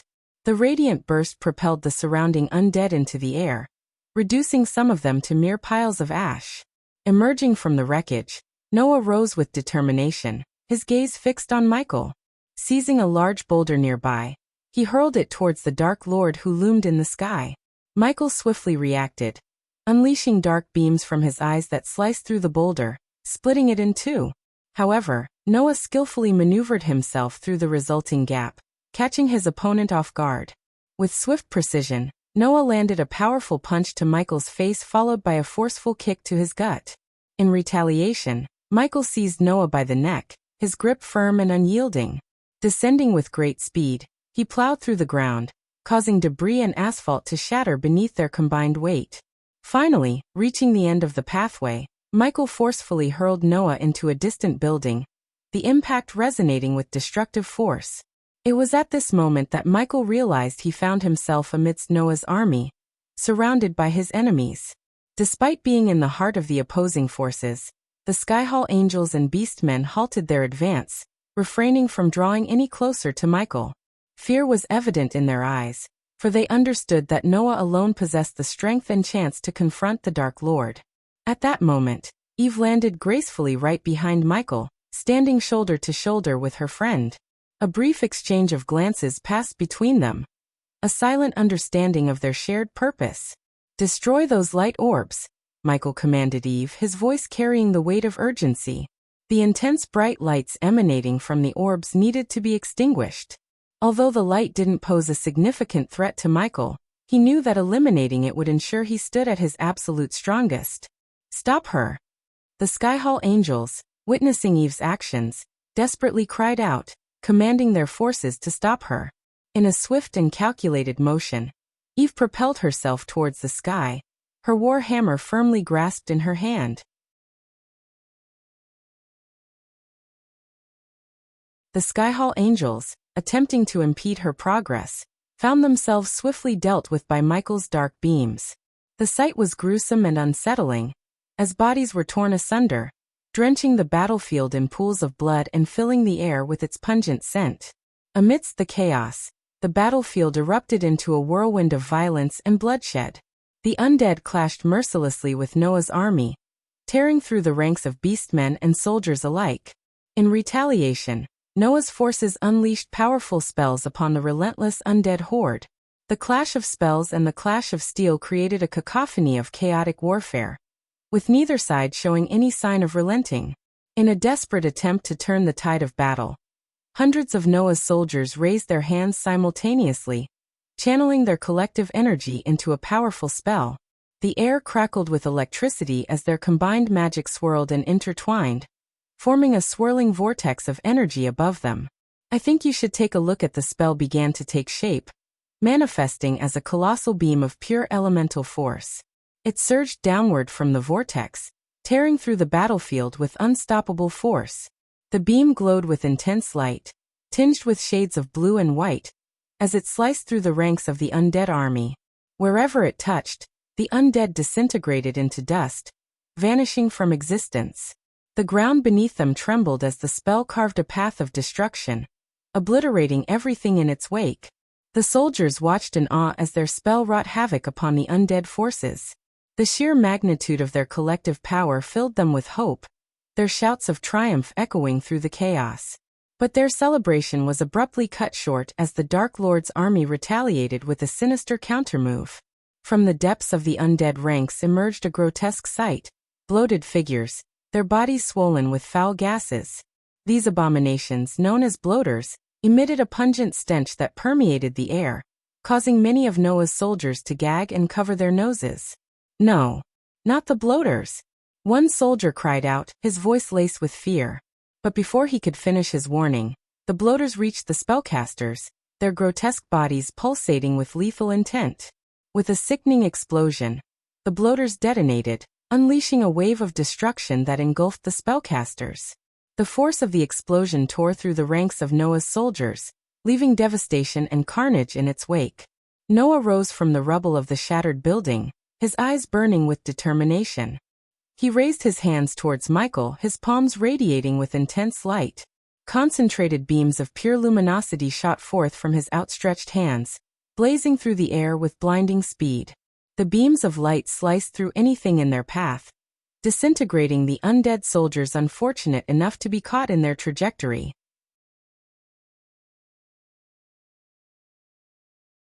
Buildings crumbled into dust, and the ground beneath them cracked and shattered, unable to withstand the sheer force of Noah's unleashed power. The light beams illuminated the battlefield, casting an ethereal glow upon the chaos below. Not to be outdone, Michael responded by raising his own hand, his palm emanating a swirling darkness. Dark beams erupted from his fingertips, coiling like serpents as they raced towards Noah. The clash between the light beams and the dark beams created an explosive collision, unleashing a cataclysmic shockwave that reverberated through the air. The resulting explosion engulfed the surrounding area, decimating everything within its vicinity. The force of the impact sent shockwaves rippling through the battlefield, shaking the ground and tossing debris into the air like confetti. The intense light and dark energies collided, creating a maelstrom of destruction that tore through the undead army and Noah's soldiers alike. The destructive power of the collision was awe-inspiring. Buildings crumbled, reduced to rubble in an instant. Trees were uprooted, their branches splintered and scattered across the battlefield. The shockwave blasted away soldiers, both undead and living, like rag dolls, flinging them through the air with merciless force. The explosion left behind a scene of desolation and ruin. Smoke and dust filled the air, obscuring the battlefield in a haze.